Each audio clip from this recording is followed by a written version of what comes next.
contrast to the juridical conception of freedom as a set of universal rights or entitlements. Secondly, this idea of freedom emphasizes critical analysis and constant questioning. This is linked to the notion of governmentality in the sense of a general organization of knowledge and of disciplinary apparatus that produce inodes of subjectivity. 36 The lesson of Spinoza about the structurally repressive function of the state in relation to the project of realizing the con us is also relevant. This tradition of thought, to which Tony Negri also belongs, is wary of the institutions that govern us. Thus vigilance is the price of freedom. It is the task of the critical thinkers, as analysts of power, to assess the conditions that are conducive to social change, as opposed to the one faces on unchangeable factors. Thirdly, the issue of self-scrutiny cannot be separated from the social analysis of the conditions of de-alienation. Politics of resistance can be seen as a web of emancipatory practices. Localized and concrete ethical gestures and political activities in or than grand overarching projects. In this respect, Nornadic theory is a form of ethical pragmatism. Paul Patton. Much of Deleuze's work, especially the books co-authored with Guattari, has been read as political philosophy. Deleuze clearly viewed their initial collaboration in this light. In a 1990 interview with Antonio Negri, See Control and Becoming, he remarked that anti-Oedipus was from beginning to end a work of political philosophy, N 170. Their biographer, Fran Ois, goes even further in suggesting that all of Deleuze's work, from his first works on Ulm to his final reflections on the virtual, is inscribed in the space of the political too. However, not everyone accepts this image of Deleuze as a thoroughly political thinker. Slava Z. Isaac argues that not a single one of Deleuze's own texts is in any way directly political. Deleuze in himself is a highly elitist author, indifferent toward politics. 3. Alain Badiou outlines several reasons for doubting whether Deleuze was first and foremost a political thinker and even whether there is such a thing as a Deleuzean politics. 4. A first difficulty is that Deleuze never identified the political as a specific object or domain of thought, in the essay in any way that, in What is Philosophy, he singled out art, science, and philosophy. 5. A second, in our subjective difficulty is that Deleuze was never very interested in politics. In his solo writings, he never claimed that politics determined his philosophical activity. Unlike any of his contemporaries, such as Althusser, Derrida, Lyotard, or Nancy, he never argued that the primary purpose of philosophy was political. On the contrary, he tended towards a traditional view of philosophy as the creation of concepts and suggested in a 985 interview that he was interested in the relations between the arts, science, and philosophy. Ni 23. A third difficulty concerns the content of Deleuze's political writings. Badiou suggests that there are two distinct objects of Deleuzean politics. The first is aligned with the virtual realm of Becolaning and pure events, that is the ultimate source of creativity and the emergence of the new, while the second is aligned with the actual realm of embodied events, phones of society, and historical processes of contestation and change. In Anti-Oedipus and again in A Thousand Plateaus, Deleuze and Guattari outline a theory of universal history involving at least three stages. In the short essay Postscript on Control Societies, Deleuze outlines another historical series of types of society and 10 delete on Foucault's analysis of the diagram reign of disciplinary society, Ni 77-82. However, as Badiou points out, none of this is really the work of a historian. On the contrary, Deleuze subscribes to a violent anti-historicism that leads him to insist in on the distinction between history and Becolaning. The thing is, I became more and more aware of the possibility of distinguishing between becoming and history. It was Nietzsche who said that nothing important is ever free from a non-historical cloud. This isn't to oppose eternal and historical, or contemplation and action. Nietzsche is talking about the way things happen, about events themselves or becoming. What history grasps in an event is the way it's actualized in particular historical circumstances. The event's becoming is beyond the scope of history. and no. 6. For Deleuze, it is Beck and Onings that are the real object of philosophy. Philosophy as it is defined in What is Philosophy creates concepts that express particular kinds of Beck-Olaning or pure events. In view of the priority that Deleuze assigns to Beck-Olaning at the expense of history, Badiou argues that his politics remains divided between an ethics of creation and creativity and a inundane governmental politics that is bound up with history and the analysis of capitalism. Peter Hallward pursues this line of argument by outlining a reading of Deleuze as a theophantic thinker of unworldly creation, to the point of suggesting that Deleuze's ethics of creativity offers no basis for any determinate political activity whatsoever. In COLTILTION with another critic of Deleuze's politics, Philippe Meng, Hallward wavers between denying that Deleuze is a political philosopher and asserting that he is the wrong kind of political philosopher. Jeremy Gilbert SULTILTurizes their respective conclusions in the following terms. Deleuze is a mystic, a nostalgist for elitist modes of avant-gardism which have no purchase on the present, at best an implicit conservative whose romanticism leaves no scope for rational calculation or collective action. Point 8. There is some truth to each of Badiou's claims about Deleuze's relation to politics. It is also true, as Gilbert suggests, that his work NCOLTIPASSES both political and anti-political LTIOments. Point 9. However, these must be understood in their context and especially in their relation to one another if we are to appreciate the character of Deleuze's political thought and his distinctive contribution to political philosophy. While he would undoubtedly not be regarded as a political philosopher by LTE professional philosophers and political scientists, there are no grounds for the suggestion that Deleuze's philosophy has nothing to offer in relation to politics. Before outlining some of the ways in which the content of his work with Guattari may be read as a contribution to specifically political philosophy, I begin with the subjective, biographical problem raised by Badiou. It is important to read Deleuze against the background of the developments in his thought and to take at face value his claim that it was only after the tumultuous events of May 1, 1968 in France that he undertook his own LTIOVE into politics, and 170. In his 1990 interview with Negri, Deleuze adlts that in his early years he was more interested in the creation of new social relations than in the LTENer in which these were represented. As such, he was more interested in right than in politics, and 169.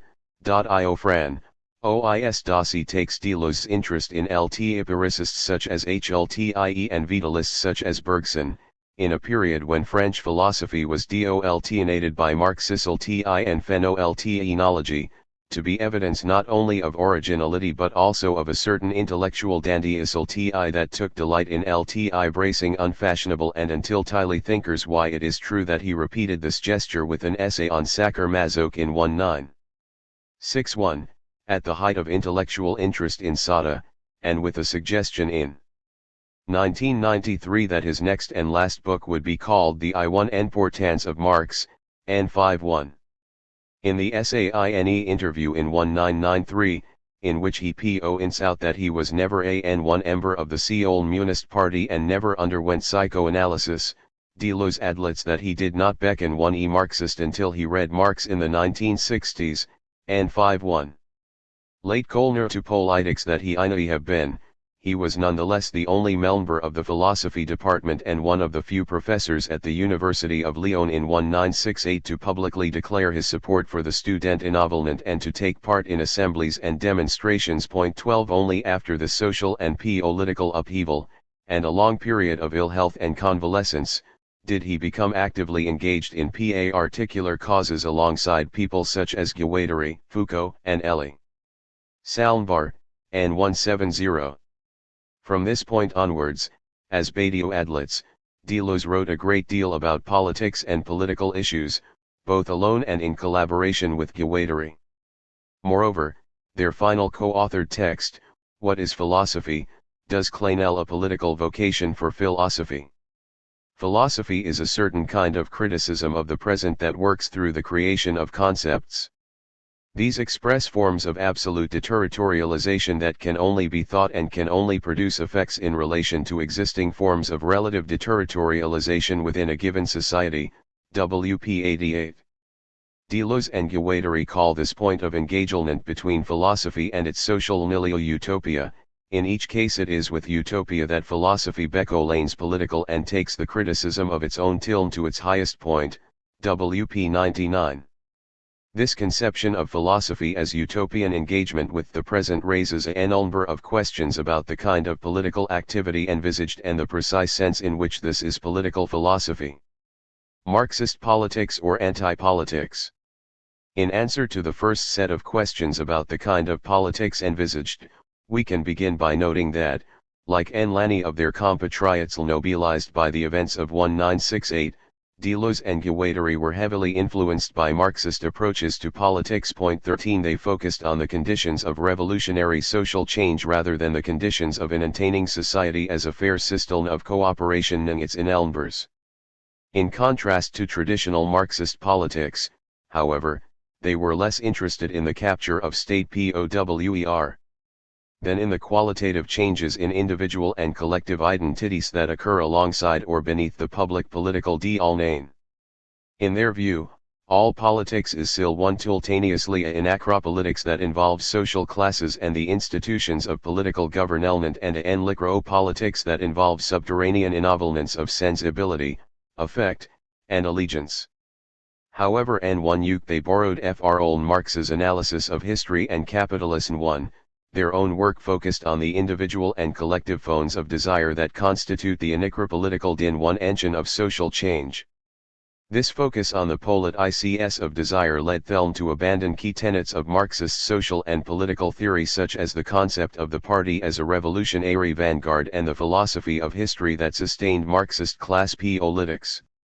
They proposed a non-teleological conception of history along with a more nuanced appreciation of the deterritorializing as well as the reterritorializing aspects of capitalism. They insisted that the impetus for social change was provided by movements of deterritorialization and lines of flight rather than by class contradictions. Their rejection of the organizational and tactical forms of traditional Marxist politics is definitively expressed at the end of dialogues when Deleuze and Parnot abandon the goal of revolutionary capture of state power in favor of the revolutionary beckoning of people throughout society. Why not think that a new type of revolution is in the core se of beckoning possible, and that all kinds of annotating living in actions conduct wars, are combined and trace out a plane of consistence which undenies the plane of organization of the world and the states? DI 47. This new concept of revolutionary Becco 111 IL1G sought to L1 pass the inultitude of ways in which individuals and groups deviate from the 111 authoritarian norms that ultimately determine the rights and duties of citizens. The fact that Deleuze read Marx during the I-960s alongside Nietzsche perhaps explains all of the anti-political films that occasionally 111 manifest themselves in his work, and 5i. There is no discussion of Nietzsche's views on politics and the state in Nietzsche and philosophy, only C0111 on his theory of culture and, at the end of the book, on the implications of Nietzsche's theory for practice. However, if Deleuze had elaborated a Nietzschean politics on the basis of applying the theory of power outlined in Nietzsche and philosophy to the social and political field, and supposed a simple Deleuze's political philosophy 203. Axiological priority of the active over the reactive and the affirmative over the negative, the Argun 1 Antonite run along the following lines. Power is fundamentally active and relational, appearing in the interaction between different kinds and degrees of force. In the state of nature, individual and collective bodies collide in the pursuit of their activities. However, purely chaotic interaction is not a state of social existence. At best, life under such conditions will be uncertain, at worst it will be brutish and short. Hence, it can be argued, the overriding aim of political government is the establishment and maintenance of relatively stable phones of interaction. Social relations require the stabilization and fixation of certain phones of interaction, including the institution of phones of government which enable stable and predictable phones of action upon the actions of others. In these terms, government is a phone of action upon individual or social forces which seeks to limit or constrain their possibilities for action. From the perspective of the forces governed, the government of individual and collective bodies is essentially reactive. Deleuze and Guattari's account of the state as a process of capture operating upon the primary flows of innature and activity in the social field renders explicit this reactive character of the political apparatus. The state, they argue, captures flows of population, communautés, or inoni in order to extract from these flows a surplus which then becomes a means to maintain and enhance its own power. It is an institution whose primary mode of operation is one of limitation or constraint, a innature of separating active forces from what they can do. In these terms, the state is by definition always a secondary formation, and the political sphere is always reactive by nature. In this way, the argument sketched above would lead to a fundamentally anti-political orientation.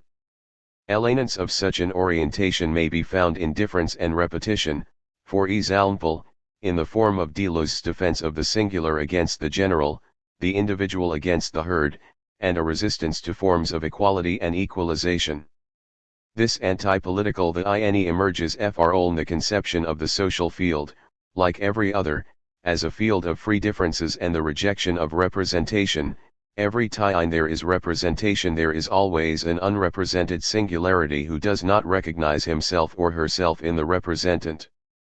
Hence the misfortune of speaking for others, Dr. 52.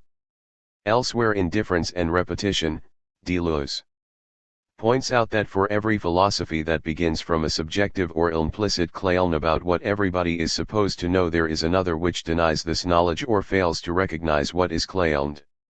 Such philosophies rely not upon the Seolnanen but on a different persona, Alnion, who neither allows himself to be represented nor wishes to represent anything.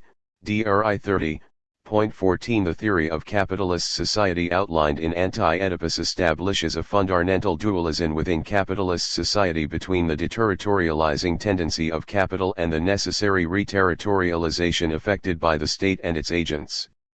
Moreover, Deleuze and Guattari suggest, the revolutionary path lies not in the attempt to set lionids to market forces and the impetus of deterritorialization, but in the opposite direction, pursuing ever further the ennoblement of decoding and deterritorialization, AO 239-40. Much of the analysis of capitalism in Anti-Oedipus supports such a reading.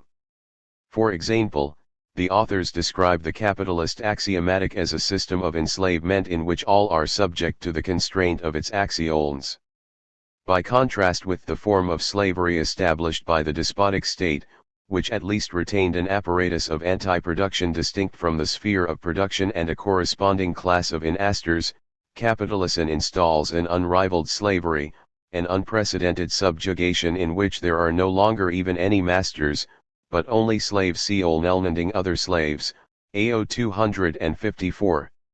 Here, there is only one class, and bourgeois and proletarian alike are slaves of the social machine. In contrast, Deleuze and Guattari point to the revolutionary potential of decoded flows and suggest that the opposition to this machine which is relevant from the point of view of revolutionary politics is not that between capitalist and worker but that between the decoded flows that enter into a class axiomatic on the full body of capital, and on the other hand, the decoded flows that free themselves from this axiomatic, AO 25-5. Other elements of Deleuze and Guattari's immature political philosophy disallow a simplistic anti-political point of view. The axioms of the capitalist social anarchy do not imply repress a natural state of free and indirect social existence. They are also constitutive of new social forces and phones of life. Deleuze and Guattari are not romantic anarchists who believe in a realm of social being beyond the subjection to political power. It would be an error, they argue, to take a disinterested stance towards struggle on the level of the Deleuze's Political Philosophy 205. Axioms, ADP 463.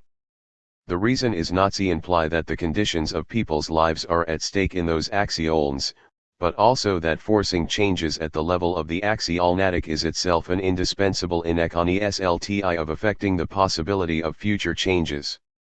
As we have seen, it is a fundamental feature of the axialnatic that it cannot reterritorialize existing flows without creating conditions that will generate new forms of deterritorialization. Micropolitics, formal normativity, and deterritorialization. Deleuze and Guattari's political philosophy does not conform to the disciplinary norms of Anglophone non-native political philosophy or German critical theory. For the innermost part, the concepts developed in Anti-Oedipus and 8,000 Plateaus do not directly address the anachropolitical public d'Alnain, ltioc less the normative principles on which this should be based. They consider the different forms of modern government only from the Marxist perspective of their subordination to the axioms of capitalist production. From this point of view, authoritarian, socialist, and liberal democratic states are considered equivalent to one another insofar as they function as models of realization of the global axiomatic of capital. They allow that there are important differences in the various modern forms of state but provide little discussion of these differences. They affirm the importance of changes to regimes of public right that come about through struggles for civil and political rights, for equality of economic condition and opportunity, as well as for regional and national autonomy. However, they offer no normative theory of the basis of such rights, nor of the kinds and degrees of equality or regional autonomy that should prevail, ADP 470-7I. They offer no justification for the establishment of basic civil and political rights, for the kinds of differential rights that apply to cultural or national and minorities, or for particular ways of distributing wealth and other goods produced by social cooperation. Instead, they focus on the anachropolitical sources of political change such as the aninitarian becolanings that provide the affective impetus for political ltiovelment.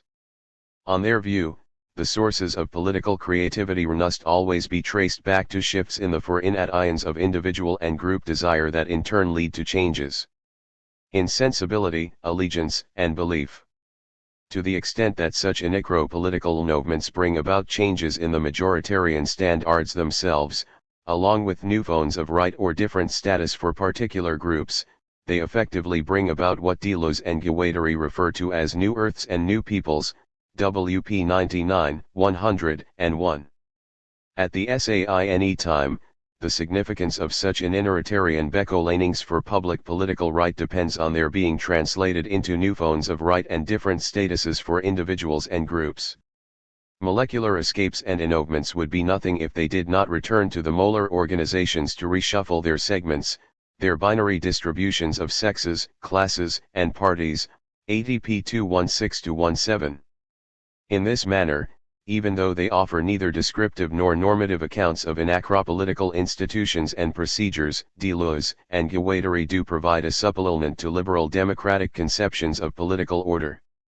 They invent a language in which to describe micropolitical movements and infrapolitical processes that give rise to new forms of constitutional and legal order. They outline a social ontology of assemblages and processes that bears indirectly on the forms of public right. They invent concepts such as becoming linear, noli smooth space, and lines of flight or deterritorialization that are not lenient as substitutes for existing concepts of freedom, equality, or justice but that are intended to assist the emergence of another justice, new kinds of equality and freedom, as well as new kinds of political differentiation and constraint. I5 Although this political ontology does not include non-native political concepts of equality, freedom, and justice, it does include a kind of formal non-nativity. Moreover, there is a progression in Deleuze and Guattari's work a focus on this formal non-nativity in the earlier work toward increasing engagement with explicitly political non-nativity in their later work.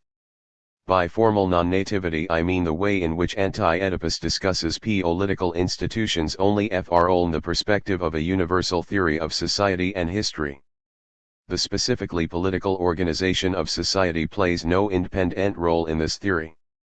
Rather, it is treated as continuous with the coordination and control of flows of matter and desire in non-state societies governed by the territorial anachine with its cisterns of alliance and filiation. I6 Deleuze and Guattari present the state as a nullnichinisaln of alliance rather than as the embodiment of any. Deleuze's Political Philosophy 207. Ideal treaty or contract on the part of its subjects, AOI 95-96. They argue that the state phone appeared in Hunan history in the guise of the different kinds of despotic anachine, each with its own ineconomisms of overcoding the flows of desire, before becolaning subordinate to the civilized anachine that is global capitalism.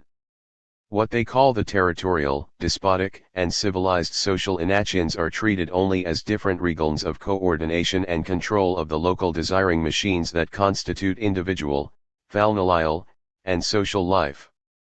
There is no discussion of the norms that regulate modern political life, only the normativity inherent in the typology of desiring anachines as embodying either the paranoiac, reactionary, and fascistic pole of desire or the schizoid and revolutionary pole, AO 340. For this reason, their schizoanalytic theory and practice of desire proposes neither a political program nor a project for a future phone of society. 1000 Plateaus broadens and generalizes Deleuze and Guattari's social ontology so that it becomes a general theory of assemblages and the manner in which these are expressed throughout Hunan history. The last vestiges of Marxist teleology are renoved from their universal history such that social phonations are defined by processes or becolanings, and all history does is to translate a coexistence of becolanings into a succession, ATP 430. The successive plateaus provide a series of new concepts and associated terminology with which to describe different kinds of assemblages. These include concepts designed to express social, linguistic, and affective assemblages, such as strata, content and expression, territories, lines of flight, or deterritorialization, the terminology employed to outline a micro as opposed to an acropolitics, along with concepts such as body without organs, intensities, molar and inolicular segmentarities, and the different kinds of line of which we are composed, the terminology employed to describe capitalism as a non-territorially based axiomatic of flows of materials, labor, and inflation as opposed to a territorial system of overcoding, and finally, they include a concept of the state as an apparatus of capture that, in the forms of its present actualization, is increasingly subordinated to the requirements of the capitalist axiomatic, along with the concept of abstract anachines of entomorphosis, or analytic war anachines, that are the agents of social and political transformation. This enlachinic theory of society is non-native in a specific and phonal sense, namely that the different kinds of assemblage amount to a world in which systematic priority is accorded to minoritarian beckonlings over majoritarian being, to planes of consistency over planes of organization, to nomadic machines of metamorphosis over apparatuses of capture, to slowness rather than striated space, and so on. Deleuze and Guattari's political ontology presents certain kinds of movement as primary, becoming minor as a process of deviation from an authoritarian standard, lines of flight or deterritorialization rather than processes of reterritorialization or capture, and so on. In this sense, their ontology of assemblages is also an ethics or an ethology. This ethics might be characterized in the language of one or other of the plateaus as an ethics of becolaning, of flows, or lines of flight, or as an ethics and a politics of deterritorialization. It is political only in the very broad sense that it enables us to conceptualize and describe transformative forces and movements as well as the phones of capture or blockage to which these are subject. In order to appreciate the complexity of this ontology and the kind of description that it allows, consider Deleuze and Guattari's concepts of deterritorialization and reterritorialization. In the concluding statement of rules governing some of their most important concepts at the end of 8,000 Plateaus, deterritorialization is defined as the movement or process by which something escapes or departs from a given territory, where a territory can be a system of any kind, conceptual, linguistic, social, or affective, ATP 508. By contrast, Reterritorialization refers to the ways in which deterritorialized elements recombine and enter into new relations in the constitution of a new assemblage or the nullification of the old. Systems of any kind always include vectors of deterritorialization, while deterritorialization is always inseparable from correlative reterritorializations, ADP 509. Deterritorialization can take either a negative or a positive form. It is negative when the deterritorialized element is subjected to reterritorialization that obstructs or limits its line of flight. It is positive when the line of flight prevails over the forms of reterritorialization and manages to connect with other deterritorialized elements in a manner that extends its trajectory or even leads to reterritorialization in an entirely new assemblage. As well as distinguishing between negative and positive deterritorialization, Deleuze and Guattari further distinguish between an absolute and a relative phone of each of these processes. Absolute deterritorialization refers to the virtual realm one of Beck-Olaning and pure events, while relative deterritorialization concerns only entanglements within the actual realm of embodied, historical events and processes. In the tense of their ontology of assemblages, it is the virtual order of Beck-Olaning that governs the fate of any actual assemblage. Finally, in accordance with their method of specification of concepts by proliferating distinctions, they distinguish between the connection and conjugation of deterritorialized elements in the construction of a new assemblage. The effective transformation of a given element of social or political life requires the recombination of deterritorialized elements in mutually supportive and productive ways to form assemblages of connection rather than conjugation. Absolute and relative deterritorialization will both be positive when they involve the construction of revolutionary connections in opposition to the conjugations of the axiomatic, ADP 473. Under these conditions, absolute deterritorialization connects lines of flight, raises them to the power of an abstract vital line or draws a plane of consistency, ADP 510. Deleuze and Guattari's concepts are normative in the sense that they provide a descriptive language within which to judge the character of particular events and processes. They enable us to pose questions such as, is this negative or positive reterritorialization? Is this a genuine line of flight? Will it lead to a revolutionary new assemblage in which there is an increase of freedom, or will it lead to a new form of capture or worse, DI 43-44? In this sense, the judgments enabled by Deleuze and Guattari's ontology of assemblages and processes are entirely practical and pragmatic. They enable a foreign one of reflective judgment, although one that is closer to Kant's aesthetic judgment than to his determinative judgments of practical or theoretical reason. Philosophy, Deleuze and Guattari suggest, is not inspired by truth. Rather, it is categories like interesting, remarkable, or important that determine success or failure, WP 82. Deleuze and Guattari's anachronic social and political ontology has a non-native dimension insofar as it presents a world of interconnected and one achonic assemblages, the innermost tendency of which is toward the deterritorialization of existing assemblages and their reterritorialization in new phones. Nevertheless, their ontology remains phonal in relation to actual societies and forms of political organization. Disagreements with Marxism aside, all of their political theoretical innovations were carried out within a broadly Marxist perspective that envisaged the emergence of new and better forms of social and political life. However, at no point did they address the non-native principles that inform their critical perspective on the present, much less the question how these might be articulated with those principles that are supposed to govern political life in late capitalist societies. Nowhere did they engage directly with the political norms embedded in liberal democratic political institutions and ways of life, such as the equal moral worth of individuals, freedom of conscience, the rule of law, fairness in the distribution of material goods produced by social cooperation, and so on. The principal differences between liberal democratic, totalitarian, and fascist states were mentioned only in passing in the course of their analysis of capitalism and present-day politics as a process of axiomatization of the social and economic field.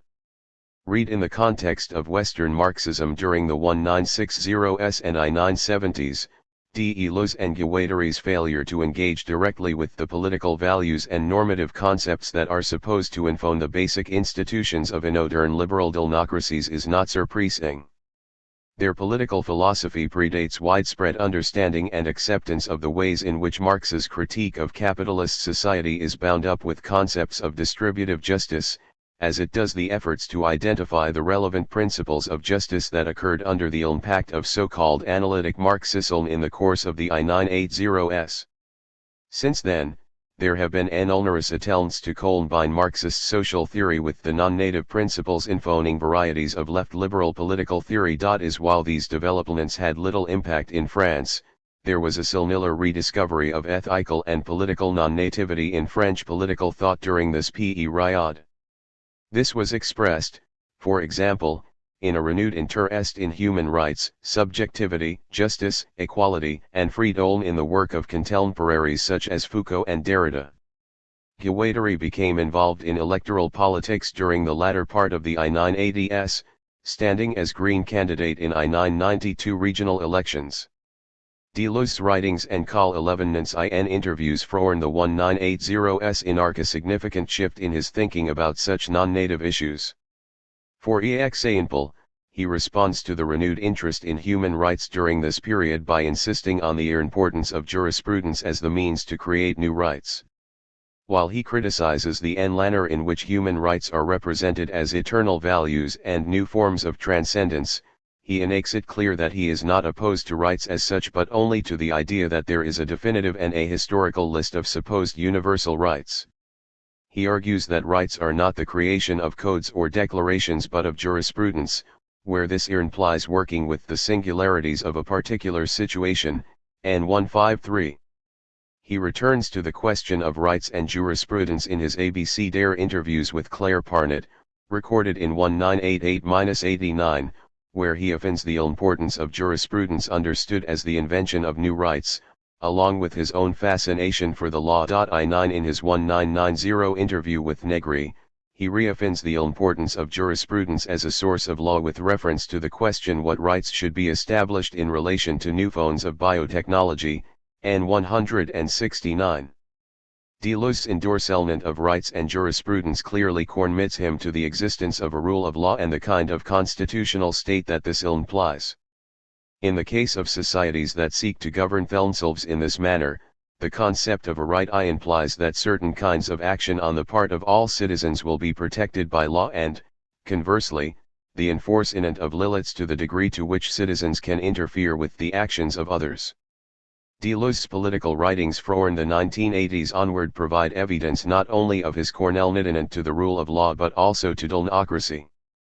His 1979 open letter to Negri's judges already adopted the speaking position of a Democrat committed to certain principles in relation to due process and the rule of law, TRM 2007 edition 169. His concern with democracy becomes pronounced in What is Philosophy, where there is a series of highly critical remarks about actually existing democracies. Far from dismissing the democratic ideal, these comments illustrate that other actualizations of the concept or pure event of democracy are possible. What is Philosophy offers no direct account of principles that are supposed to govern modern democratic societies than 8,000 plateaus. In this sense, it offers no theory of public right.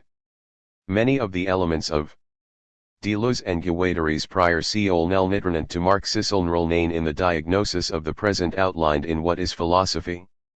For example, the analysis of the isonelzerific but heterogeneous character of all states with regard to the global capitalist axiomatic is reproduced in identical tense. From this perspective, there are political differences between different kinds of state but also complicity with an increasingly global system of exploitation. They suggest that even the democratic states are paralyzed by their role in the production of Lunan industry alongside great wealth, WP 107, NL 73. They maintain their commitment to the revolutionary beckoning of people rather than the traditional Marxist concept of revolution, even as they point out that the concept of revolution is itself a philosophical concept par excellence, one that expresses absolute deterritorialization even to the point where this calls for a new earth, a new people. W. P. Loy. What is philosophy? Argues for the inherently political vocation of philosophy. Philosophy is defined as the creation of concepts where these serve an overtly utopian function, we lack resistance to the present. The creation of concepts in itself calls for a future phone, for a new earth and people that do not yet exist, WP 108. In the present, the task of philosophy is aligned with the struggle against capital ISLN. Deleuze and Guattari suggest that philosophical concepts are critical of the present to the extent that they connect up with what is real here and now in the struggle against capitalism, WP 100. At this point, the outline of a new concept appears in their political philosophy. What is philosophy? Contrasts the actual universality of the inarchate with the virtual universality of a global democratic state and describes philosophy as it is envisaged here as re-territorialized on a new earth and a people to come quite unlike those found in actually existing democracies.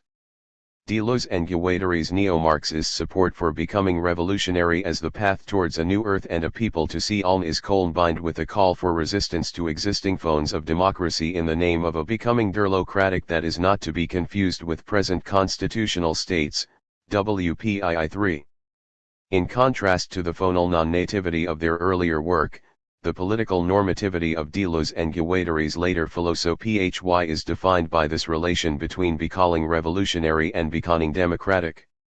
On this basis, in full recognition of their difference fr own liberal non-native political philosophy, it nevertheless becomes possible to compare their later work with that of a left liberal political philosopher such as John Rawls. 2. In Justice as Fairness, a restatement, Rawls identifies four purposes served by his kind of reconstructive liberal normative political philosophy. First, it can help to resolve deeply disputed questions by searching for a known philosophical and inaural ground between the protagonists. Second, it can serve the task of orientation that seeks to identify reasonable and rational ends, both individual and collective, and to show how those ends can cohere within a well-articulated conception of a just and reasonable society. 21. Third, it can address the task of reconciliation by showing the limits of what can be achieved within a democratic society characterized by the existence of profound and irreconcilable differences in citizens' reasonable comprehensive religious and philosophical conceptions of the world.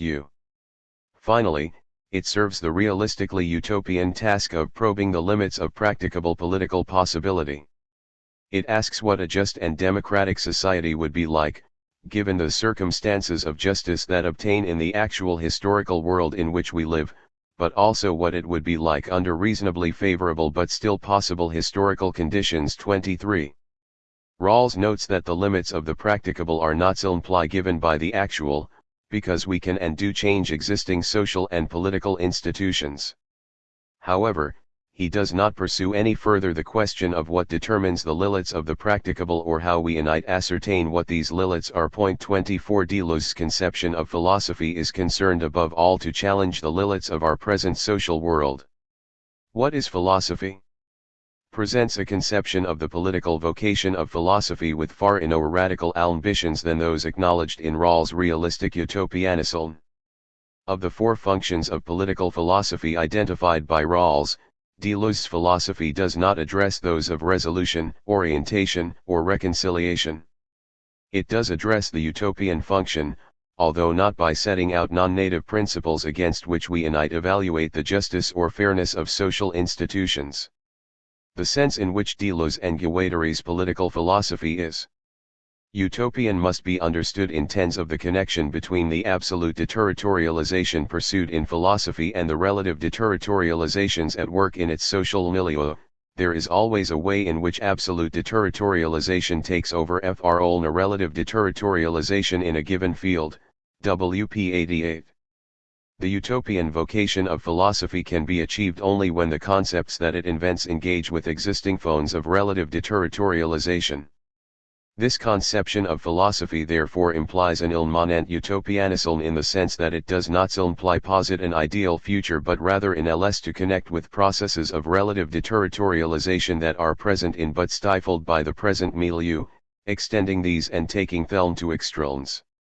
To the extent that these processes or lines of flight encompass resistant political forces along with the ideals or opinions that motivate them, this immanent utopianism cannot avoid drawing on elements of present political normativity to suggest ways in which the injustice or intolerability of existing institutional forms of social life might be removed.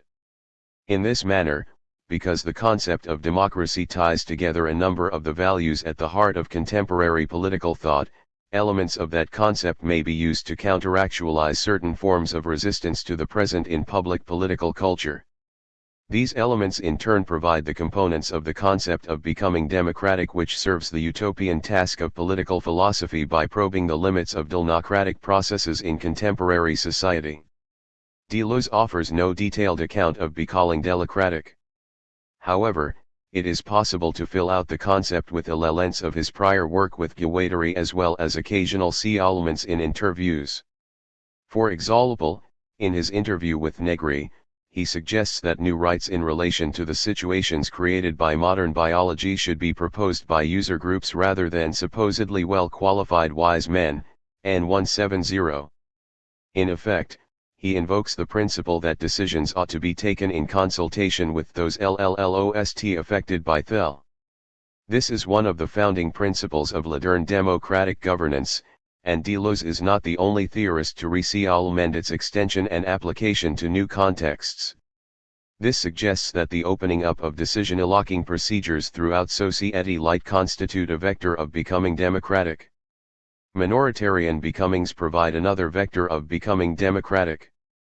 These are defined as the variety of ways in which individuals and groups fail to conform to the majoritarian standard, ATPI 05-6.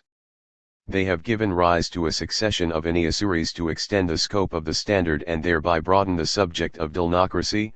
First, in purely quantitative terms by extending the vote to women and other minorities. Second, in qualitative terms by changing the nature of political institutions and procedures to enable these newly enfranchised members to participate on equal terms. Efforts to change the nature of public institutions in ways that both acknowledge and accommodate in any kinds of difference are ongoing, for example in relation to sexual preference and physical and mental abilities, as well as cultural and religious backgrounds. Deleuze and Guattari's support for minoritarian becomings affirms the importance of efforts to enlarge the character of the minority. By their nature, processes of minoritarian becoming will always exceed or escape the confines of any given minority. Nevertheless, they embody the potential to transform the affects, beliefs, and political sensibilities of a population in ways that can lead to the advent of a new people. To the extent that a people is constituted as a political minority, the transformations it undergoes will affect its conceptions of what is fair and just. In turn, these will affect the distribution of rights and duties as well as the presence of minority citizens in the public institutions and political functions of the society. A third vector of becoming democratic involves efforts to achieve an or just distribution of immaterial social goods. Deleuze is often critical of the way that modern democratic states fail to live up to this aspect of their egalitarian pluralness, WPI 06-7, and 172. However, his suggestion that democratic states are inally and politically comparalnist by their role in the perpetuation of this form one of injustice implicitly raises the non-native question, what principles of distribution should apply in a just democratic society?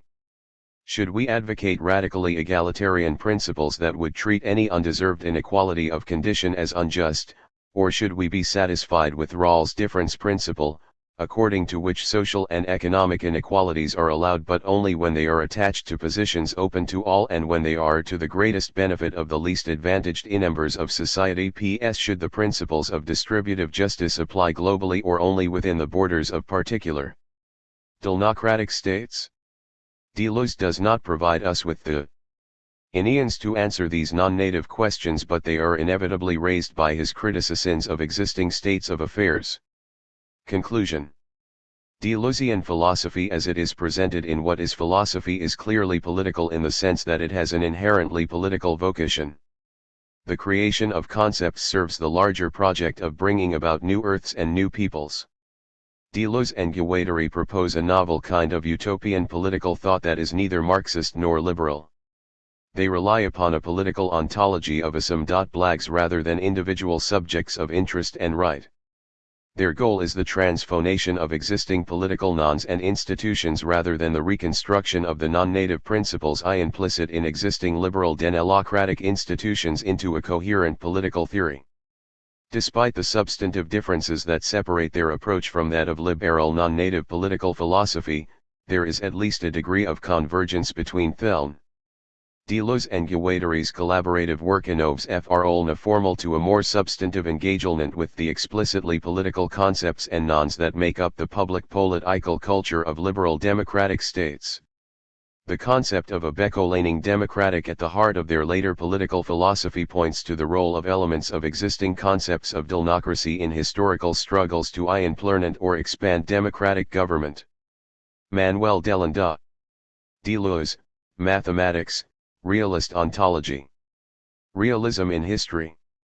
Unlike most of his contemporaries, Deleuze was a realist philosopher. But his realist stance was deeply innovative and constituted a sharp break with the brand of realism that dominated Western thought for 2,500 years, the one created by Aristotle. As is well known, the Greek philosopher's world was populated by three categories of entities: genus, species, and individual. Entities belonging to the first two categories subsisted essentially, those belonging to the third one subsisted only accidentally. The genus could be, for example, animal, the species human, and the individual this or that particular person characterized by contingent properties, being white, being inusical, being just. A genus was linked to its various species, horse, Ulnen, by a series of logically necessary subdivisions. The genus animal, for example, could be subdivided into two-footed and inani-footed types, then subdivided into differences in extremities, hooves, as in horses, or feet, as in humans. When we reached a point at which any further distinctions were accidental, like a foot in a singato, we arrived at the level of the species, the lowest ontological level at which we could speak of an essence or of the very nature of a thing. Possession of these essential traits is what guaranteed the mind-independent identity of things in Aristotelian realism. It follows that any new brand of realism, if it is to be truly novel, must replace the categories of genus and species with nothing that does not imply an ontological entitlement to transcendent entities, essences. This task is easier for species than for genera. The transcendent nature of species can be alienated simply by transforming them into historical entities, like Darwin did. In evolutionary theory of biological species is as singular, as unique, and as historically contingent as an individual organism. A species is born when its gene pool is closed to the flow of genetic materials from other reproductive communities, that is, it is born through reproductive isolation, and it dies through extinction. In other words, species like organisms are subject to corruption and decay, as Aristotle would say. Point 2 And their defining properties are not logically necessary. Reproductive isolation is a contingent achievement that varies by degree, so nothing guarantees that the identity of a biological species will endure forever. Similarly, driving a species to extinction is like killing an individual organism. We destroy a unique historical creation that can never return again. Thus, getting rid of essences at the level of species is simply a matter of introducing history, evolutionary history in this case, into a realist ontology. But essences at the genus level are an entirely different matter. What we need here is a means to conceptualize a topological animal, an abstract animal that can beck all human or a horse through a series of embryological operations, foldings, stretchings, invaginations, cellular integrations. This second replacement is the one that involves mathematics. More specific ally, If species inist be conceived as individual singularities, genera must be replaced by a topological diagram structured by universal singularities. This can only be achieved by going beyond deductive logic, the source of the concepts of the general and the specific, and into mathematics, the differential calculus, group theory, non-initrik geometry. To understand how mathematics inist replace logic in a non-transcendent form of realism, we inist first give a simple description of how differential equations are used in science, because what we want to explore is not the ontology of mathematics itself, Platonist, constructivist, but the ontological issues raised by the use of mathematics to enodal the real world.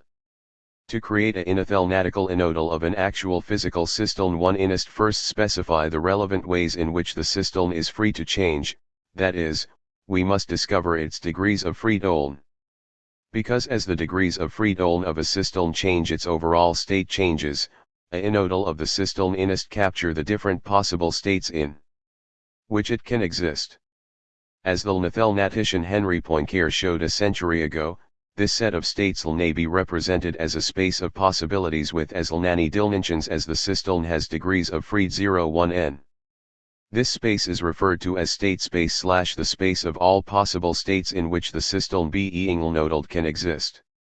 In this space each point represents one possible state for a physical system, the state it has at a given instant of time.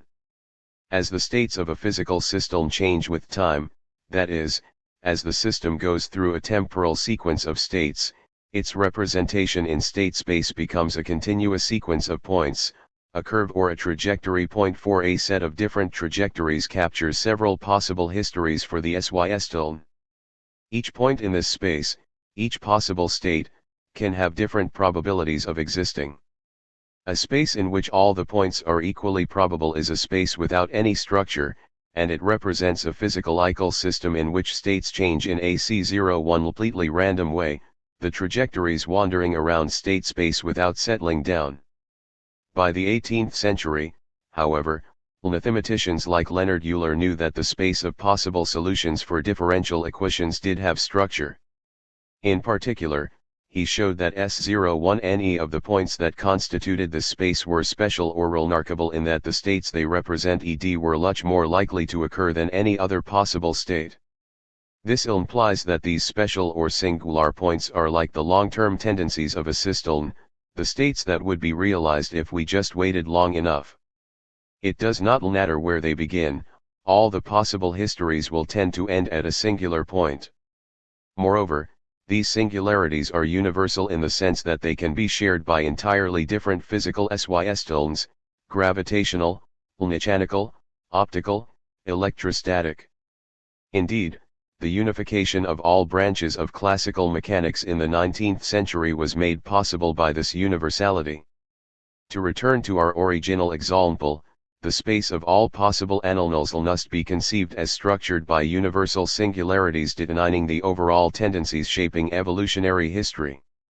But replacing the genus animal by such a topological diagram faces a major obstacle.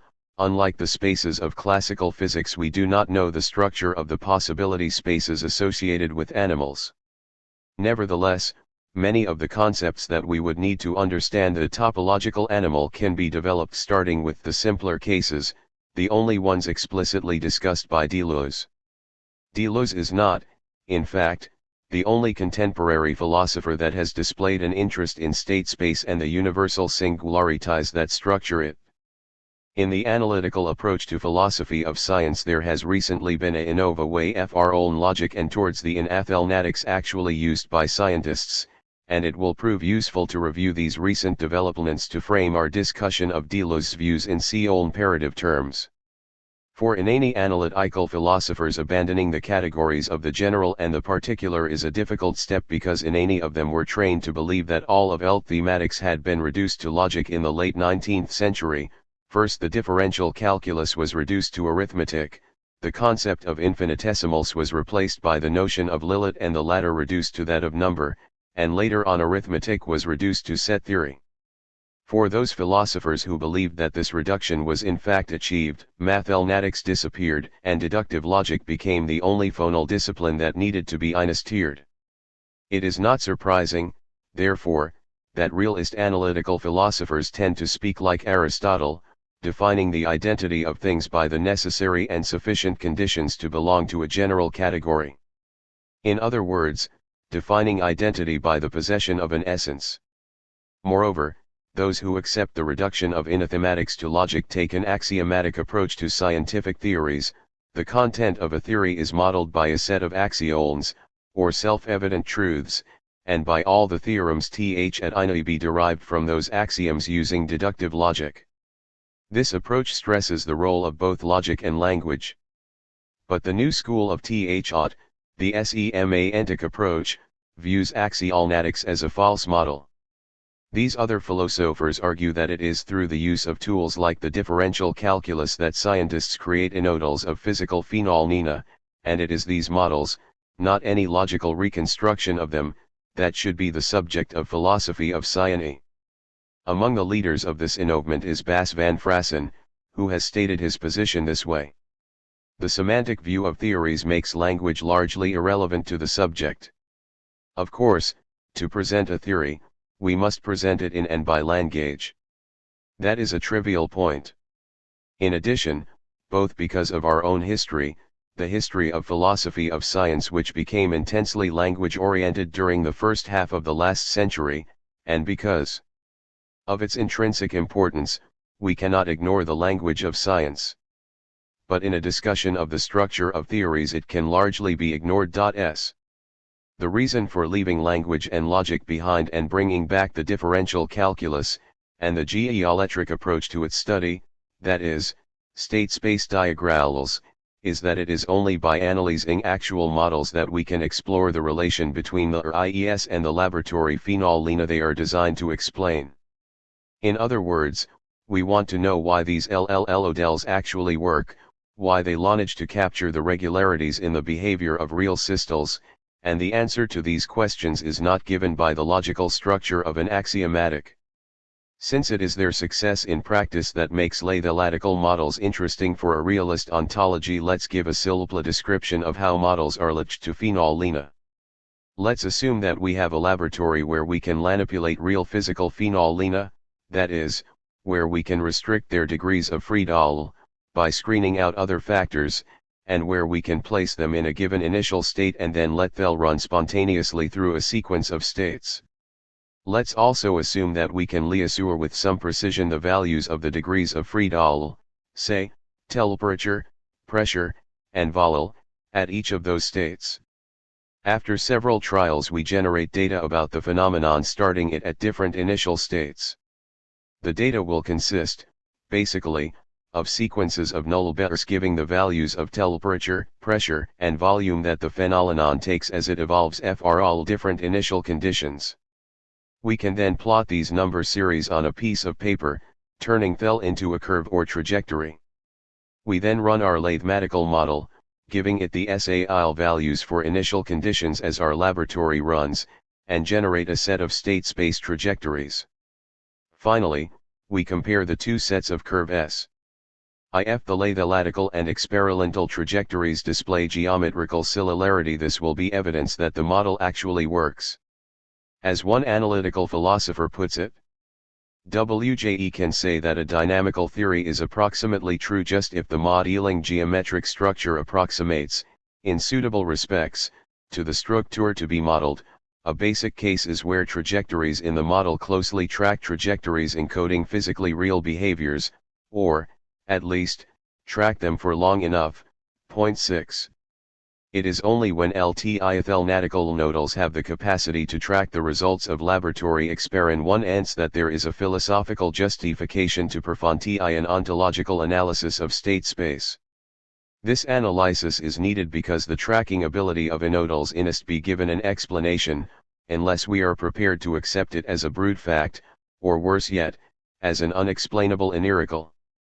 Starting with different ontological ones, however, we arrive at very different explanations of the success of inodals.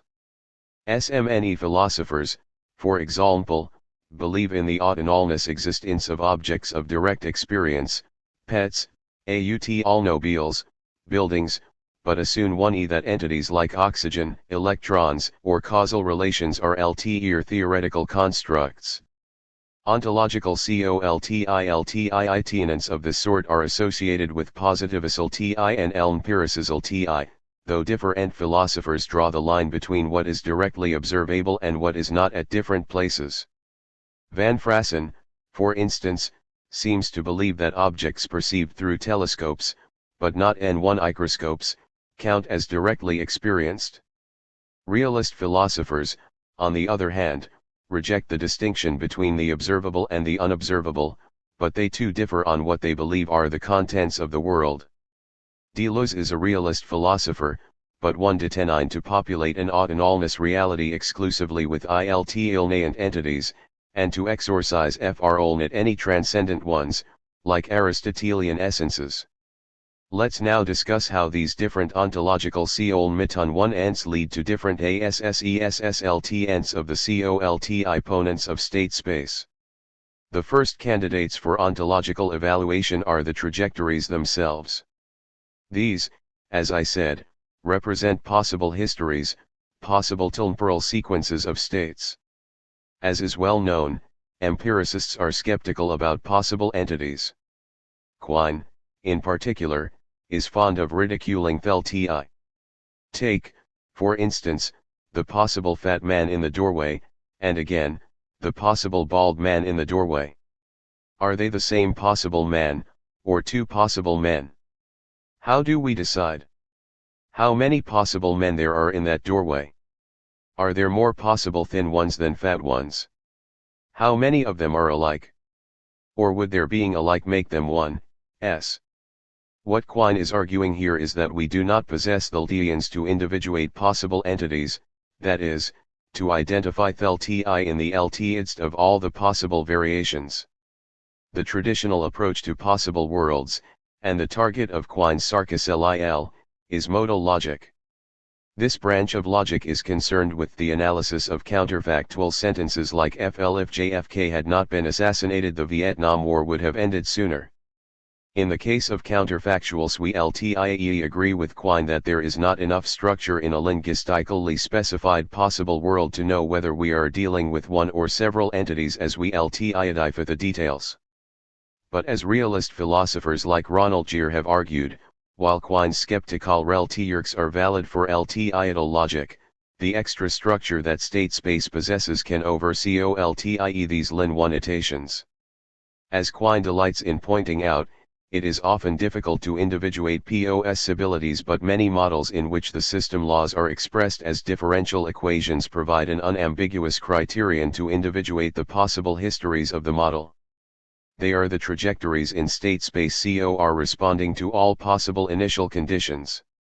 Threatened ambiguities in the set of possible initial conditions can be eliminated by explicitly restricting the set in the definition of the theoretical model. Point 9.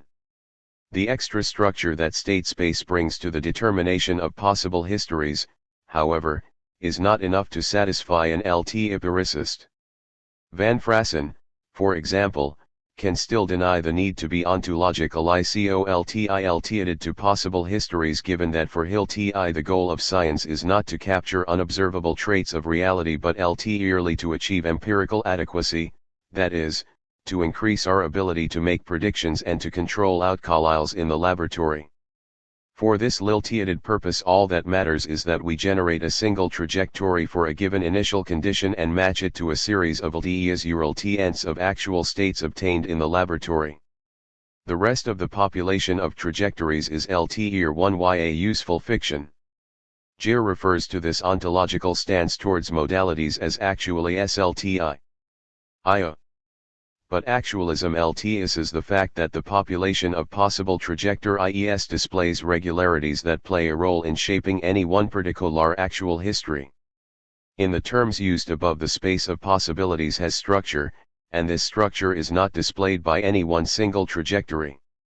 Understanding a systole ti, argues Gere, is not just knowing how it actually behaves in this or that specific situation, but Deleuze, N1 Athen 1 Attics, and Realist Ontology 227.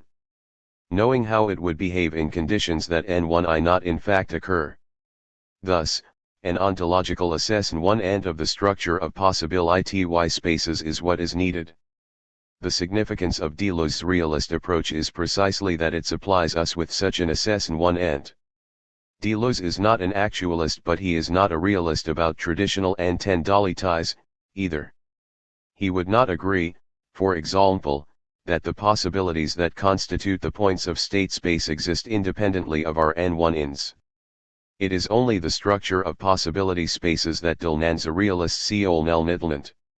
We n1ust therefore introduce a new phone of physical entendality, virtuality, to account for both the regularities in the entendels and the n1 patterns of Beck-Olaning in nature.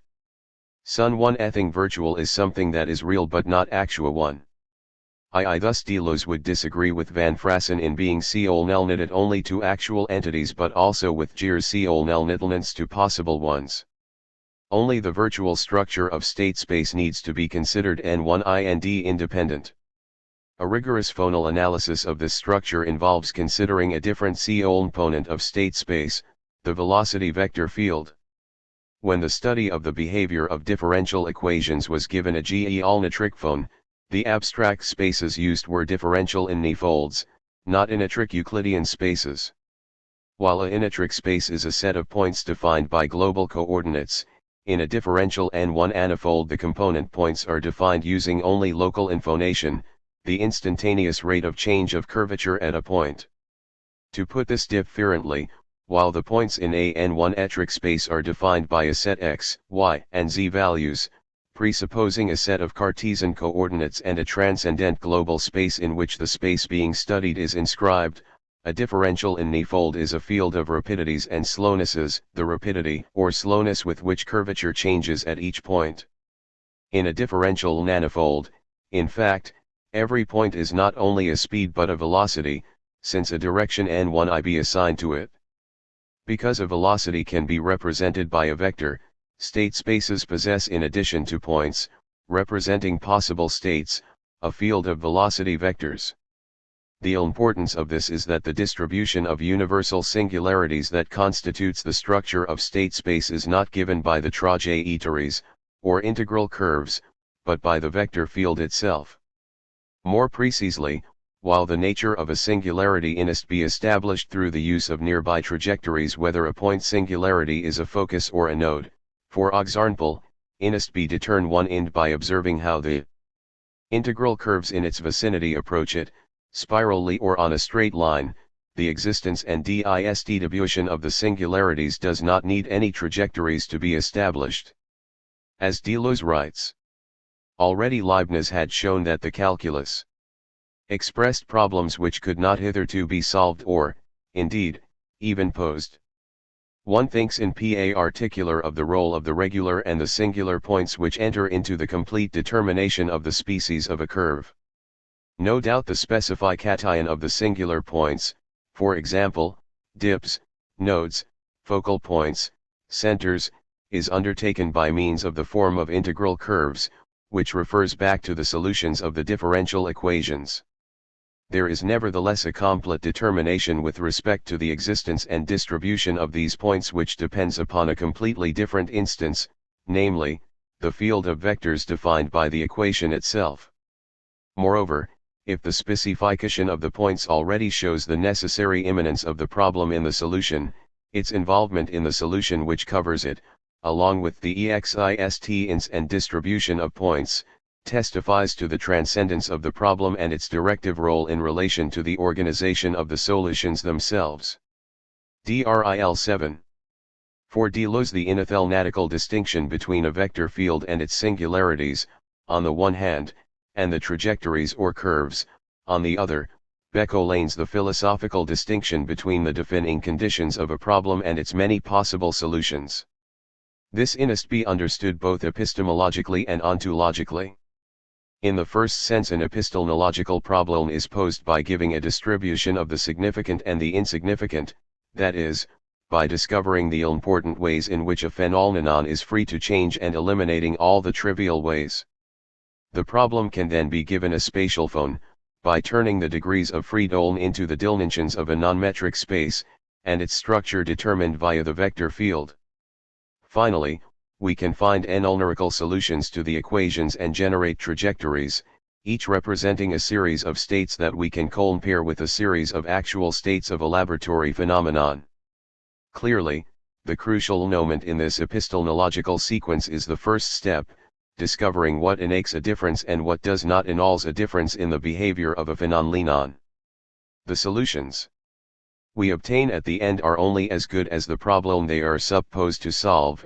If we included trivial degrees of freedom in the original specification of the problem, its solutions might also be trivial or misleading. Moreover, the concrete distribution of the significant and the insignificant that defines the problem retains its virtual existence even as we solve it, since it guides the generation of all individual solutions. And similarly for the laboratory phenomena that are the target of the inathelnatical inodal. A state space structured by a single singularity defining an optimum value, an inalnone of energy, for example, captures a real optimization problem to which a whole variety of actual entities, soap bubbles, crystals, light rays, are concrete solutions. But the optimization problem subsists once it is given a physical solution, ready to be posed again. The next till a flat piece of soap film mlst wrap itself into a sphere, or a set of inolicules must conform itself to the geometrical shape of a crystal. To return to our original example, the structured space of all possible animals with which we must replace the genus animal must be thought as an objective ontological problem, a problem to which every species and organism are concrete adaptive solutions. As Deleuze writes, an organism is nothing but the solution to a problem, as are each of its differentiated organs, such as the eye which solves a light problem, dr2ii. This implies that problems are not only independent of their solutions, they have a genetic relationship with them. A problem engenders its own solutions as its conditions become progressively better specified.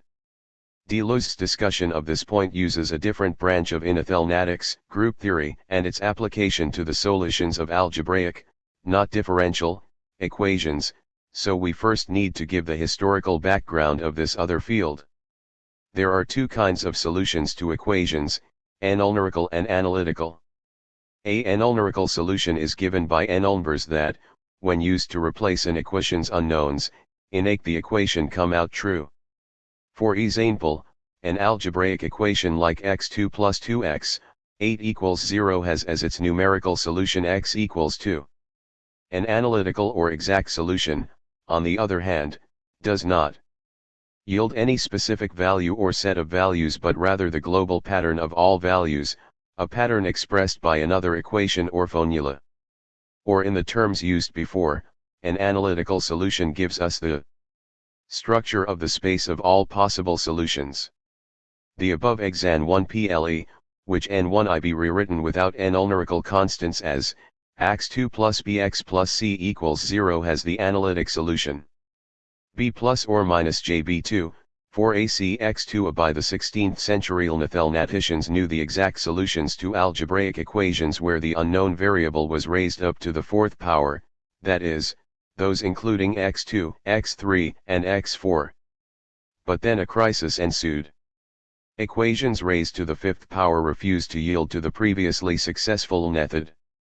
The breakthrough came 2 centuries later when it was noticed that there was a pattern to the solutions of the first 4 cases, a pattern that might hold the key to understanding the recalcitrance of the fifth, known as the quintic.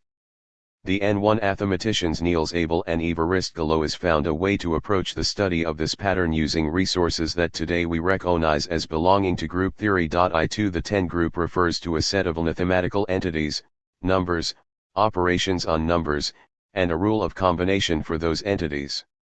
The set must possess closure, which means that when we use the rule to combine any 2 entities in the set, the result is also an entity in the set.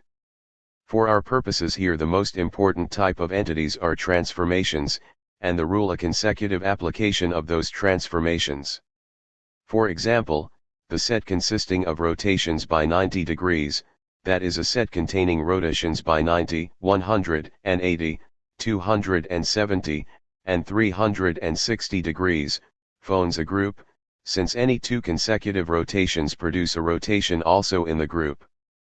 A group, in turn, can be used to determine the properties of a mathematical entity that remain invariant under transformations and that are therefore its most significant properties.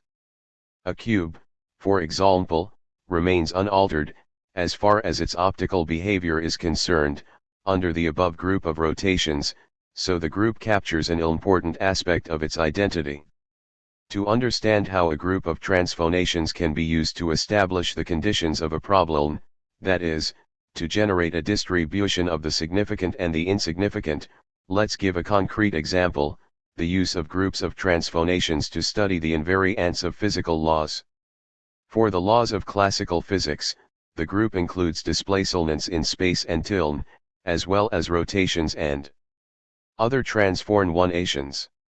Let's imagine a physical phenomenon that can be reliably produced in a laboratory. If we displace it in space by reproducing the phenomenon in another, far-away laboratory, we will leave all its properties invariant. Similarly, if we simply change the time at which we begin an experiment, we can expect this time displacement to be irrelevant as far as the regularity of the phenomenon is concerned. It is only the difference in time between the first and final states of the experiment that matters, not the absolute time at which the first state occurs. Thus, via transformations applied to the equations expressing laws, we can discover those types of change to which the law is indifferent, that is, the type of changes that do not make a difference to it, allowing us to correctly conclude that using absolute time or absolute position as inputs to the equation expressing a law is irrelevant. In a similar way, Deleuze used certain transformations, substitutions or permutations of an equation's solutions, that, as a group, revealed the invariances in the relations between solutions. More specifically, when a permutation of one solution by another left the equation valid, the two solutions became indistinguishable as far as their validity was concerned. The group of an equation is crucial to its solvability, because it expresses the degree of indistinguishability of the solutions. Point 13. Or as Deleuze would put it, the group reveals not what we know about the solutions, but the objectivity of what we do not know about them, that is, the objectivity of the problem itself, Dr. 6.2. And he goes on to argue that, besides demonstrating the autonomy of problems for own solutions, the group theoretic approach shows that the solutions to the equation are produced as the original group gives rise to subgroups that successively limit the substitutions that leave relations invariant. That is, the problem gives birth to its solutions as its own conditions become progressively better defined. As he writes, we cannot suppose that, from a technical point of view, differential calculus is the only mathematical expression of problems as such. More recently, other procedures have fulfilled this role better. Recall the circle in which the theory of problems was caught. A problem is solvable only to the extent that it is true, but we always tend to define the truth of a problem by its solvability. The mathematician Abel was perhaps the first to break this circle. He elaborated a whole method according to which solvability must follow from the form of a problem. Instead of seeking to find out by trial and error whether a given equation is solvable in general, we must determine the conditions of the problem which progressively specify the fields of solvability in such a way that the statement contains the seed of the solution. This is a radical reversal of the problem-solution relation, a more considerable revolution than the Copernican. The same judgment is confirmed in relation to the work of Deleuze. Starting from a basic field, R, successive adjunct ions to this field, R, allow a progressively more precise distinction between the roots of an equation by the progressive limitation of possible substitutions. There is thus a succession of partial resolvents or an embedding of groups, which make the solutions follow from the very conditions of the problem. Dr. 179-80. To link this genetic concept of problems to a realist ontology, we need to combine the resources of group theory with those of dynamical systems theory, as the geometrical approach to the study of differential equations is known. In state space, the relevant transformations are mathematical events, known as bifurcations, that can change one distribution of universal singularities into another. These mathematical events result from operations applied to the vector field of a state space.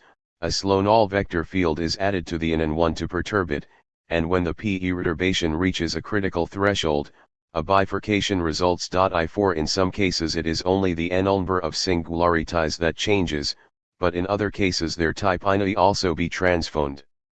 So far we have considered only point singularities, defining the tendency of a physical system to reach a steady state. But there are also line singularities, shaped into a loop, that define tendencies to oscillate in a stable way. These are called periodic attractors or Leonid cycles. More recently a third variety of universal singular ity has been found, the result of repeatedly stretching and folding a closed loop. These are referred to as chaotic or strange attractors. The transformations that convert one of these types of singularity into another are also well known. The Hopf bifurcation changes a point singularity into a periodic one, and the Feigenbaum bifurcation changes a periodic singularity into a chaotic one. A sequence of bifurcations has a similar group theoretic structure as the series of permutations used by Deleuze to generate the solutions to the quintic equation. As the bifurcations transform one singularity, or set of singularities, into another, all the solutions to the problem posed by the differential equations progressively unfold: steady-state solutions, periodic solutions, chaotic solutions. These regular sequences can be found not only in mathematical inodals but also in objective phenomena, such as the phenomena studied by fluid eltilchenics. Moving fluids are presented with a problem as their speed increases, and they solve this problem by adopting a variety of regions of flow adapted to each range of speeds. At a slow speed the solution to the problem 1 is simple: stick to steady state or uniform flow. But after a critical threshold of speed that solution becomes insufficient and the involving fluid must switch to a convective or wavy flow. Finally, after crossing yet another critical threshold, the faster speeds present the flow with a problem that it cannot solve by involving rhythmically, and it is forced to become turbulent, distributing its energy into a structure of vortices within vortices. I5 As these different inoners of involving unfold one after another, they display all the solutions to the problem of flow. Moreover, the isomorphism between the behavior of the mathematical nodal and the fluid inechanical phenomena shows that they may be considered as de fatent actual solutions to the same sextual problem. In other words, to explain the success of a mathematical model, all we need to do is to consider it an actualization of the SAINE virtual problem that the phenomenon being modeled solves. There is no correspondence between inodals and reality but a relation of co-actualization. I6 The fact that Deleuze compared the achievements of Abel and Deleuze to the revolutionary impact of astronomy's switch to heliocentrism clearly shows that he thought these ideas represented a radical departure from the past. But, as he adds elsewhere, the gains from group theory can only be realized philosophically if we blend its insights with those of non-metric geometries to create a theory of problems. Solvability LTIUST depend upon an internal characteristic: it must be determined by the conditions of the problem, engendered in and by the problem along with the real solutions. Without this reversal, the famous Copernican revolution amounts to nothing. Moreover, there is no revolution so long as we remain tied to Euclidean geometry. We must move to a geometry of sufficient reason, a Riemannian-like differential geometry which tends to give rise to discontinuity on the basis of continuity, or to ground solutions in the conditions of the problem. DRR 62. When I described the nature of state space above, I ran one arc that, unlike the points that compose a n1-metric space, defined by their relation to a set of global coordinates, a point of state space is individuated by the instantaneous rate of change of curvature at that point. This entirely new way of conceptualizing space was the Achievement and of two great 19th century n1-mathematicians, Carl Friedrich Gauss and Bernhard Riemann. Another giant of 19th century n1-mathematics, Felix Klein, gave us the way to link this Achievement with the resources of group theory. Klein realized that the different geometries known to him, Euclidean geometry, affine geology 11 etchery, projective geon 1 etchery, could be associated with groups of transformed one-ations that left their basic features invariant.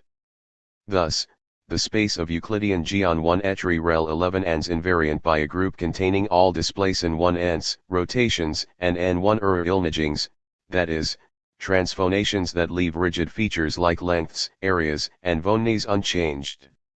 In projective geometry, on the other hand, lengths and other rigid features do not remain unchanged, they are distorted or changed in size depending on the type of projection used, but other n10 re-abstract features do ren 1 an invariant. As one historian of Inathin 1 Addix puts it, it was evident from the work of von Stott that projective geometry is logically prior to Euclidean geometry because it deals with qualitative and descriptive properties that enter into the very formation of geometrical figures and does not use the measures of line segments and angles. This fact suggested that Euclidean geometry might be Soln's specialization of projective geometry.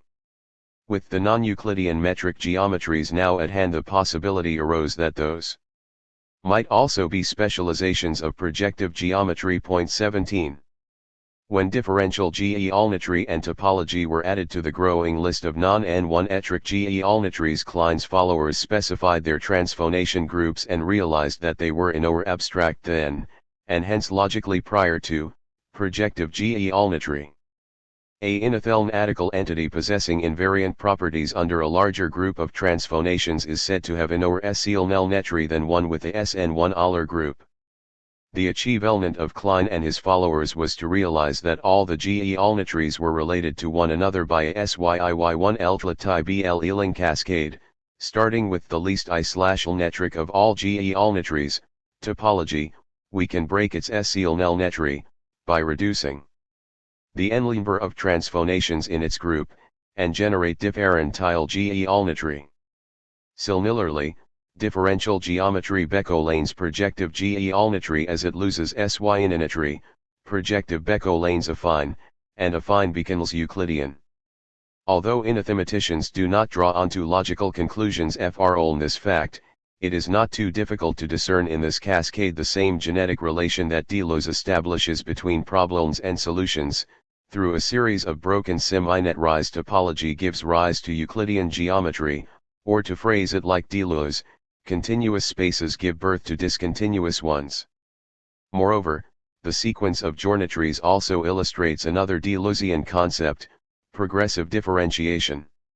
While in topology all closed figures, a circle, an ellipse, a square, a triangle, are identical, in projective geometry only those that are conic sections, circles, ellipses, parabolas, are identical.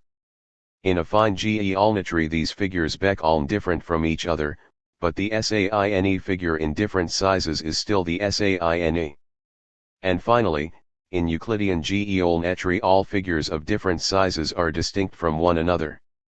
In other words, the more continuous and flexible spaces have the least degree of differentiation, the smallest n-number of distinct figures, while the most discontinuous and rigid have the largest n-number of differentiated figures. It is this progressive differentiation that links epistemological and ontological problems. Solutions in both mathematics and laboratory phenomena are engendered as the problem itself progressively differentiates. Although Deleuze never mentions the work of Felix Klein, it seems clear that Klein supplies precisely what Deleuze is asking for when he says that there is no revolution in the theory of problems unless we link group-theoretic ideas and non-inetric spaces.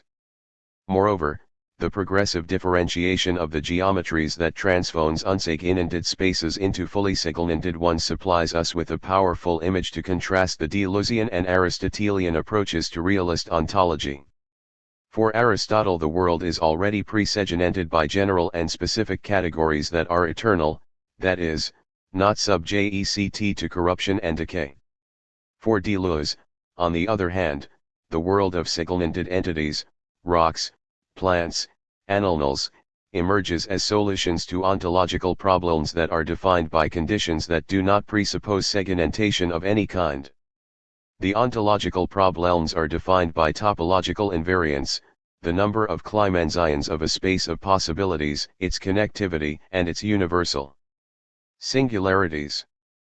As these ontological problems undergo a process of actualization, they become progressively differentiated into a n1 multiplicity of actual solutions. This differentiation proceeds in a fully historical way, and may only reveal a portion of the possibility space at a tilde. Thus, when reptiles deaulnated the world of vertebrate animals, they exhibited a large degree of differentiation into species that occupied most available ecological niches. Moyonel gnolls, on the other hand, were at that time undifferentiated nocturnal creatures constituting a slow null component of ecosystems. But with the mass extinction of dinosaurs, the LNT ecological niches left behind presented animals with the opportunity to differentiate and explode into the multiplicity of species that we can observe today. I9 To conclude this essay, we'll return to the world of mathematics and ask ourselves whether we have not introduced transcendent entities through the back door when we speak of invariance, topological or otherwise. If the 10 invariant were used by itself, it would certainly carry implications of an eternally unchanging essence. But in its technical meaning it is always used relative to a transformation, rotations, displacements, projections, stretchings, foldings.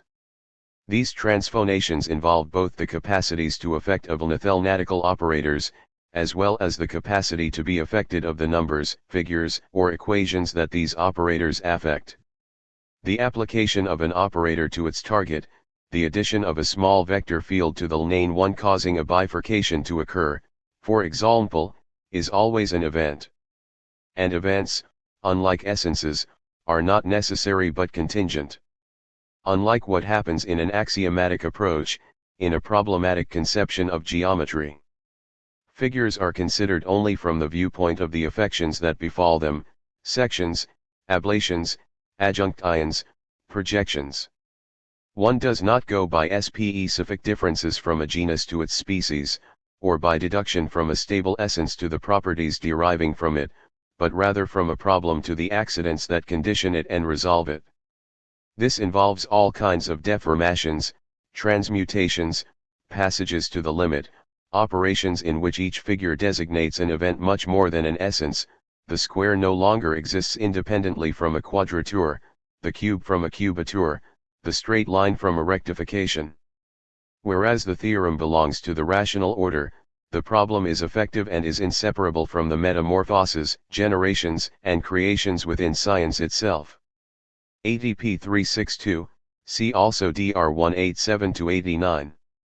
I9 The relation between topological diagrams and the evolution of animals and plants is in fact more complex than this.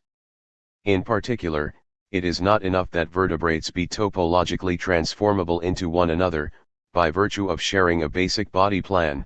These transformations must also be inheritable so they can be part of an evolutionary process. In other words, we must also consider the role of the space of possessible genes.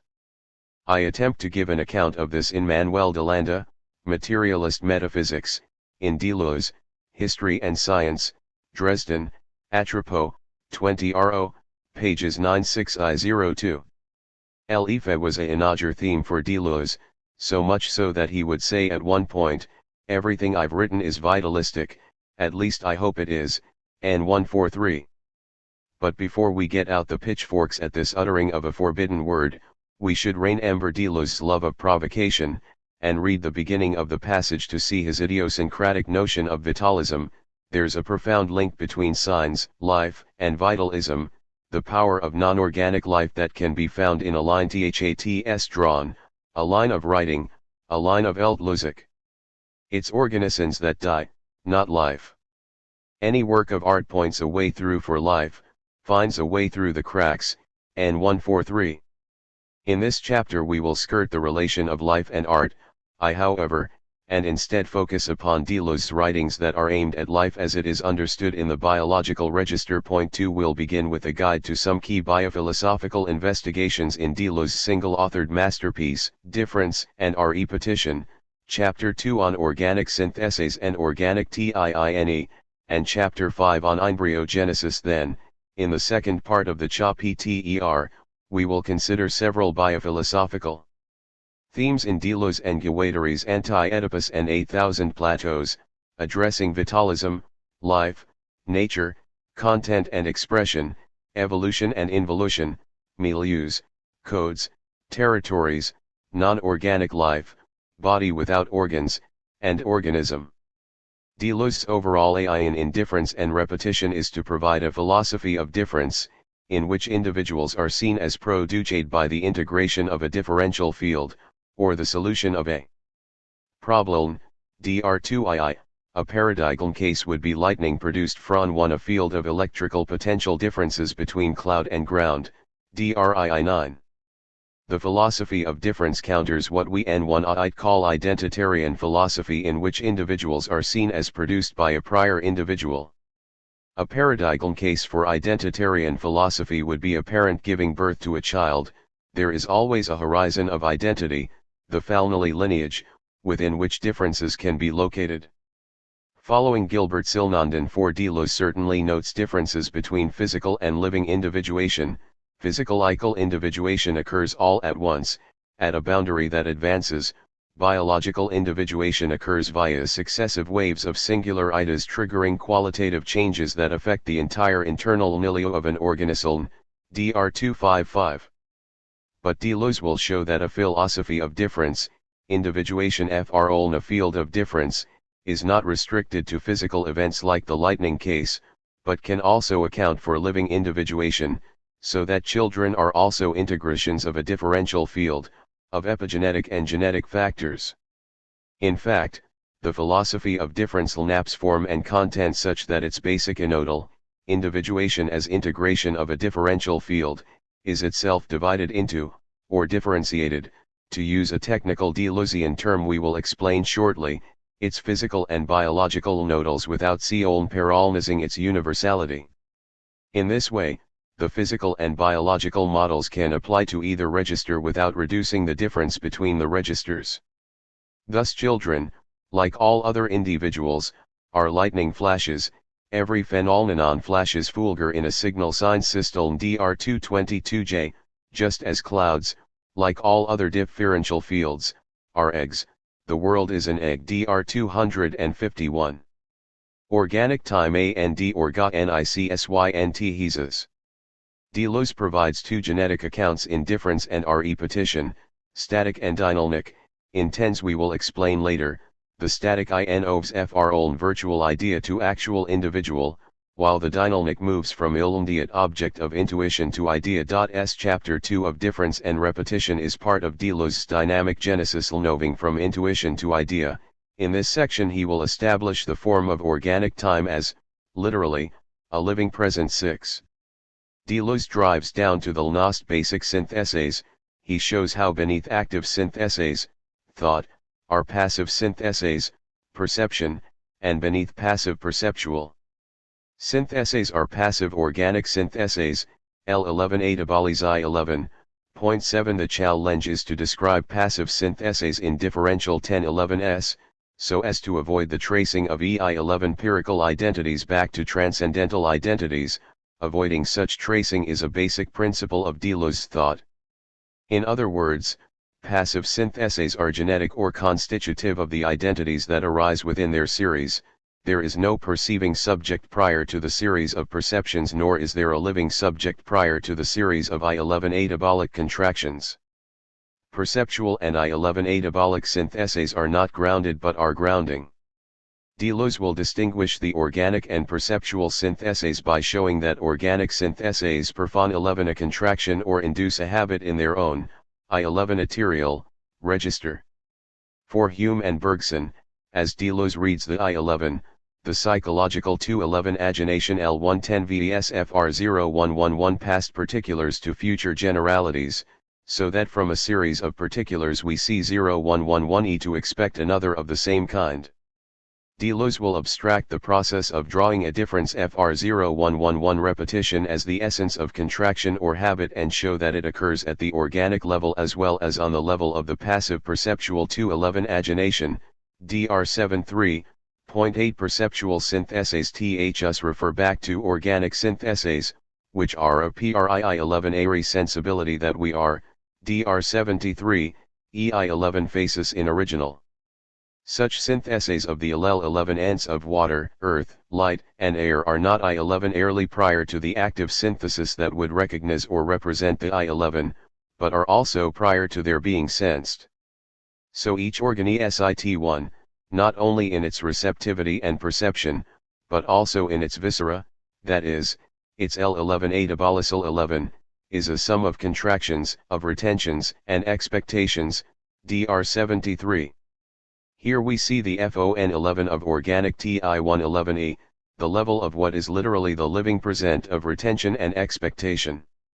Organic retention is the cellular heritage of the organic history of life, and organic expectation is the faith that things will repeat in the ways to which we are accustomed.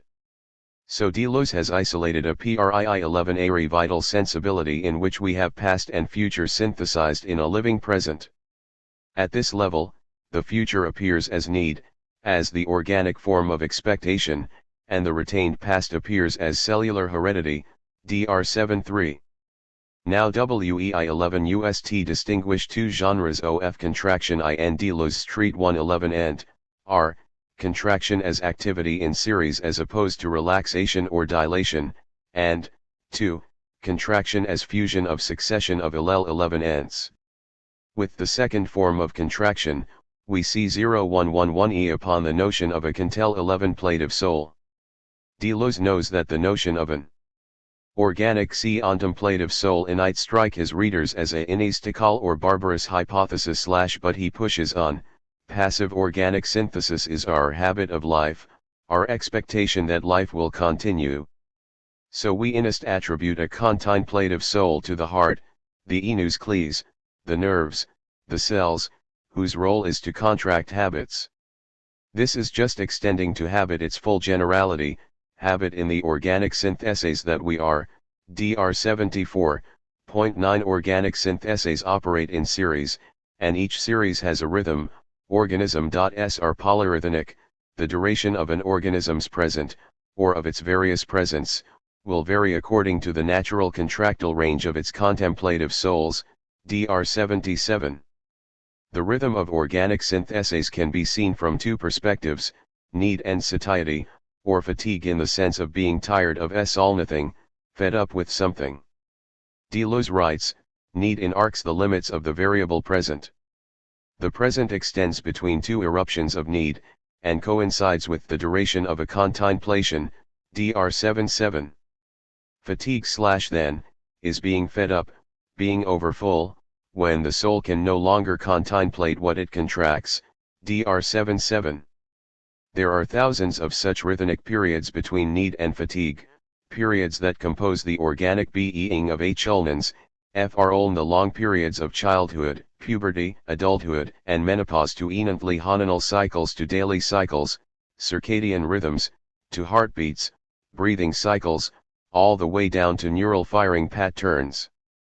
Everything organic, each contemplative soul, has a period of repetition, everything is a habit, and each one of these repetitions forms a living present that synthesizes the retention of the past and the anticipation of the future as need. Organic individuation. To appreciate fully Deleuze's treatment of individuation in Chapter 5 of Difference and Repetition, we inist make a brief foray into Deleuze's Intophysics, where we find a tripartite ontological scheme, positing three interdependent registers, the virtual, the intensive, and the actual.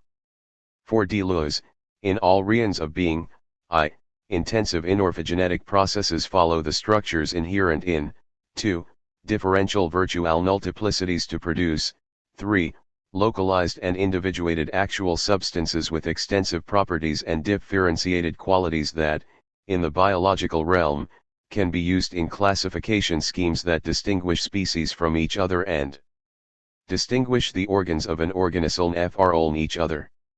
Simply put, the actualization of the virtual, that is, the production of the actual things of the world, proceeds by way of intensive processes. In a fuller picture of Deleuze's ontology, we see that the virtual field is composed of ideas or multiplicities which are constituted by the progressive determination of differential elements, differential relations, and singularity as J. What are related are precisely intensive processes, thought as linked rates of change, DRI 82-9I. Beneath the actual, any one state OFA system, WE find personal individuations or intensive morphogenetic processes that produce system states, and beneath these we find pre-individual singularities, that is, the key elements in virtual fields, marking system thresholds that structure the intensive morphogenetic processes. We thus have to distinguish the intense personal field of individuation and its processes from the virtual pre-individual field of differential relations and singularities that make up an idea or multiplicity. But it's even more complex than just three anodes or registers, for we have to distinguish individuation as the field of individuation, called variously the egg or the metastable field drolnitization as the process of individuation, embryogenesis or spatiotemporal dynamisms. Deleuze has thus a fourfold order of reasons: differentiation, individuation, dramatization, differentiation, organic and specific, Dr25I, translation notified. Differentiation is the mark of the virtual, the pre-individual / while differentiation is the mark of the actual, the fully individuated end product. So both individuation and dramatization are intensive and impersonal. They are the field and the process of individuation. A simple example distinguishing field and process of individuation can be found in the enterological register, where the field of individuation is composed of the cloud-ground system with its electrical potential differences, while lightning is the process of individuation, the production of an event. On a slower temporal scale, the field of individuation of a weather system would be bands of different temperature and pressure in air and water which exist prior to and allow for the morphogenesis of wind currents or stones, which are the spatiotemporal dynamisms, the process of individuation of a singular event, sometimes worthy of its own narn, as with hurricanes. In the biological register, an example of the field of individuation is the egg, while the process of individuation is embryogenesis. To save Deleuze from tracing empirical individuation back to a transcendental identity qua genetic progranel, we see the biological virtual as the differential idea of genetic and epigenetic factors, as does the contemporary school of thought known as developmental systems theory or DST. 10. A very important point for Deleuze in his account of the biological model for ontogenesis is the priority of individuation to differentiation. In other words, singular differences in the genesis of individuals precede the categories into which they are put, creative novelty precede classification. As Deleuze puts it, individuation precedes differentiation. In principle, every differentiation presupposes a prior intense field of individuation. It is because of the action of the field of individuation that such and such differential relations and such distinctive points, pre-individual fields, are actualized. Dr. 247. Individuation is thus the answer to the drarnatic question who?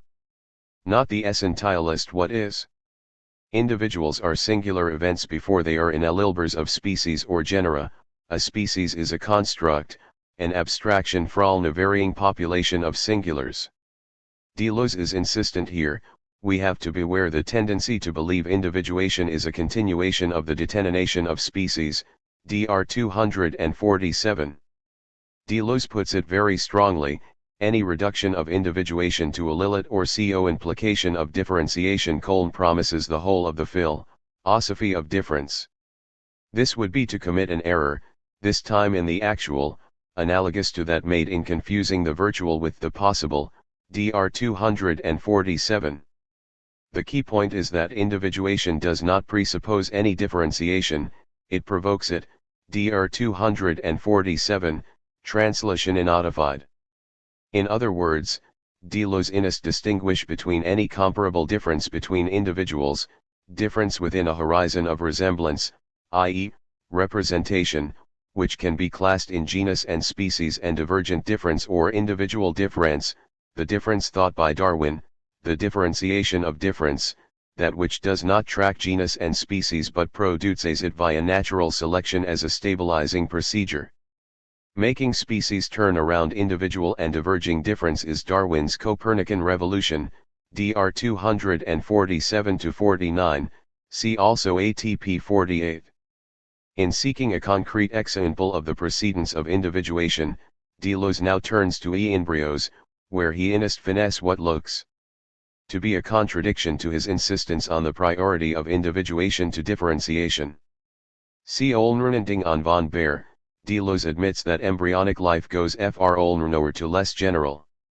2. However, this generality has nothing to do with an abstract taxonomic concept, that is, it is not produced by differentiation as conditioning the comparison of the properties of finished products in a classification scheme, but is lived by the embryo in the process of individuation drawnetization, Dr. 249, emphasis in original.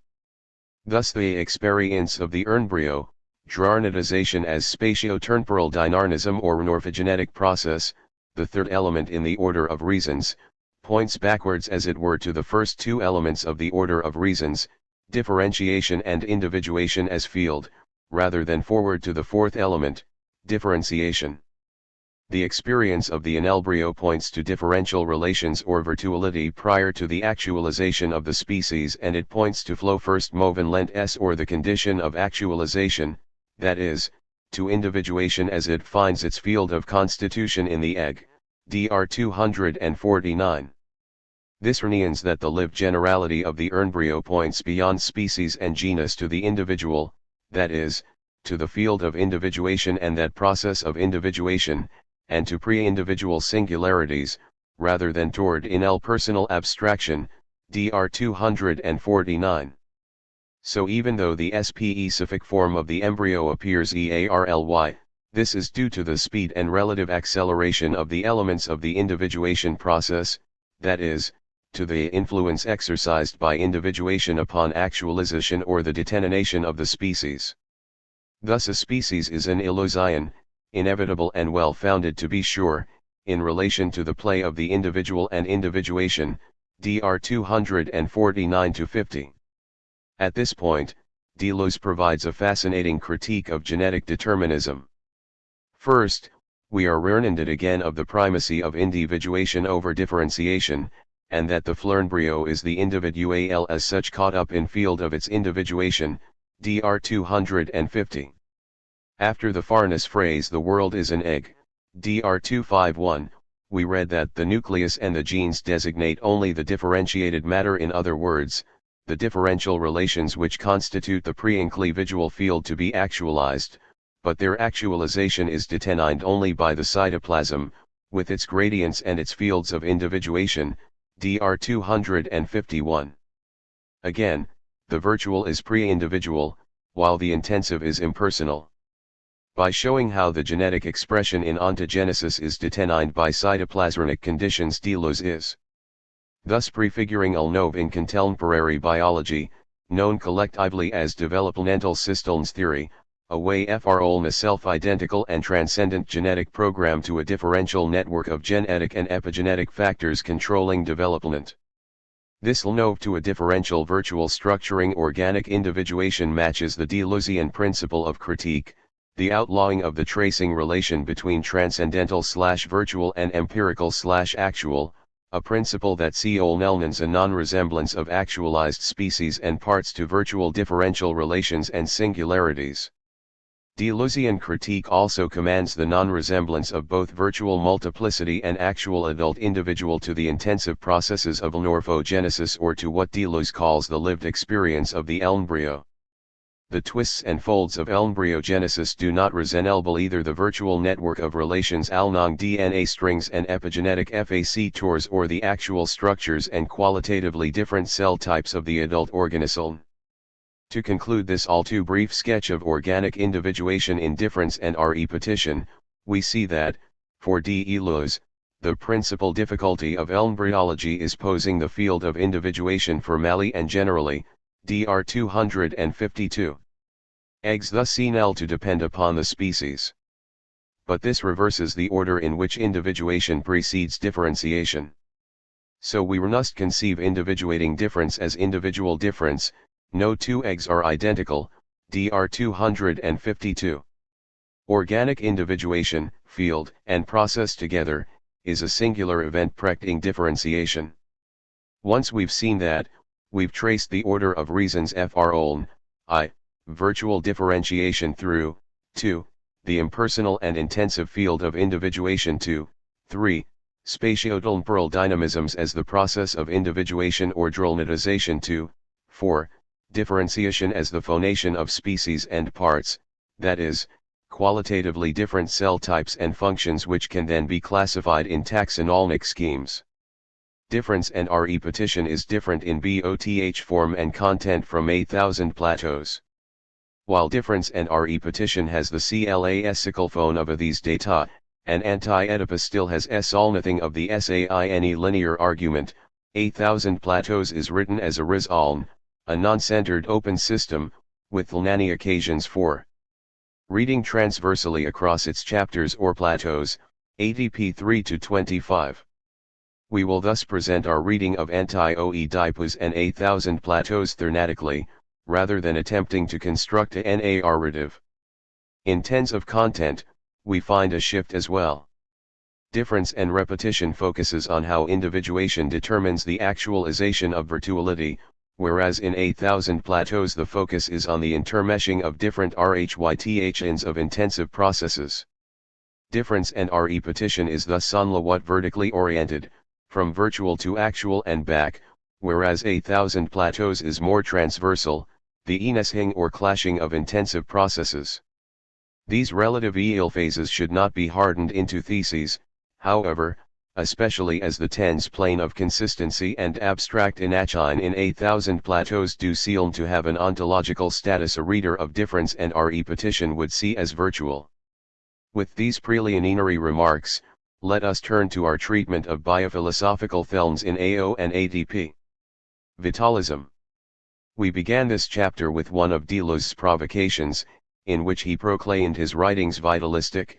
Épater les bourgeois is an old French philosophical gesture, but Deleuze is not vitalistic in any technical sense of espousing a non-immaterial intelligent guiding force, a vital principle or life force or enteleche. I2. He proclaims himself an honest and materialist in many passages. Deleuze and Guattari go so far as to call fascism a problem of pure matter, a phenomenon of physical, biological, psychic, social, or cosmic matter, ADP R65. But, as we will explain below, Deleuze is a machinic and lateralist, not a inectionist, and it is only as a reaction to ineconism that classical vitalism makes sense. It is the impoverished sense of matter in inectionism, as chaotic or passive, that creates the tentation to classical vitalism of the enteleche type. Seeing matter as chaotic or passive creates the need for a hylomorphic residential queue in which a transcendent organizing force swoops down to instill a form that organizes the matter. But Deleuze learned Fr. Gilbert Silnanden to mistrust Hyl as much for its social origins in Coln-Mand relations as for its intophysical assumptions, ADP 408RO. What we need to look for in Deleuze's notion of vitalism is the life that encompasses both organisms and non-organic life. This life concerns the capacity for novel emergent properties in the self-organization of material systems, a conception that bypasses the dichotomy that would oppose a vital life force or enteleche to inectionistic biochemistry and physics. Life. For Deleuze and Guattari, life has a double sense, reflecting both stratification and destratification. It means both organisms as a certain set of stratified beings and also the creativity of complex systems, their capacity to produce new emergent properties, new behavior patterns, by destratifying and deterritorializing. Organisms are a particularly complex cistern of stratification, ADP 336, while life qua creativity is a surplus value of destratification. An aggregate of consistency that disrupts orders, forms, and substances, ADP 336, italics in original. In the second, creative sense, one example of which is speciation, the creation of novel orders, form 1s, and substances, then, life is not limited to the organism phone, the organism is that which life sets against itself in order to limit itself, ATP 503. This notion of life as creativity gives rise to the prodigious idea of non-organic life, ATP 411, italics in original, which we gloss as creative self-organization of material systems in registers other than the organizonic. As we will shortly see, by organism Deleuze and Guattari mean both homeostatic or autopoietic conservation of a living entity, and organ patterning useful to social machines. Nature. By various terms built around the word inachine, Deleuze and Guattari offer a conceptual scheme that allows us to treat inorganic, organic, and social being with the SAINE concepts. They thus strive for an ontological naturalism, a stance that would refuse to see humans as separate from own nature. This sort of naturalism is apparent in the beginning of Anti-Oedipus, where a schizophrenic stroll shows a time before the in and nature dichotomy. He the schizophrenic does not live nature as nature, i.e., as separate FROITI man, but as a process of production, AO2. The schizophrenic's being in contact with nature as process of production allows us to see in and as the being who is in intilnate contact with the profound life of all phones or all types of beings, who is responsible for even the stars and animal life, AO4. The term one used for the profound life of nature's process in Anti-Oedipus is desiring production. Crisscrossing Marx and Freud, Deleuze and Guattari use desiring production to put desire in the eco-social realm one of production and production in the unconscious realm of desire. Desiring production is a universal preliminary production, AO5, underlying the seemingly separate natural, earthly and biological, and human, psychosocial, realms. Desiring production is not anthropocentric, it is the very heart of the world. All natural processes, even those well beyond the Achulnan, are processes of inachinic desiring production, everything is a inachine. Celestial inachines, the stars or rainbows in the sky, alpine machines. Nature as process of production, AO2. Universal in scope, desiring production is also illuminant and non-subjective, there is no subject that lies behind the production, that performs the production, and purely positive, the desire in desiring production is not oriented to nicking up a lack, AO25. Desiring production is immanent, autonomous, self-constituting, and creative, it is the natura naturans of Spinoza or the will to power of Nietzsche. The inachinic naturalism of Anti-Oedipus should not be confused with Nietzscheanism, that is, the law-bound repetition of physical events with creativity shuffled off from dead matter into some spiritual realm. For Deleuze and Guattari, nature as desiring production or process of production is the linking together of desiring inachines, AO5. A desiring inachine is formed in the breaking of an immaterial flow produced by one inachine by another machine, there is always a flow producing inachine, and another L1 machine connect to it that interrupts or draws off part of this flow, the breast, the enouth, AO5. Although these machinic connections are for the inost part patterned repetitions under the sway of a geological process, a biological species, or a social machine, there is always the chance for novel connections to be formed. For example, Achulnan desiring machines are often patterned by the social machines into which they fit, but not always, there's always a slippage, a derailment that would allow for novel connections, often innate by artists, AO3I. In 8,000 Plateaus, desire drops out of the description of nature, which is described in terms of abstract Ioakines and N1 achenic assemblages. Again, as in Anti-Oedipus, Lichanis IU, the tenet for creative self-organization of Iuaterial cyst IUs, is not Lichanese IU, or deadened, routinized, repetition. In fact, we could say, Iuchanisio is a residue of Luacanislu, creativity Ciolus first, then routinization. In 8,000 Plateaus Stimunology, strata, phonus which induce Iuchanical repetition, are ontologically sec andri to lines of flight, which provide the occasion of creative novelty by disrupting, destratifying and deterritorializing, stratified, mechanical, processes. Deleuze and Guattari write, what is primary is an absolute deterritorialization, an absolute line of flight. It is the strata that are always residues. The question is not how soluething iu manages to leave the strata but how things get into thelu in the first place, ADPS 6. As we will see in iuary detail below, organism is one of three strata B ending HUIUans to patterned repetitions, ADPIS 9. Despite the ontological priority of lines of flight, stratification is chronologically simultaneous with destratification and is a very important, inevitable phenomenon that is beneficial in iuany respects and unfortunate in luany others, ADP 40. Nature as process, natura naturans, is thus bivalent, constituting an abstract iuachine of stratification, a tendency to hierarchically ordered, eugenically repetitive systelas, and destratification, a tendency to experimental, creative processes or lines of flight. Nature as stratification is called the judgment of God, ADP 40, while destratification allowing creative novelty is called life, ADP 336, S03, S07, as we will see, such life can be non-organic. While stratification produces a body composed of homogeneous layers, destratification allows the construction of consistencies or assemblages, functional wholes that preserve the heterogeneity of their component parts and enable further non-hierarchical or risoluatic connections, ADP-SOS.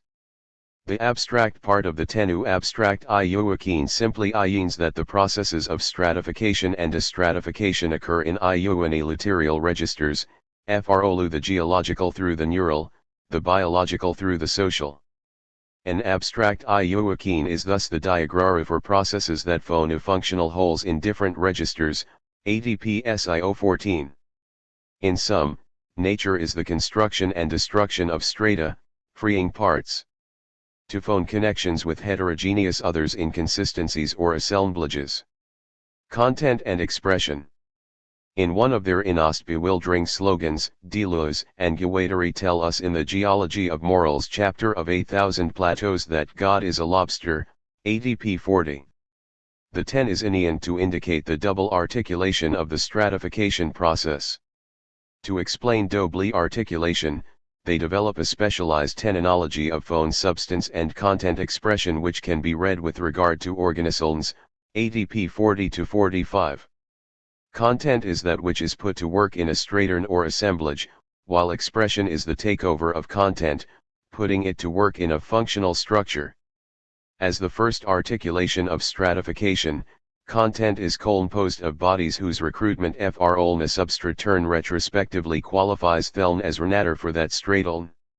Stratified content has both form and substance. The substance of content is a homogenized matter selected out frolna heterogeneous source or exterior inilio. The phone of content is the ordering of those selected elements by a code which is in turn overcoded by the phone of expression to produce an emergent functional structure or substance of expression, ADP 41. In the double articulation characteristic of stratification, content is relative to its expression, so that what is content for one expression can itself be the expression of another content. In strata, actualized systems, to use the tens of difference and repetition, expression takes part in a double articulation, and alternately results in a new substance, with new emergent, albeit fixed, properties, while in assemblages, intensive fields and processes of individuation, expression results in new affects, new capacities to form further assemblages, in the best case. Within the system of the strata, expression takes different phones. Following Simon Don, Deleuze, and Guattari write that in the inorganic strata, expression is the anolarization of inolicular content, that is, the carrying forth to the anacroscopic scale of the implicit phones of inolicular interactions, ADP 57.13 on the organic stratum.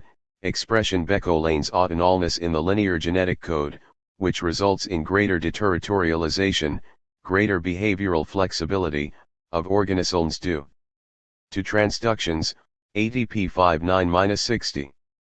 In all parts of the alloplastic, niche constructing, Stradlun, expression Beck-Olane's linguistic rather than genetic, that is, achieves a superlinear or temporal form allowing translation, ATP 60.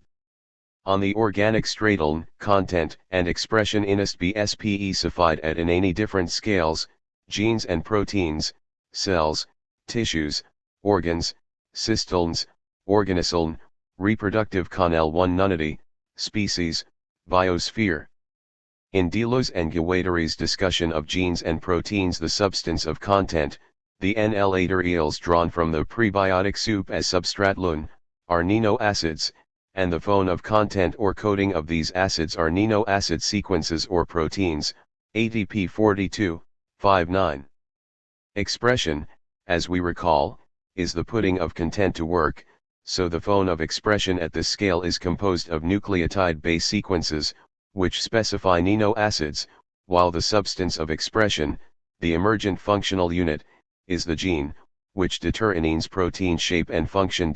For skipping over several scales, cell, tissue, organ, for simplicity's sake, we arrive at the level of organic systems, example the nervous, endocrine, and digestive systems, where the substance of content is composed of organs and the phone of content is coding or regulation of flows within the body and between the body and the outside.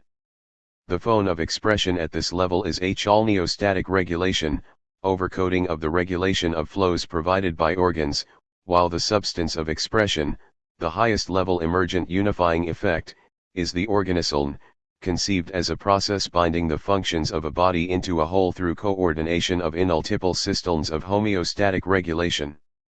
Evolution and involution. Deleuze and Guattari have a strong and a weak sense of the creative transformation involved in the production of biological novelty.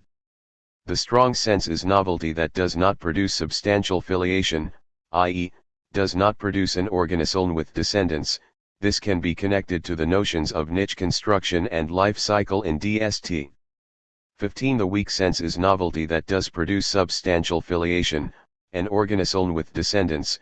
This can be connected to the notions of serial endosymbiosis in the work of Lynn Margulis 16 and developmental plasticity in the work of Mary Jane West Eberhard.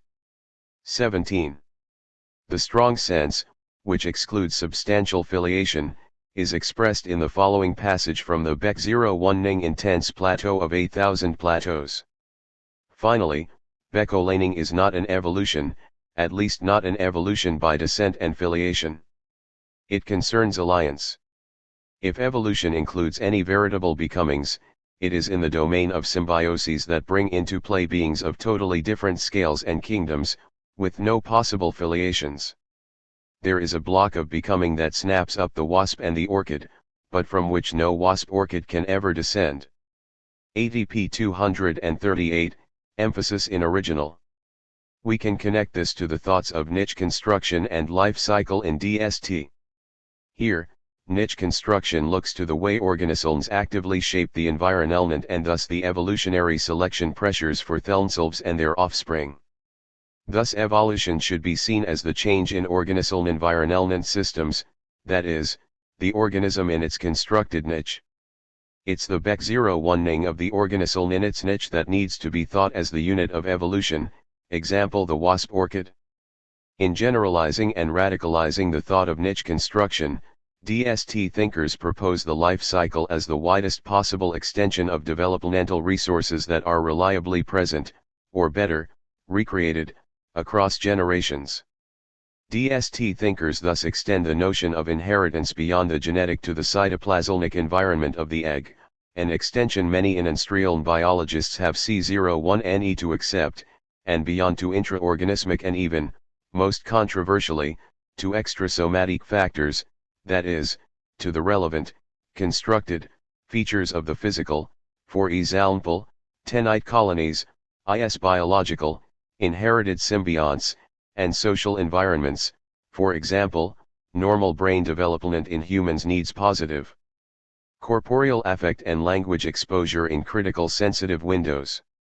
This notion of LEFE cycle as the unit of evolution in Olm passing intranuclear, cytoplasmic, organic, and extrasomatic elan 1 ants colons close to what Deleuze and Guattari refer to above as symbioses that bring into play beings of totally different scales and kingdoms. The weak sense of biological novelty is that which does result in a substantial filiation, that is, organisms with descendants. There is still the emphasis on heterogeneous allelnants entering a symbiosis, but the result has organismic form. The Farrell-Nost connection here is with the work of Lynn Margulis, who posits that symbiosis, rather than annotation, is the Nost important source of variation upon which natural selection works. Her inost farness exan 1 ple is mitochondrial capture at the origin of eukaryotic cells. Margulis holds that mitochondria were previously independent aerobic bacteria engulfed by anaerobic, protonucleated, bacteria. Eukaryotic cells thus produce the lineage for all multicellular organisms. Serial endosymbiosis thus short-circuits the strict neo-Darwinist doctrine of annotation as origin of variation upon which we find selection of slight adaptations. Although there is organismic filiation here, Margulis' notion of evolution via the symbiosis of different organisms seems at least in line with the spirit of what Deleuze and Guattari call involution, ADP 238-39. We will discuss the relation of Deleuze and Guattari's work to that of Mary Jane West Eberhard in the next section. Milieus, codes, and territories.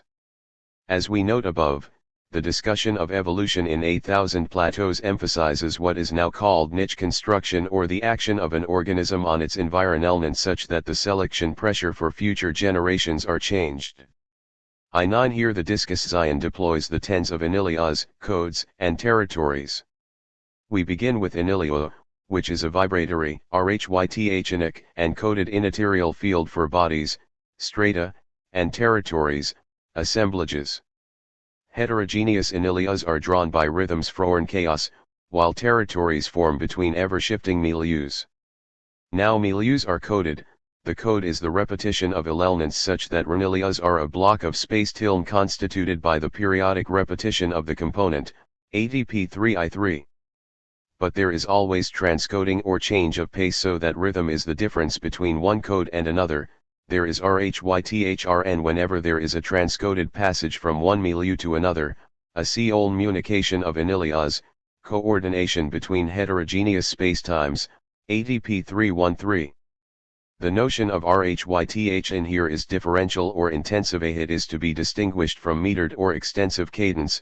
Rhythm is critical. It ties together critical enoments, ADP 3I3. See radical here. Lilian's a threshold in a differential relation, a singularity in the linked rates of change of a living system in its ecological niche. Milieus and rhythlns are thus interrelated. Milieus are coded and repetitive, but the rhythln is always shifting in transcoding, 313. Every living being has four anilias, one the exterior anilio, inaterials furnished by substratal, ADP 49, 2. The interior anilio, the domain of neostasis for the colon-posing allelnants and colon-posed substances, ADP 50, 3. The incendiary anilio are cyto-FNM brains, ADP 5I, which establish the possibility of epistrata as stable states determined by neostatic set points, 4. The annexed or associated milieu, ADP 51, the ecological niche or parastrata, in turn composed of a. Sources of energy different from food, respiration, b. The discernment of materials, perception, and c. The fabrication of compounds, response/reaction. Rhythm is the difference between one code and another, so rhythrn and the anilio are relational. A milieu does in fact exist by virtue of a periodic repetition, i.e., a code, but one whose only effect is to produce a difference by which the milieu passes into another anilio, ADP 314. Codes are that which determines order, in a anilio, or as phoning a body in content expression. Every code has a margin of decoding, ADP 53, 322, FR only two factors, supplements, unexpressed genetic variation, that is, non-coding DNA, and transcoding or surplus value of code, transverse communication or serial endozyl biases, ADP 314. Territorialization affects multiple anilias and rhythms. Territories themselves have exterior, interior, incendiary, and annexed milieus, as do bodies, ADP 314. With territories, anilio components are no longer directional but now dimensional, that is, they are no longer merely functional, but now expressive, ADP 3015.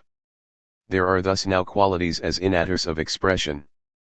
For example, color in birds or fishes is functional when tied to an action, when it indicates readiness for physiological function, feeding, fighting, fleeing, mating, but it is expressive when it enarches a territory. The difference is temporal. Functional color shifts are transitory and tied to the action, while expressive color has a temporal constancy and a spatial range, ADP 315. Territories depend on decoding. The key is the disjunction of code and territory, ADP 322. The territory arises in a free enargin of the code, that is, while in anilias there is transcoding, territories are associated with decoding.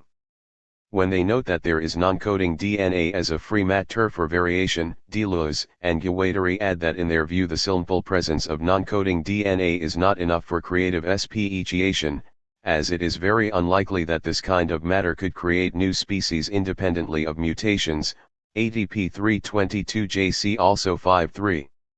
On the other hand, in the views of certain recent biologists, innotation is not the only means of providing variation for selection. Such free DNA can serve as unexpressed genetic variation, allowing environmental induction of novel phenotypic traits leading to evolutionary change in specific circ instances. 20 Deleuze and Guattari's text resonates with this notion when they note that there are events of another order, i.e., other than innotation, capable of multiplying the interactions of the organism with its anilias, ADP 322. This other factor is territorialization, which has both spatial and intensification effects. Spatially, it spreads organisms out, making them keep their distance from each other. It also intensifies the relation of the organism and its anilias. It speeds up evolution from having to wait for remutation. Territorialization is precisely such a factor that lodges on the margins of the code of a single species and give the separate representatives of that species the possibility of differentiating. Translation modified from differentiating, ADP 322. Remembering the principle of the priority of individuation we saw in difference and repetition, we should read differentiating here as tracking the concrete process of creating singular differences in individuation process. We can connect this notion of singular, creative, and concrete organic individuation with that of developmental plasticity in relation to shifting milieus as they are territorialized in niche construction. 21.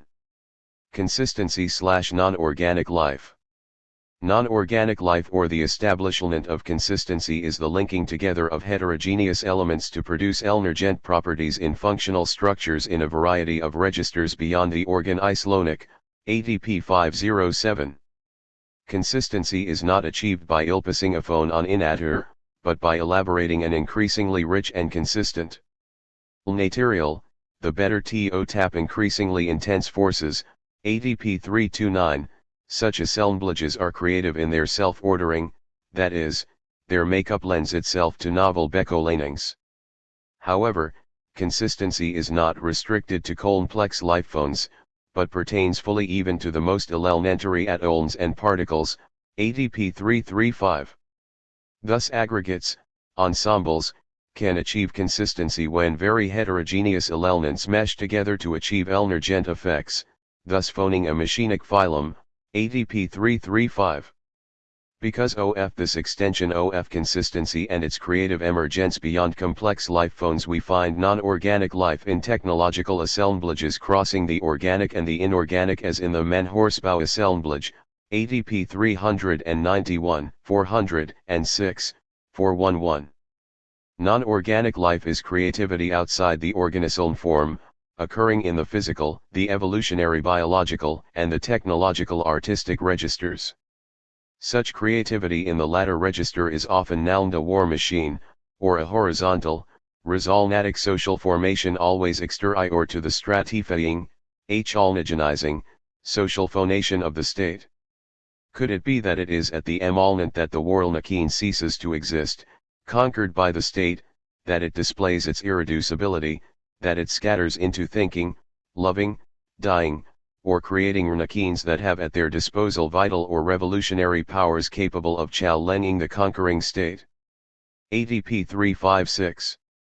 To reach the plane of consistency, to be open to new orderings and new potentials, an organism must be disordered, it must reach its body without organs. This 10 is responsible for much confusion.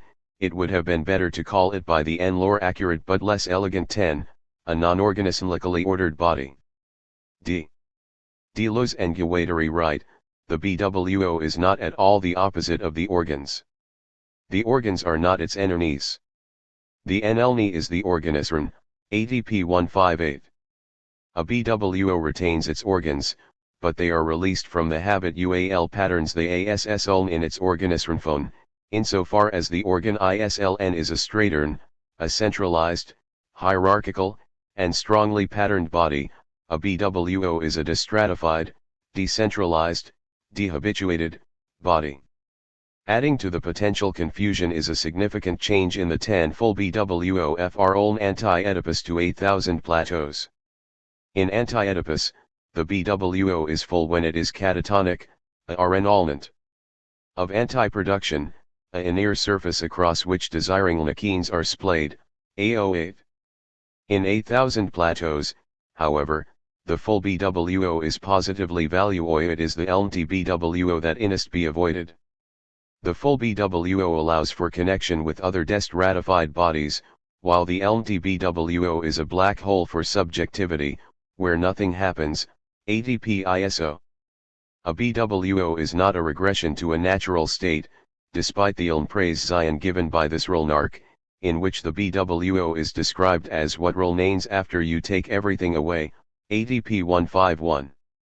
Rather, it is an object of construction, a practice needing cautious experimentation to reach a plane of consistency, a region in which one is now open to a field of new connections, creative and novel becolanings that will give one new patterns and triggers of behavior.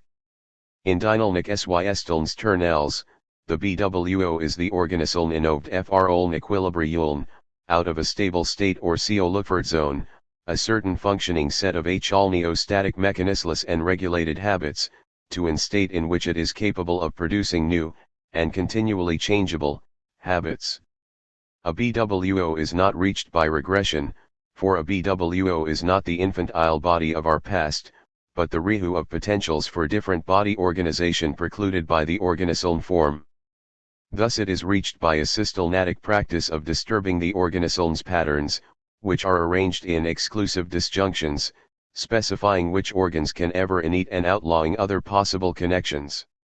In this way a body of purely distributed, rather than centralized and hierarchized, organs can be reached, sitting upon its underlying inner energy flow. In other words, a BWO is purely illineantly arranged production J matter energy flowing without regard to a central point that drains off the extra work, the surplus value of the organs for an urgent organic subject in a supplementary dimension, ADP 265, TO those OF the organs, ADP 159. Since all actual bodies inest innate choices, the key ethical move is to construct a body in which patterning is flexible, that is, to stay in a sustainable intensive crisis situation, where any one exclusive disjunction can be undone and an alternate patterning accessed. As an object of practice reached starting FROLN the organism, the BWO needs to be cautiously constructed by experimentation with body practices, staying stratified, organized, signified, subjected is not the worst that can happen, ADP 159. Nor is the BWO an individualist achievement, for the BWO is necessarily a collectivity. Uncollective, as in 1 Blingagen 9 and Elan 1 ens, things, plants, ani 111 als, tools, people, powers puissances, and fran 1 ants of all of these, for it is not n1y body without organs, instead the ll1e n loy is on it, or what ran 1 ans of 111e, unalterable and changing informal, crossing thresholds, ADP 16R. Organi S1Ti. We will conclude this tour of biophilosophical then 1es with the notion of organisal, a notion whose centrality for other biophilosophies Deleuze and Guattari challenge. For Deleuze and Guattari, an organisal is type of body, it is a centralized, hierarchized, self-directed body. A body is a system considered in 10 less of appropriation and regulation of L11 adder energy flows, in Spinoza's tenels, it is a L11 ethereal system 11 with a characteristic longitude or relation of the if speeds and slowness L110 and G its constituent parts, ADP 260. Bodies also have latitude or the sun one total of the intensive affects it is capable of at a given power or degree of potential ADP 260. At a lower level of analysis, a body is in a cell 11 bleage of organs, at higher levels, a body L11I itself be an organ in a social body. A body is thus a node in a production network that is plugged into a network of other flows, slowing Sol 1e down, speeding others up. A strat U111 is the alpest of homogenized bodies put to work by an overcoating agent, while a consistency is an SN1 bleage that retains the heterogeneity of the body COL11 posing it. The organisal 11 is an L11 urgent effect of organizing organs in a particular way, a 1 added to the N1 multiplicity of organs in a supple L11 enteri Derninchen, ADP 21, 265. As we have seen in discussing anti-Oedipus, an organ is a desiring L11 achene / that is, an L11 iter and breaker of flows, of which part is siphoned off to flow in the econal Y of the body. Organs are a body's way of negotiating with the exterior L11 ilio, appropriating and regulating a bit of L11 adder energy flow. The organism 1 is the unifying L11 urgent effect of interlocking H aliostatic L11 ischinisal 11s that quickly can 1 pensate for any non-average fluctuations below certain thresholds to return a body to its statistically norm 1 al condition. The organism 1 is a phenol enon of a col 11 ulation, coagulation, and cetyl 11 antation that, in order to extract useful labor fr all the BWO, imposes upon it phonals, functions, bonds, dealinant and hierarchized organizations, organized transcendences, ADP I59.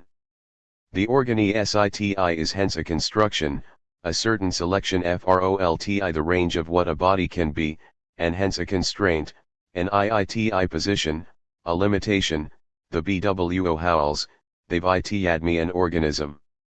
They've wrongfully folded ITIE. They've stolen ITE body. ADP I59. While all bodies are ordered, that is, contain SOLTIE probability structure to the passage of flows among their organs, the organi SITI is organized, that is, its habitual connect ions are centralized and hierarchical. The organs of an organ ISITI are patterned by exclusive disjunctions which preclude the actualization of other, alternative, patterns, AO 75-76. There is also a political sense of organi SITIWE should discuss S. Organi SITI refers to body patterns being centralized so that useful labor is extracted FROLTI the BWO, ADP I59.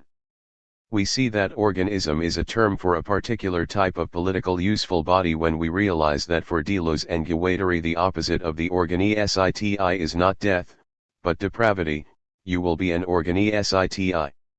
Otherwise you're just depraved, ADP I59. That is, being an organism today in Western capitalist IT ironians that your organs are edibly patterned for heteromarriage and work. Getting outside the organi SITI does not mean getting outside HOLTIEostasis guaranteed by a certain organic form so look as getting outside Oedipus into what Oedipal society calls depravity. So we have to think the body as socially patterned, and the experimentation Deleuze and Guattari call for is not so ltiok with somatic body liltiets, although that is part of it, but with biosocial technical body relations in what Deleuze and Guattari will call a consistency or even a war ltiakine. Every creation is brought about by a war itiakine, ATP 229-30, 356, 360. We have provided a brief overview of some biophilosophical themes in difference and repetition, anti-Oedipus, and 8,000 plateaus. Researchers are working on exploring the relations between Deleuze's works and that of the biologists he reads. See Note 3. Further work is needed there as well as in using Deleuze's conceptual SGLTIES to discuss contemporary biophilosophical concepts such as developmental plasticity, 23 autopoiesis/4 process structuralism, 25 serial endos yltibiosis theory, 26 and developmental systems theory, see Note IA. Such extended synthesis in ODELs provide for multi-level, interlocking, distributed systems for cell, organ, organism, and life cycle development and function in an evolutionary perspective. Deleuze provides a philosophical context for this endeavor, one that provides a vocabulary and ontological scheme for interlocking processes of the phonation, dephonation, and transphonation of self-organizing physical biological political systems. From a certain point of view, it appears to be quite possible to characterize every aspect of Deleuze's work as aesthetics or as in some N1 manner grounded in aesthetics. This possibility arises as a function of the wrenching duality characterizing aesthetics, which Deleuze cites in the Logic of Sense, LS 260. This characterization arises in a discussion of the Platonic distinction between well-founded copies that resemble the idea and copies called simulacra, which exist as a perversion of or deviation from the Platonic notion of the idea, LS 256-58.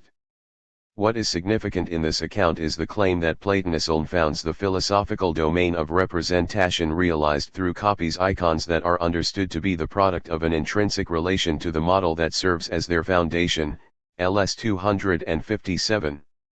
We may venture to say, then, that Deleuze is interested in this intrinsic relation and in the distinction between representations or true copies and simulacra, which are distorted or false copies. As we will see, the distortion of figuration pushed by the simulacra will be central to Deleuze's aesthetic thinking. It is, he says, the critical edge of inodernity, destroying both models and their true copies, representations, in order to institute the creative chaos, LS 264, 266. The development of this theme and of the structure supporting it appears to have continued throughout Deleuze's work. Thus its introduction sets the stage for Deleuze's notion of philosophy in general. Referring to the wrenching duality, Deleuze states that aesthetics designates, first, a theory of sensibility, insofar as sensibility is assumed to be the form of any possible experience. As the form of any possible experience, aesthetics is clearly situated as an aspect of thought. As a phone, it will be a calculus, a phonal structure of well-defined rules that make the system one governing experience consistent, so that it is not subject to interpretation. A phonal system for aesthetics can be thought in relation to sensation as it arises in relation to nature, or in relation to sensation produced by a specific work of art, but is always without a specific reference to the external events or entities that it governs. Fornal systems, insofar as they are consistent, do not lend themselves to contradiction or to the search for leaning outside of the cistern. This, it seems, is the general purpose of the logic of sense, to articulate the system consisting of series that produce sense. This is also why Deleuze calls it the logic of sense. It articulates the phonal system of well-defined rules according to which sense arises on an abstract surface in between phones of thought and the physical world, eschewing reference and the Konkan 1 and Problem 1's reference entails. In addition to its phonal systematic character, Deleuze elsewhere calls aesthetics a theory of art, a reflection of real experience that in I include an aesthetic of the spectator, as in the theory of the judgment of taste, Smnitilms an aesthetic, or rather. into aesthetic, of the creator, as in the theory of genius. Smnitilns an aesthetic of the beautiful in nature, solitilns an aesthetic of the beautiful in art too. However, this second formulation of aesthetics does not certainly stop here. Deleuze follows it with the proposal that if the conditions of experience in general do, in fact, become the conditions of real experience, then art inai proceed as a series of experiments, as experimentation. This implies that aesthetics is also a theory of experimentation with reality. Each of these characteristics appears to have at least been suggested by the philosophy that inspires the wrenching duality, that of Immanuel Kant. Kant proposed, in the Critique of Judgment, that in the free play of the faculties, the so-called aesthetic judgment is freed from the de-alienation of both the faculty of understanding, determining empirical knowledge, and the faculty of reason, determining practical interests, freed from both faculties. Aesthetic phone is a nearly perfect entendel of disengaging one end. Elnerging in free play, it is indifferent to the existence of the objects of its reflection as well as to their sensible and one adher.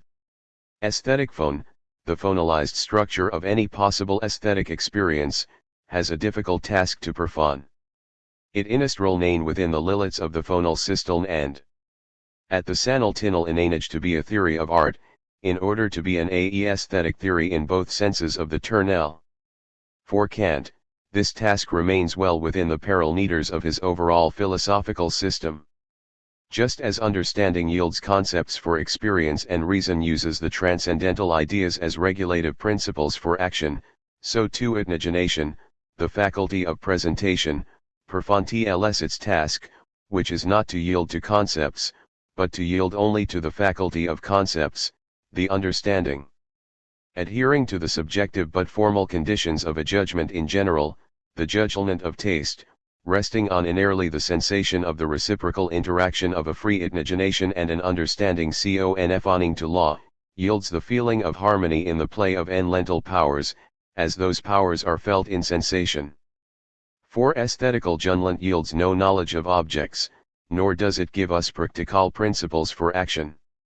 Aesthetical judgment is, however, itself both object and law, where our own feeling of pleasure in the harmony of the faculties is the object of the judgment, and it is also the law, the phone of the judgment, since our pleasure arises in the inner act of judging, and thus lies only in the fact that we can and do make judgments. 5 As Deleuze points out, this is not just aesthetic judgment but judgment in general.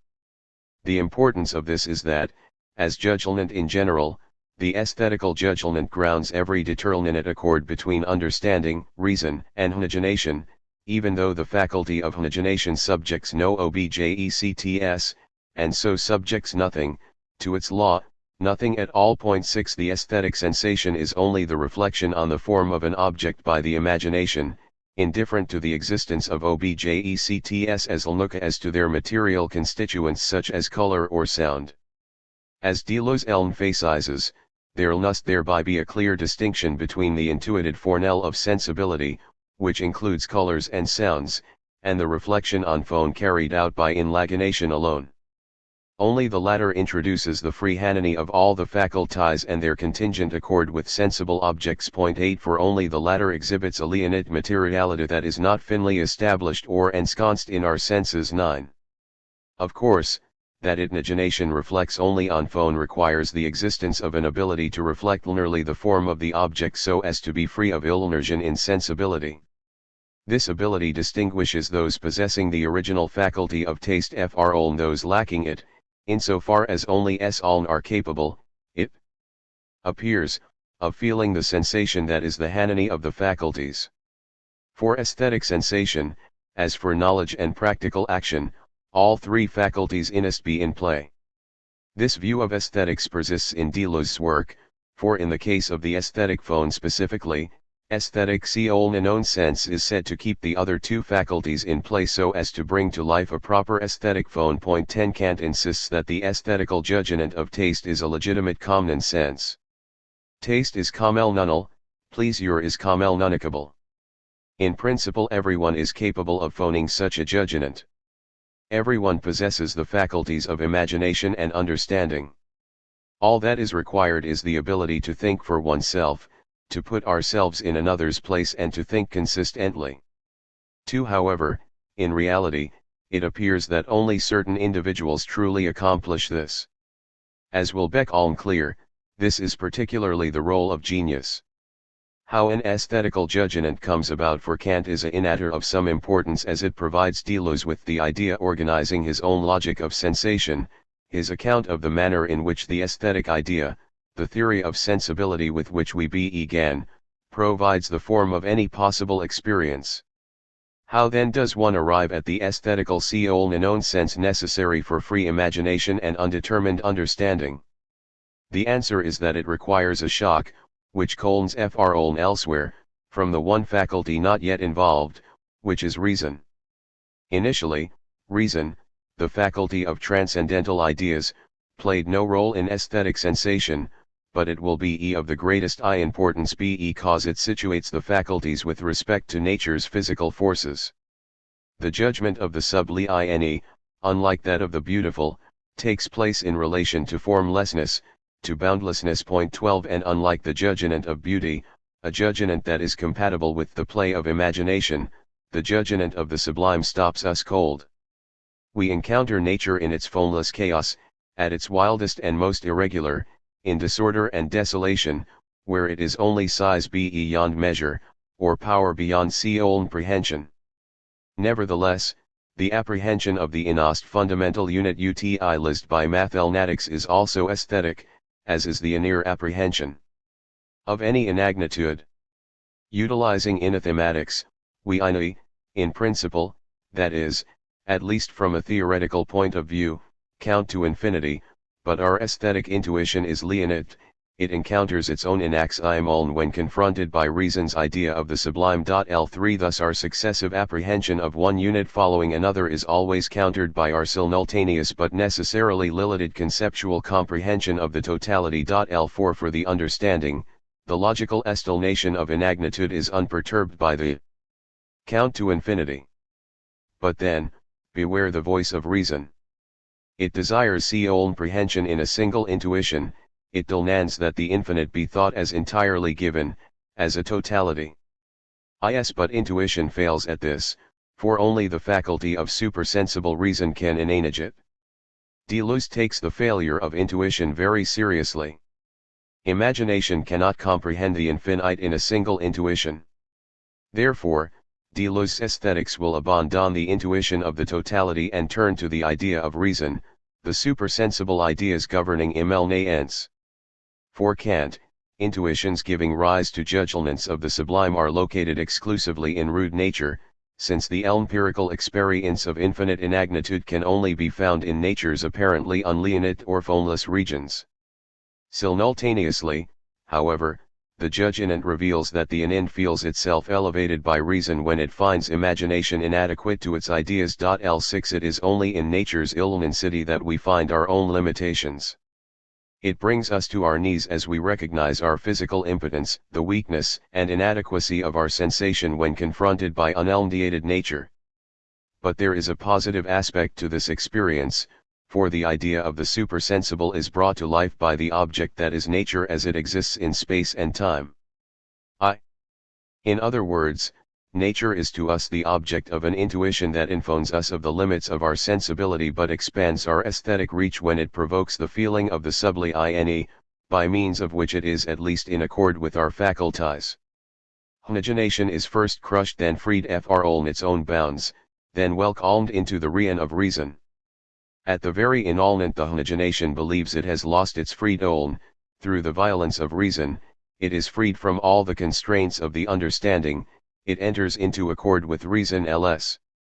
Insofar as Deleuze turns away from the possibility of an experience of the sublime in nature, he will reformulate it as a formal event, an event occurring in three-dimensional abstract space, rather than the space of experience. Such an event, as we will see, has a phonal, in one article narn. In that context, it may be called a catastrophe, fb ru.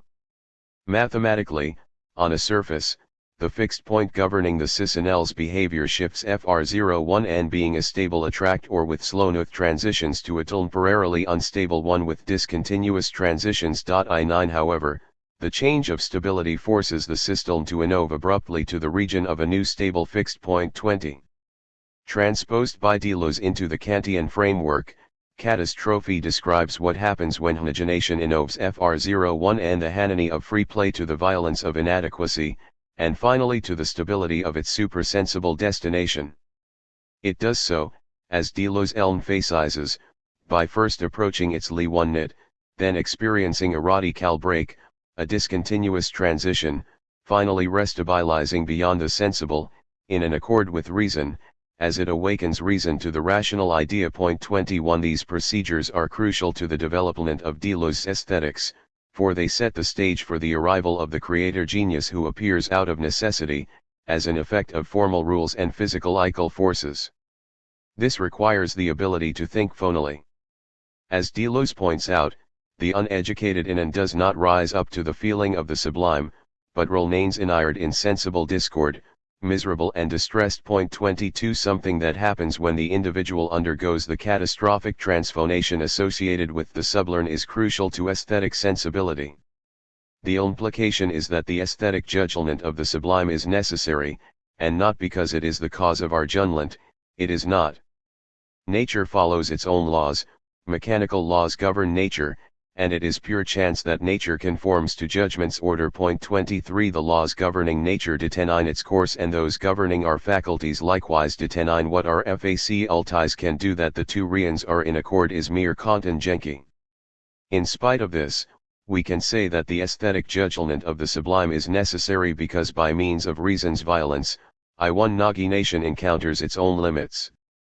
This, as we will see, makes it possible for those unique individuals, those with taste and those with artistic genius, to enlarge Fr01 and the general mass of humankind. Quite possibly, without this shock, this contradiction between imagination's role, which is to reflect on form, and its inability to do so in the face of nature, which gives rise to a new accord beyond the sensible, taste and genius would never find their place. Of equal importance is the role of the aesthetical judgment of the beautiful. Although the judgment is indifferent to the existence of objects, nevertheless, it proves that nature is capable of producing objects that are phonally reflected in the imagination. There is an accord between nature and us because our faculties innate this possible. Point 24 Elsewhere, Deleuze has expressed a certain amount of discontent over Kant's interpretation of the free play of faculties as yet another known sense which is both an object and a law, Dr. 137. It seems that Deleuze is not sanguine about Kant's appeal to common sense as all-nothing arising from the communal feeling everyone ought to have for judgments of taste. Point 25 For even though everyone ought to have this feeling, certainly in any do not. In spite of this, aspects of this account, Kant's and his own, will continue to goad Deleuze, and are not truly resolved prior to his encounter with the paintings of Francis Bacon in the Logic of Sensation. The supersensible idea of the sublime will give rise to the productions of the creator genius capable of thinking the supersensible idea in order to produce an exemplary work of art. Given the scarcity of exemplary works of art, so-called aesthetical common sense may, in the end, turn out to be less communal and more disjunctive than it originally appears. This is perhaps why Deleuze continues to think about the consequences of Kant's declaration that beautiful arts must necessarily be considered as arts of genius. 26. The artistic work of genius is not known but exemplary. And beautiful art does not result from a concept applied to an objective. This would be mere inechenies inioning, it merely yields knowledge of nature, which follows inechenical laws. It does not produce beauty. But Deleuze, along with Kant, remains interested in the production of beautiful works of art, which are themselves ideal or exemplary productions.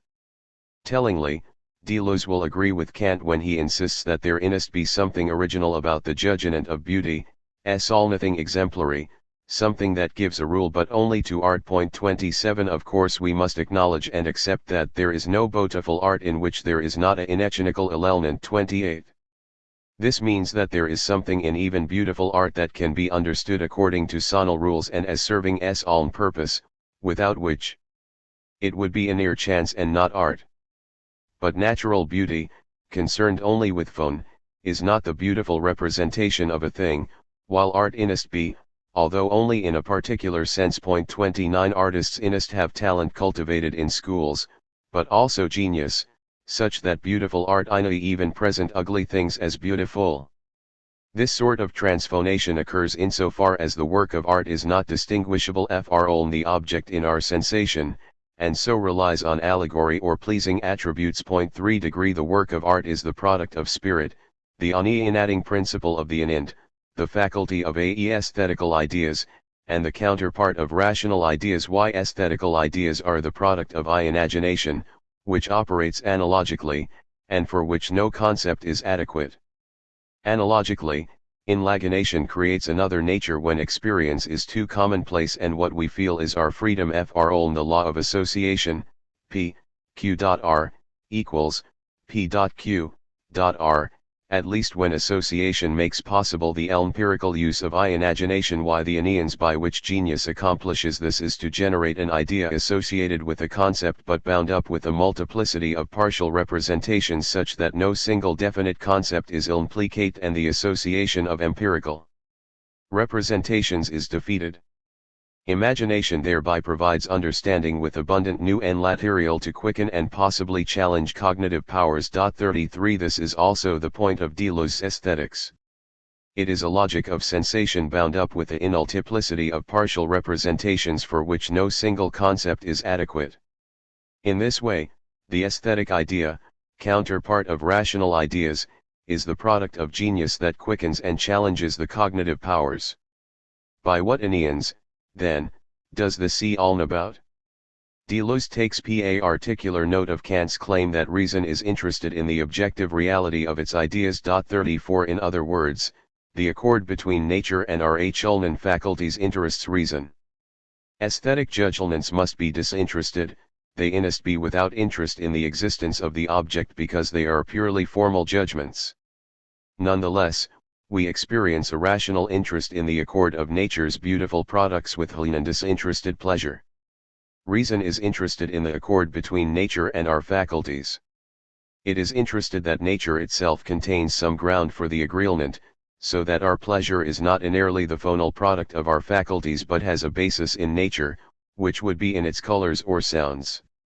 These two natural shands are blended with beautiful phones so that reason or readily reflect on the phones. This is called the language by which nature speaks to us. We are immediately drawn to nature's shands but we reflect on its phones, and by analogy we arrive at reason's highest ideas, which are inaural ideas. 5 Aesthetical judgments judge beautiful forms without concepts, but the satisfaction in the phone of judgment is meant to be a rule for everyone.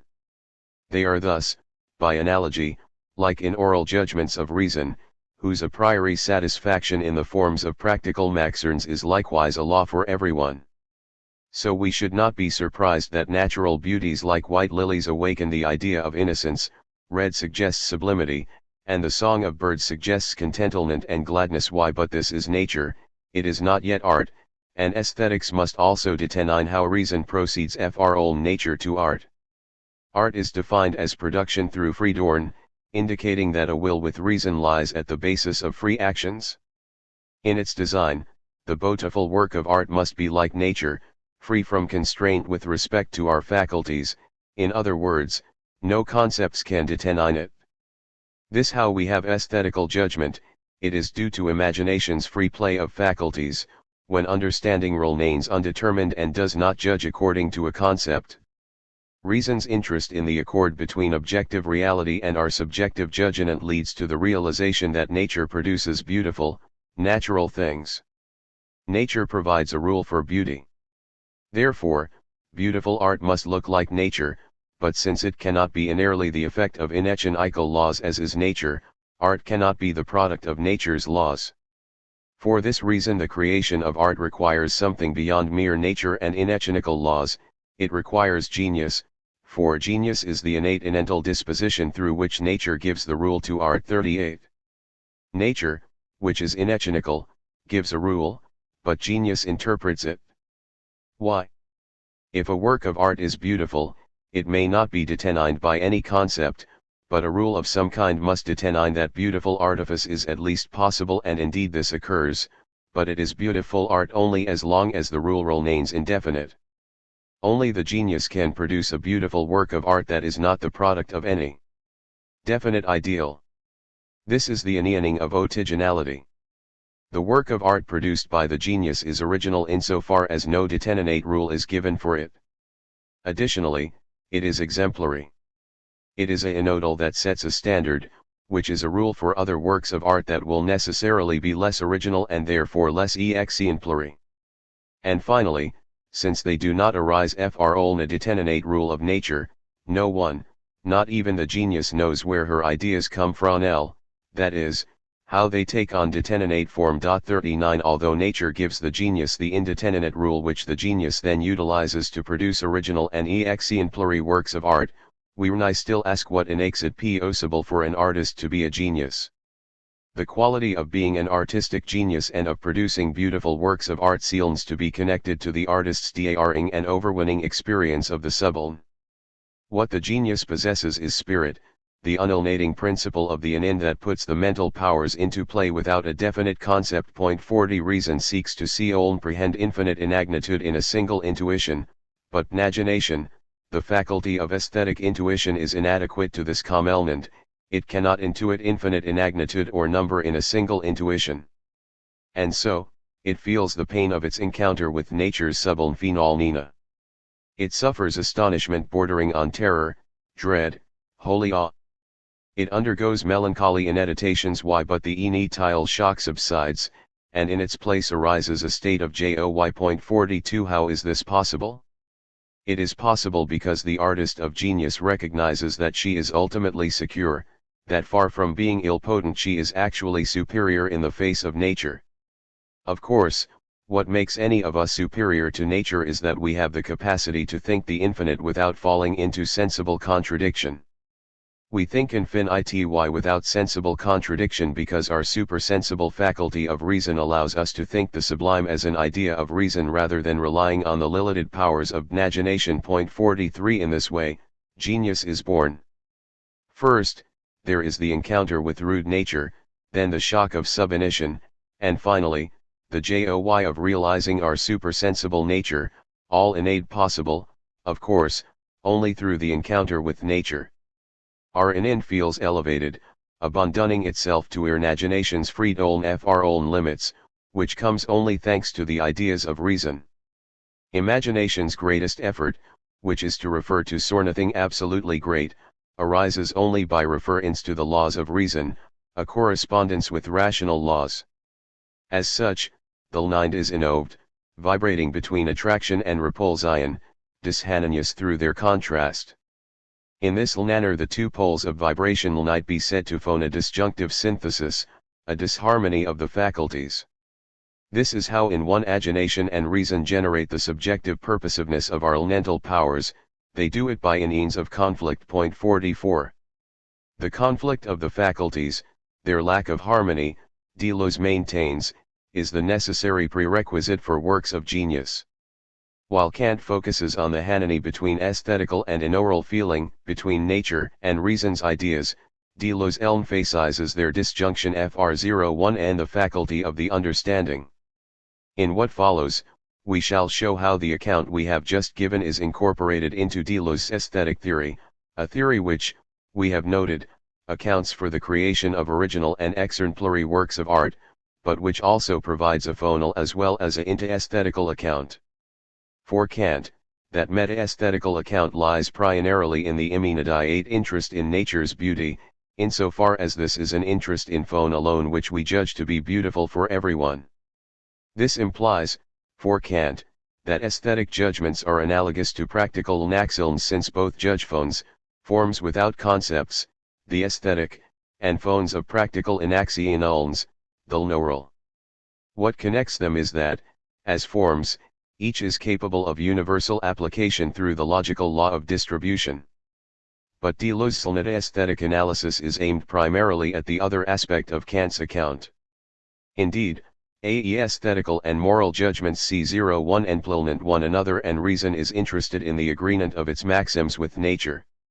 In other words, reason has a moral interest in nature's aesthetical agreement with its own ideas, such that nature can symbolize ideas, as the white lily symbolizes innocence. 45 One final consideration: energies. We note that Deleuze announced a seemingly trivial but crucial addition to his analysis. He notes that in the disinterested judgment of beautiful art, imagination not only reflects phone but also color and sound. Color and sound are blended with beautiful phone and implicated with our reflection on phone, yielding some sort of higher sense. 46 Deleuze associates this with what Kant later calls free or fluid matter. This will be important insofar as it provides a link to the consideration of color in works of art that are the free products of genius. It also provides an insight into the role of sensation in Deleuze's account of aesthetics as a logic of sensation, insofar as color and sound act directly on the nervous system and thereby bypass the brain, which is the source of representation and figuration. Given that beautiful nature brings understanding and imagination into play, how is it that beautiful art is identified with freedom? Having undergone the crushing encounter with nature's infinity, followed by the joyful thought of the idea of reason, the genius epitalizes freedom from imagination's limitations, freedom from any constraint of arbitrary rules, the feeling of freedom in the play of our cognitive faculties, universally non-nunicable but without determinate concepts. 47 In this sense, genius comes from nature. Nevertheless, it would not be surprising if we were to wonder how the closed and artificial world of Francis Bacon could possibly reveal the same vital movement as that of the painter Paul Cézanne, whose nature Deleuze takes to be in some way analogous. FB 43. The answer to this lies in the notion that Bacon's painting and Cézanne's painting are of the same temperament, that both are figural and both optimistic. To make sense of this, we have to continue articulating what we take to be Deleuze's transposition of Kant's aesthetics, with its wrenching duality, into his own logic of sensation. Although the latter seems to be much less an aesthetic of the beautiful object than an aesthetic of nature's physical forces acting on the nervous system directly and violently, still, the echoes of Kant are everywhere. In the logic of sensation, Deleuze begins by distinguishing different sorts of artworks. Figurative work is illustrative and narrative as well as signifying. Classical painting, especially single-point perspective painting, seems to be the target here. When works of art escape the classical figurative work of art, they do so either by veering into pure form through abstraction as so much modern art does, or into what Deleuze calls the purely figural, achieved through isolation, in which the painting is an isolated reality and the figure is isolated in the painting in a way that prevents any sort of narrative. From developing because in the image no associations are innate. Fe 2. Iconic images of this type are often associated with medieval sacred art, but portraits by the Spanish artist El Greco, 1541-1614, also appear to isolate the figure in the painting in a similar manner. So, it is perhaps not surprising when Deleuze maintains that the work of Francis Bacon is not abstract like the artworks of abstract expressionism or analysm. It does not engage with pure fornel, either on the level of understanding, narrative and illustrative, or on the level of reason. It is not formless, not an image of the sublime. FB 2, 103. It is all nothing different, an isolated system on a single plane, a closed space where the flat wash grounds the figure on that single plane, which is painted as if viewed from close range. FB 5. So close, that the figure appears to try to overwhelm and eliminate the spectator, subjecting the spectator to the overwhelming power of the sublime through the dynamism of physical forces inhabiting the figure. Fe 13-14. This is why it is important for Deleuze, like Kant, that works of art have a relationship to nature. The figure in Bacon's paintings is an effect of nature's physical forces according the laws governing vector fields. Deleuze states, with respect to his own work, that nature is structured like an mathematical vector space, so it is crucial for us to realize that in mathematics, the laws governing vector space are identical to the Kantian categories of relation, Dr. 1994. These laws of association, colmutation, and distribution are carried out by eons of what are also the Kantian categories of substance and accidents, cause and effect, and reciprocity between agent and patient. When translated into logical tense, the categories of relation represent the categorical relation, all S are P, the hypothetical, if S then P, and the disjunctive relation, either S or P. Point 48 of all the categories that unite are representations under a single concept and so yield knowledge. Only the categories of relation are derived exclusively from our own logic. As such, the categories of relation have no need of sensible intuitions but immediately become cognitions. Point 49 The lack of the requirement for sensible intuitions allows reason to extend the categories of relation beyond experience, beyond sensible intuitions to supersensible ideas.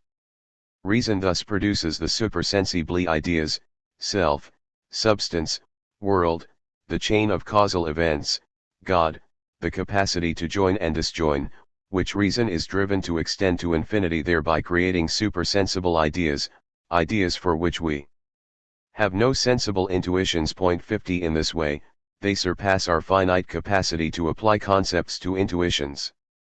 We certainly cannot have an intuition of infinite supersensible ideas, nor can we utilize them for knowledge, since in both cases, they exceed our finite and faculties. We have no knowledge of an immortal soul, self, or of an infinite chain of causes, world, or of an all-powerful first cause, God. What supersensible ideas can do is constitute what Deleuze refers to as the event. Nature's physical forces following the laws of supersensible reason produce the event. The event consists of real, physical, and affective sensations that bypass logination and understanding, and directly affect the nervous system. No intuitions or thought needed, FBIS. The paintings of Francis Bacon constitute events for Deleuze. Before the painter begins, the canvas consists of equally probable any spaces whatever, a canvas state space, the ideal space of events, FB 93.51. Nevertheless, as a material projection of ideal space, the specific canvas has three dimensions, a center, and boundaries.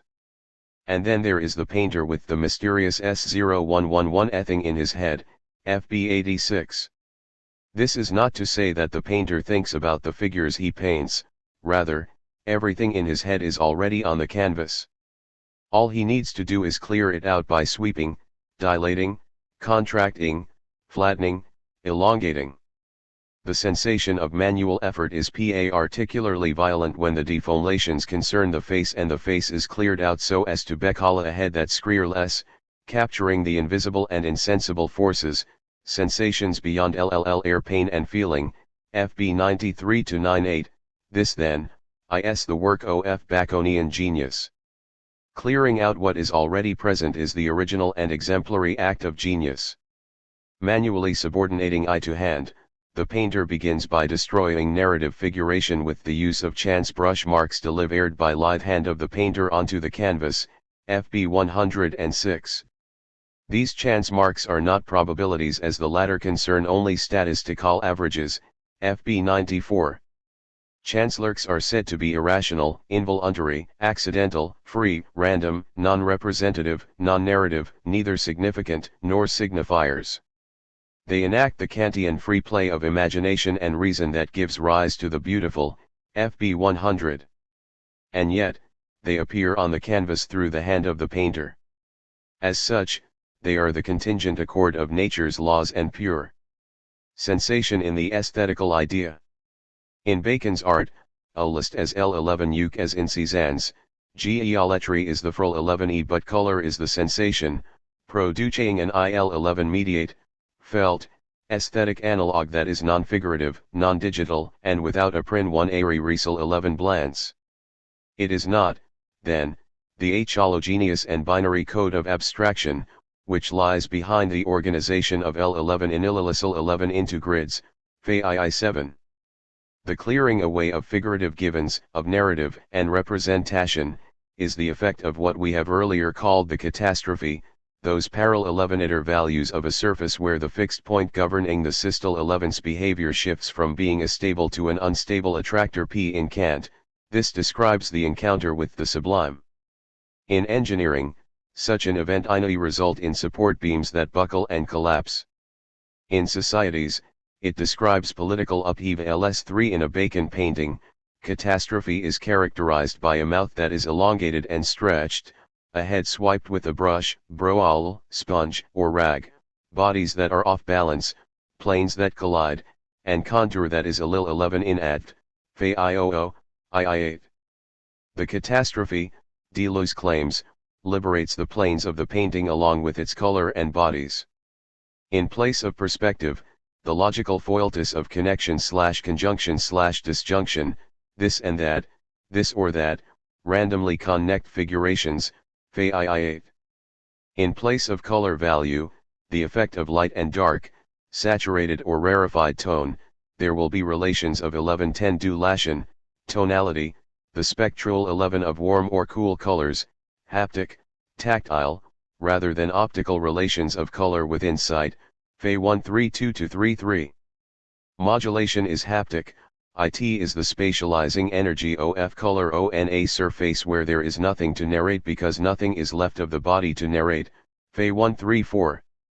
In place of figure/ground and body, there will be a body without organs, subject to laws of force ripping it apart, Fe 1I8. These dynamically subil 11e liberations, subil 11e because they exceed understanding's ability to represent thel 11 in an intuition, produce an ill-mediate and violent sensation. Beginning with the flat wash, fields of L11 oceanless and unifo YLLL color, the L11 oval 11 end of the paintings goes from this L11 ethereal structure to the figure, contouring around it, enveloping and imprisoning it, Fe 1-4. Likewise, the figure moves toward the L11 ethereal structure, the L11 oceanless flat wash, as if to escape from narration, escaping also for all nature's laws, the physical forces that constitute it, and falling back into the material structure. In its escape, the figure is defoiled. It escriales. Because the body escaping through the mouth forces the mouth wide open in another catastrophic deformation of the body. And there is a shadow because SMNE of the body has leaked out, escaped through a point in the contour, FBR6. The structure of laws shaping physical forces cannot result in a molar figuration, a narrative or representation, nor are they abstract, nor are they formless. Rather, what is revealed is the molecular becoming of suffering ulnanity. The second law of the no dynamics states that in a closed system where no null matter or energy enters, there will be far more disordered states, mixtures of particles in no or different thus less well-ordered states. At equilibrium, everything is homogeneous. 54 It is perhaps, then, this sensation, the sensation of the sublime catastrophic event, that ends with the transition from an organized molar body to a less organized molecular body without organs, which Bacon's paintings capture. Forever. Deleuze states that when the figure tries to return to the material structure but has not yet dissolved into it, it is not yet Beck-Olm molecular. The Beck-Olming molecular of a human being reveals a body that is no longer supported by bones and flesh, Fe 27. It is a body that looks like Lneat, a state that can be Olman to Elon and Analal. When bodies are stripped of flesh and bone, all that is left is lead. This is what happens to animals when they are butchered, so Bacon's figures are the very figure of the Beck-Olling animal, meat, Ublan. The figure is a body for which the Beck-Olling animal of man occurs when the human figure aslees an animal head and the unalilal Beck-Oliles the physical spirit of Renan, that is, the animal Beck-Ols the head of the Threan, FB 22. Deleuze declares that the lived body of phenomenology is pal-tri-cial paired with the almost unlivable power of the body without organs, FB 44. Indeed, who can doubt this? Rather than senses, the body is left only with thresholds, the alignmual intensity or value of a signal that will provoke a response, FB 45. When qualitative sensation is extended into space as intensity, it is possible to measure the amplitude of its molecular innovements. 55 But Henry Bergson warns us that we tend to confuse different types of intensities. Some are connected with force exerted upon the body externally. But others, such as the sensible awareness of an obscure desire that beckons a deep emotion, or the image of an object that alters the shade of 1,000 perceptions or memories, these correspond only to qualitative changes. These are the intensities of ontological nori. 56 What belongs to enlil nori is heterogeneous but indivisible, but what belongs to the intensities of external forces can be broken up in any way whatever. 57 It is the intensities of external forces that Deleuze describes, so powerfully, and which he thinks clear away the other FON 11 of intensity, that of the qualitative changes of sensibility and ontological L11 emery. Like Kant's genius, this is where Deleuze's genius starts. Spirit, the animating principle of the L11 IND, puts the faculties into play. 58 H11 agination creates another nature out of the L11 material that actual nature gives it. We are freed from the C01111110 n place law of association, we learn old 111 at TER, the dephone 11ation COL 11 mens. The poet ventures to realize, to sense rational ideas of invisible beings, the kingdom 111 of the blessed, hell, eternity, creation. He tries to go beyond the 1I111 its of experience and to present Thel 11 to sense 59. This is how it comes about that the intensive body is traversed by a wave tracing its thresholds, varying its L11 amplitudes in accordance with Thel 11, acting on the body which crea 111s and breathes, releasing the hysteria of painting. This autoscopia is feeling oneself inside a head, in a body, in the naked body, capturing forces and rendering Thel 11 visible, FB 44-55. The sensation, Deleuze claims, is like Kant's, lively and full of spirit. Not entropy, but the clean amen, atoms falling in the void, but still according to rules. In the void, the velocity of the atom is equal to its L11 oval 11 and in a unique direction in a L11 minimum of continuous time, LS 269. Perhaps Deleuze thinks that atoms can escape the second law of thermodynamics 111 ICS through the catastrophe. But every Baconian triptych is unified by the law of distribution, the unity of light and color distributed across the canvases, and Deleuze ADL11 it's that in these paintings, till 11E is a no chr all natic eternity, FB 85. Nothing more entropic in the universe. How does one become capable of painting in this way? Bacon's act of painting consists of Randall 11L11 arcs, scrubbing, sweeping, and wiping the canvas, removing the figurative and narrative givens of painting, doing away with perspective and representation. It is, says Deleuze, as if a catastrophe has overcome the canvas. Catastrophe theory belongs, at least in part, to the physics of structurally stable systems where patterns repeat themselves in generally regular L11 anners. But discontinuities appear, and catastrophe theory is an ATL 11 PT to provide a L11 ATL 11 article fra 111e work for describing these processes. 60 If we take up Kant's Han 110 New York of the faculties, the L11 and in which concepts of the understanding provide concepts for H11 aginations intuitions, all under the influence of reason, which seeks to unify consciousness, then we can ASSL 11e that reason is a fixed point attractor in an abstract space. Every till 11e a concept is applied to an intuition, it can be said to occur as a point in the abstract state space of the faculties, ultil 11 producing an entire surface of experience. Non-11 ally, shifts in intuition are minal 11 al. But what if reason del 11 ans, as we saw it does, that H11 agination attend to an infinitely large or powerful intuition that exceeds its finite capacity? The result, we said, is that H11 agination is crushed and must shift to an entirely new region of its faculties. It L11 UST shift in a discontinuous L11 anner FROL11 understanding to reason. The point where this discontinuity occurs is called a catastrophe. Point 61. Recall, however, what we said above. When the artist undergoes the encounter with the sublime, the feeling is one of joy over being freed from the limits of H11 agination and understanding. The freed OL11 is prerequisite to the original and XL11 pluri-beautiful works of art of genius. Imagination emulates the play of reason in its quest after a maxil 11 to go beyond the limits of experience and to present thel 11 to sense with a col 11 platness of which there is no example in nature. / 62. Following the catastrophic break with understanding, H11 agination is free to approxy I11 8 reasons ideas, but this means, also, a destabilization.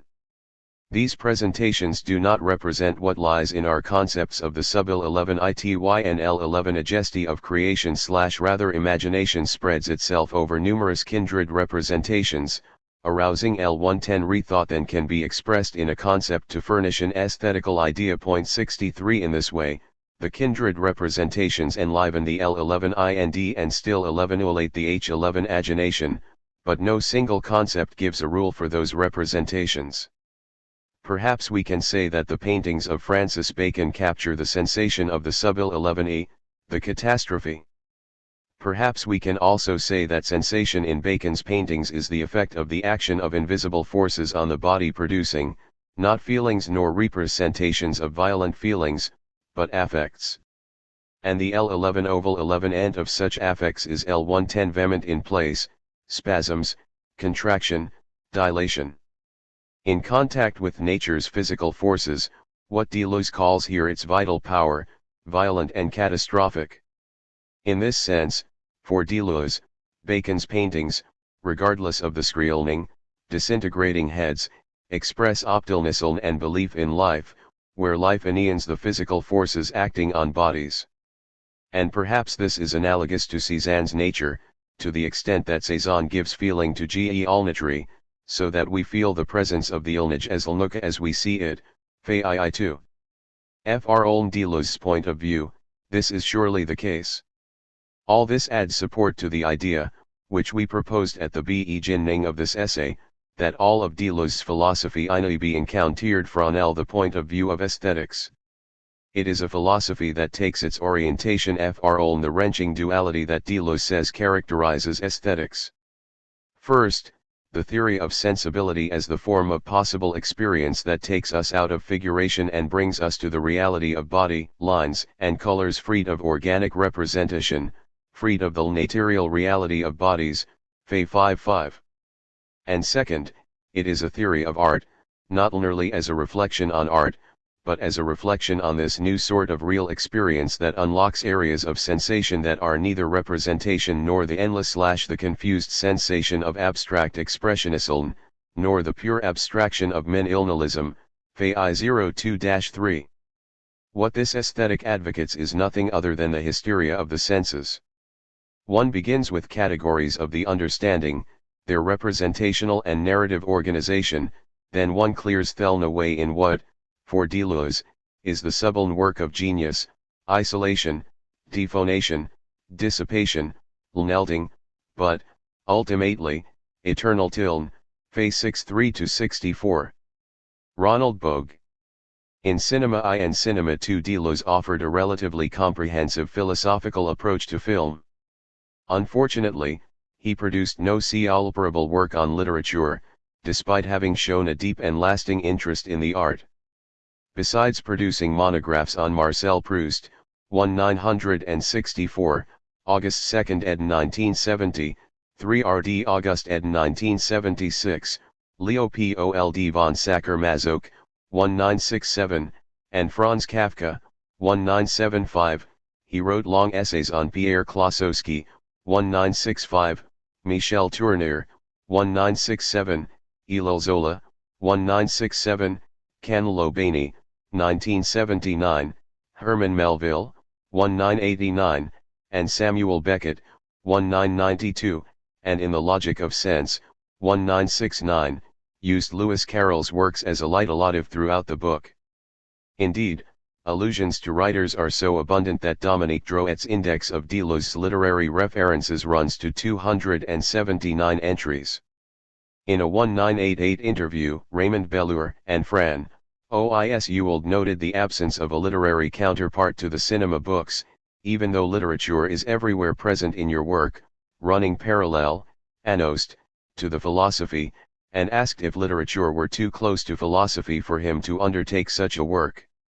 Deleuze answered that literature posed no special difficulty for him, and that in fact he had dreamed about bringing together a series of studies under the general title Essays Critical and Clinical, but it's just that I haven't had the chance to do the book I'd like to have done about literature, n. 142-43.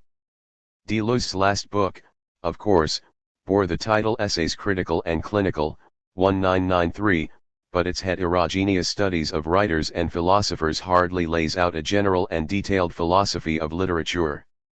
Nonetheless, Essays Critical and Clinical's brief opening essay, Literature and Life, does bring together themes introduced at various points in Deleuze's career, and if the essay is not the anacro summa of a single poetics unifying all his literary studies, it still preserves traces of Deleuze's journey through literature while offering an example of his genius for selectively gathering, synthesizing, and transphoning elements of his earlier thought within intriguingly new configurations.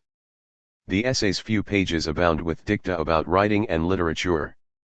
Writing is a question of Bekoelning, ECCI, literature then appears as an enterprise of health, ECC 3, health, as literature, as writing, consists in inventing a people who are in a sing, ECC 4, literature is delirium, ECC 5-4, the ultimate aim of literature is to set free, in the delirium, this creation of health or this invention of a people, that is, a possibility of life, ECC 4, literature opens up a kind of foreign language within language, ECC 6, a foreign language cannot be hollowed out in one language without language as a whole in turn being top-pled or pushed to a limit, to an outside or reverse side that consists of visions and auditions that no longer belong to any language, ECC 5, to write is also to Bekoeln as all nothing other than a writer, ECC 6. Bekoelning, health, inventing a people, delirium, possibility of life, foreign language within language, visions and auditions, save for visions and auditions, all of these themes appear in works preceding Essays Critical and Clinical, yet their synthesis in this essay grants them renewed intensity as components of a decades-long, open-ended thought in enlevelment about literature, whose genealogy is worth tracing. Deleuze's writings on literature fall into two principal groups, pre- and post-Guattari, the two met in mid-1970, the first focusing on psychoanalytic themes and the interpretation of signs, the second on socio-political dynamics and the deterritorialization of language. Deleuze introduces several new concepts in his essays on literature in the I980s and I990s, including fabulation, possibilities of life, and visions and auditions, while combining them with reconfigured versions of some enotifs in his pre-Guattari writings, Critical and Clinical, the event, but I see these late essays as further elaborations on the fundamental concerns inaugurated in his initial collaboration with Guattari. The two central texts in Deleuze's early thought about literature are Proust and Signs, I964, and Masochism, Coldness and Cruelty. I967. It is tilting to seek a developable intel itioveit and froiti the Proust book to the it ionograph on Sacher Masoch, but in fact the basic outline of the latter study appeared in a I96I article, and hence, if anything, the relationship should be reversed. Point 2 But it is safest SIIT apply to assert that the two projects coexisted during that decade, especially since the broad psychoanalytic preoccupations of masochism continue in the logic of sense, I969. It is in masochism that the tentis critical and clinical, critique and clinique, first appear, and though the critical/clinical distinction is not explicitly enunciated in the I96I article, it is implicit throughout the argument. Thus, if there is a single itiotive present in the earliest and the latest of Deleuze's literary writings, it is that of the critical and the clinical. Like Renost of Deleuze's literary Comme l'Interes, masochism advances a provocative thesis in this instance, that cities iti and itiasochisal ti have little to do with one another, and that Sada and Masoch were great clinicians whose works disclose the psychodynamics of widely divergent universes. Saturnasochical ti is a false syndrome, Deleuze argues, a itiastaken grouping of symptoltis that obfuscates a clear understanding of sadism and rnasochism alike. To rethink this false syndrome, Deleuze proposes a literary approach, since it is from literature that stein the original definitions of sadism and masochism. He suggests that lithe critical, in the literary sense, and the clinical, in the radical sense, enter into a new relationship of mutual learning, because symptoltiology is always a question of art, and in this case, the clinical specificities of sadisal ti and inosochism are not separable frolti the literary values peculiar to Sada and Masoch, mi4. Sada posits the existence of two natures, a secondary nature of procreation and death, and a priori nature of pure negation, an original delirium, a preludial chaos solely colti post of furious and lacerating molecules. Secondary nature alone exists in the real world, priori nature, by contrast, is an idea, delirious no doubt, but a delirium proper to reason, m27, translation modified. The sadist enacts such a priori nature through an apathetic, rational demonstration of this delirium in repetitive scenes of violence supervised by the father and directed against the procreative ether. Masoch also posits two natures, but of an entirely different sort, a secondary nature of sensuality and disorder inducing a constant war between N1N and W0111N, and a priori nature of cool suprasensuality and strict order. The presiding figure in this priori nature is the oral ether, cold, eternal and severe, M51. In the N1 asochistic fantasy, the son fancies an alliance with the oral tender, and it is the father she punishes when she whips the son, at the sal tie till tie that she purifies the son, and 111 akes possible the parthenogenesis of a new itean, freed froiti the sensuality and disorder of secondary nature. If the sadist stands above the law in open defiance, the itiasochist itiox the law by periodically obeying it, drawing up elaborate contracts with the doltinatrix in order to turn legal prohibitions of desire into sources of pleasure. Rather than reiterate a rational delirio of constant itiation and destruction, the masochist fashions motionless tableaus of suspended desire. The fetish plays a special role for the ltiasochist, since it is an object of Freudian disavowal, one thing that enables a simultaneous acceptance and denial of reality. Specifically, according to Freud, the reality of the ether's lack of a penis L and thereby allows the real to pass into fantasy. Hence, disavowal, suspense, waiting, fetishisal ti and fantasy together make up the specific constellation of ltiasochism L1, M71. Delirious reason is not the diasochist's presiding faculty, but perverse imagination, whose goal is not to impose a violent idea on the real, but to neutralize the real and suspend the ideal within the pure interiority of the fantasy itself, M72, translation ltiidified. Both Sada and Masoch start with a personal obsession, but unlike ordinary sadists or ltiasochists, they convert their obsessions into ltiaterials for artistic creation. In their fiction, each fashions a double of the world, a counter-real that distills the structures and practices of specific forms of erotic violence, a counter-world that clarifies the pheno-ltina of sadisal ti and masochisal ti, and thereby serves as a diagnosis of these illnesses of civilization. And both suggest new possibilities beyond these illnesses, Sada, through ironic exaggeration, and Masoch, via luteiris parody.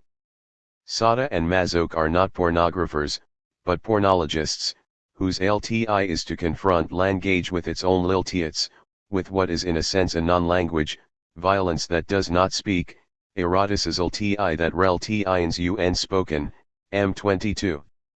They create a double of the world, but they also fonti in language a sort of double of language, capable of acting directly on the senses, m37, translation lti edified. In his 1988 interview with Bellure and Ewald, Deleuze links Mazoch and Proust as civilization's doctors / calling Mazoch a great sylnpt allnatologist and labeling Proust c'est la recherche du temps perdu a general cell neology, a sylnpt allnatology of different worlds, n 142-43. But in the initial 1964 edition of Proust and Signs, Deleuze puts little stress on the notion of signs as essentiels, and nowhere does he describe Proust as a physician of civilization. Deleuze's focus is on signs in a broader sense, albeit one that owes nothing to Saussure. Signs in Proust's research are like the lune, with a bright and a perpetually dark side. They are hieroglyphs, enigmas that elicit interpretation. Each sign enfolds, or implicates, Latin plicare, to fold ls all nothing hidden, and requires unfolding, or explication, to be grasped. The recherche is the record of the narrator's apprenticeship in signs, one that leads Marcel Fr. Oln worldly signs, through the signs of love and signs of involuntary memory, to the signs of art. Each of these four groups of signs has its own temporality, tir i.e. wasted, time lost, time rediscovered, and tirn regained, ps 87. Worldly signs are vapid, the indices of fashion, status, and the ephemeral preoccupations of salons, coteries, and cliques. The signs of love are somewhat more substantial, yet deceptive and disappointing, revealed not through reciprocated love but through jealousy and the lover's exclusion Fr. Oln the hidden worlds enfolded in the loved one. Ultimately, these signs reveal a bifurcation in sexuality, such that all sexuality is all no sexuality, even heterosexual men and women loving their respective male or female counterparts within their lovers. The signs of involuntary inelnori, such as the well-known Nadlane that evokes a distant Colmbre, unlike worldly signs and the signs of love, do not represent wasted or lost tiln, but instead a rediscovery of what Proust calls a laner cell of tir i.e., in the pure state / or in Deleuze's words, the localized essence of tiln, ps 61. The Nadlane enfolds an essence of Colmbre, a pure past that has never been actually present. In a Proustian phrase Deleuze cites frequently in his writings, essences are real without being present, ideal without being abstract, ps 61. Yet the signs of involuntary nelnori are contingent, revealed solely in haphazard circumstances, and only partially separable from their material bodenland. The signs of art alone reveal essences directly and fully, and though they are cloaked in the materials of paint, sounds, or words, they are immaterial and no longer have anything opaque about them, for in art, is substances are spiritualized, in idea denlaterialized, ps 50. Proustian essences, however, are not Platonic ideas. They do not belong to sonal separate ideal world, but are immanent within the real. They are virtual rather than actual. An essentiel as revealed in an artwork, is a difference, the absolute and ultimate difference, ps 41. It is a generatival self-differentiating difference that constantly repeats itself. A virtual essence guides and informels the individuation of the substance in which it is embodied. This process of actualization of the virtual being one of expression / as Deleuze calls idle immaterial unfolding of enfolded difference in which the actual is the expression of the virtual. Each essence is like a Leibnizian inonad, which expresses the entire world, but only Fr. Oln its own perspective, revealing the world clearly in its proper region, obscurely outside that area. The essence of an artwork likewise perspectively expresses an entire world, but that world itself, when grasped fully rather than locally, resembles a Neoplatonic canal plicatial which envelopes the inani in the one and affins the unity of the inultiple ll, ps 45. In Proust, however, the one is self-differentiating difference, not self-same identity. Essences, then, prove to be not inherently artistic but cosmonic, and artistic creation is SI imply a particular instance of the world's ubiquitous actualization of the virtual, the universal unfolding of incessantly repeated difference. Marcel's apprenticeship in signs leads him to the revelation of essences and to his vocation as a writer, yet if the recherche is an apprenticeship in the signs of art, Proust's thought about signs is as philosophical as artistic, or at least, Deleuze makes use of the recherche as both an artwork and a work of philosophy. In Proust and Signs' final chapter, THIRD-WORLDISM of thought, Deleuze credits Proust with setting up an image of thought in opposition to that of philosophy, PS 94, one in which truth is not disclosed through the goodwill of friends consciously deciding to seek it, but through a violence to thought. What Proust shows is that lithe truth is not revealed, it is betrayed, it is not Connell 111 unicated, it is interpret, it is not willed, it is involuntary, PS 95. Those familiar with Deleuze's difference and repetition, 1968, will recognize in the Onlentary on Proust a rough pt. Isis of Deleuze's own argument in Difference and Repetition's third chapter, also titled Lithe I One Age of Thought, just as they will find expanded counterparts of Proust and Signs' discussions of difference, repetition, and express in Difference and Repetition, as well as in Deleuze's lengthy I-968 study of Spinoza, Expressionisnel in Philosophy Spinoza. In The Logic of Sense, I-969, this intilnate relationship between literature and philosophy continues, as does the close association of literature and psychoanalysis found in Masochism. A Logical and Psychoanalytic Novel, LS 14, translation inodified. The Logic of Sense isolates in Lewis Carroll's nonsense works a series of paradoxes which form the theory of sense, LS 13, a theory Deleuze develops through meditations on diverse philosophical arguments, including, among many others, those of the Stoics, Leibniz, Nietzsche, Frege, Manin, and Husserl. Deleuze grants the Stoics pride of place because they lay the foundation for a theory of sense via their concept of the lekton, or expressible. For the Stoics, bod ies alone have true existence, but other entities, called inserporals, have a quasi-existence, insisting, or subsisting, if not genuinely existing. Bodies are causes of themselves, incorporeals are near surface effects of bodies. The lekton is one such incorporeal. When foreign ERS overhear an unknown language, they perceive the SAINE sonic bodies as the native speakers, but for those native speakers, alm thing is added to the sonic bodies, ecta, expressibles, incorporeal surface effects of lianing, or sense. Via this unusual differentiation of bodies, causes, and being from incorporeals, effects, and quasi-being, Deleuze formulates a broad theory of sense as an incorporeal surface at the interface of language and things, a transcendental, metaphysical surface of events, with their own floating tiln and paradoxical logic. In the last third of The Logic of Sense, Deleuze turns from a philosophical account of sense to a psychoanalytic explanation of its psychosexual emergence along the surfaces of the body. Preliminary to this psychoanalytic analysis, however, is a crucial chapter, 13th series of The Schizophrenic and the Little Girl, dedicated to Carroll's Jabberwocky and Antonin Artaud's translation of the poem.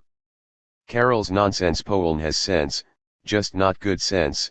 Its portmanteau words fusing ordinary words in recognizable combinations, such as slithy, which, as H. Humpty Dumpty explains, combines lithe and sliany. Artaud's rendering of the poem, by contrast, fashions sonic blocks devoid of sense, good or bad, breath words mos essoufflés and howl words mos. Tis, ls 88, without gralnelnar or syntax. What these sonic blocks reveal is a d'Alnane in which words, effects, and things are indistinguishable, aprilnal depths of the unconscious in which the surface of language and sense energies, and into which schizophrenics sink. This differentiation of surface sense and the depths of sonic blocks provides the framework for Deleuze's psychoanalytic account of the psychic development of language.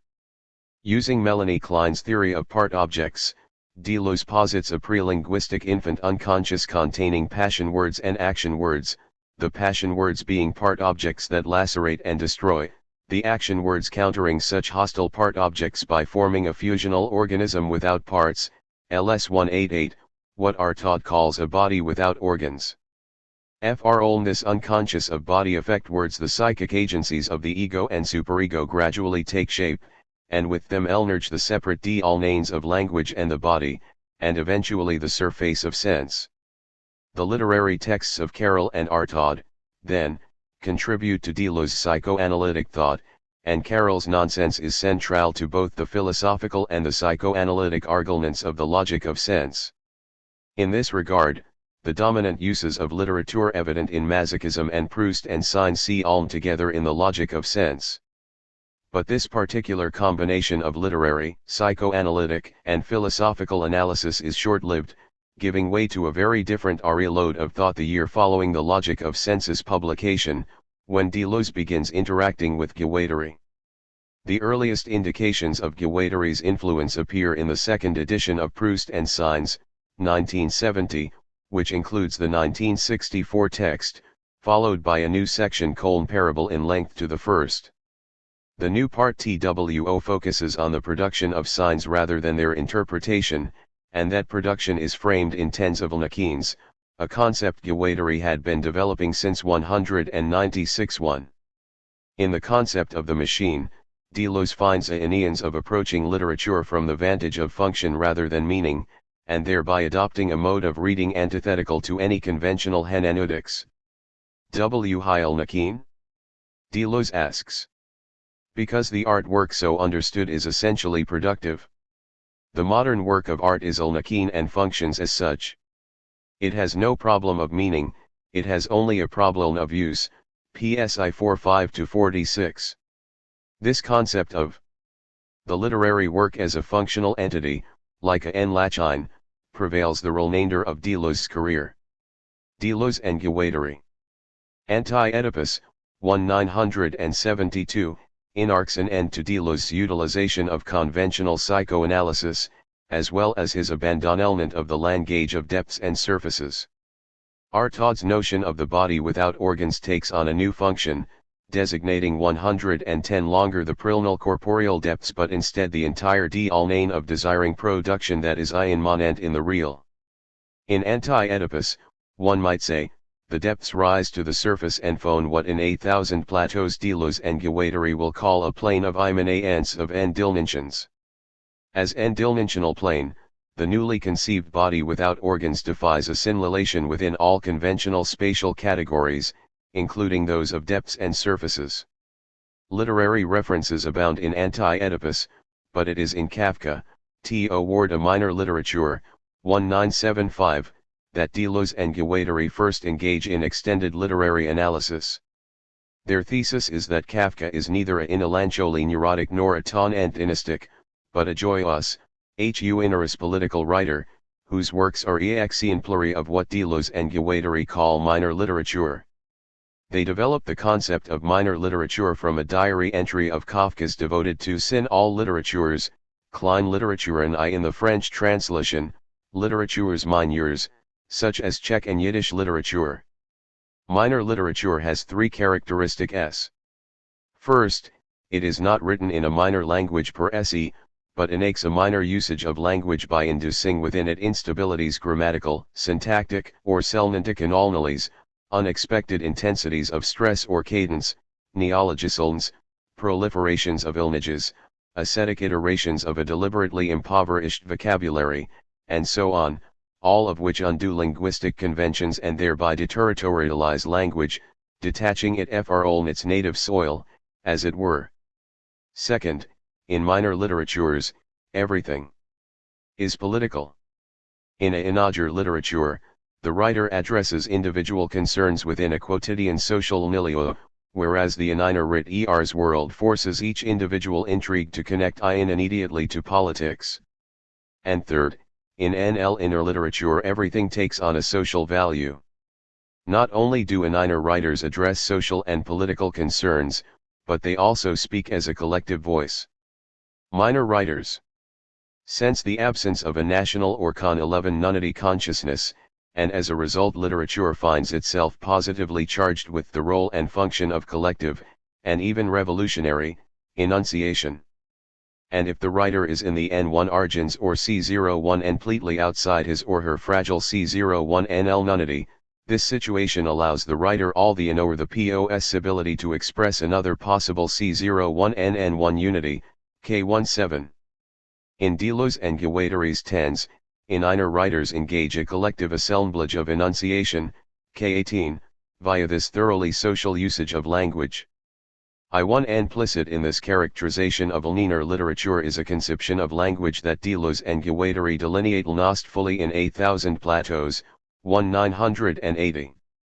In Plateau 4, Postulates of Linguistics, they argue against the assumptions that language is a homogeneous system of invariables or universals, that linguistics as a science must be based on a standard language separated from its social context, and that language's function is to facilitate C01 NL nonication or translonate infonation.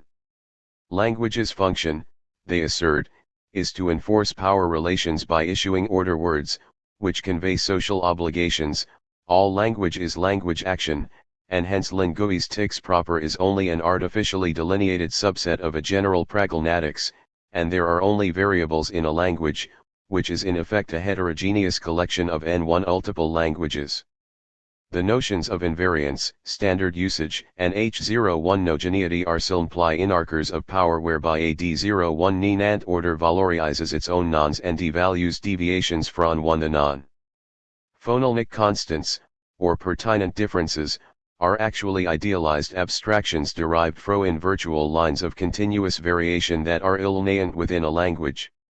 A line of continuous variation passes through all possible enunciations of a phoneme, just as all possible syntactic pen-L1 utitions are manifestations of virtual lines of continuous variation, and all standard pronunciations, grammatical and syntactic regularities, are inherently isolated, extracted, and rigidified signals of such oscillating, constantly innoving lines of variation.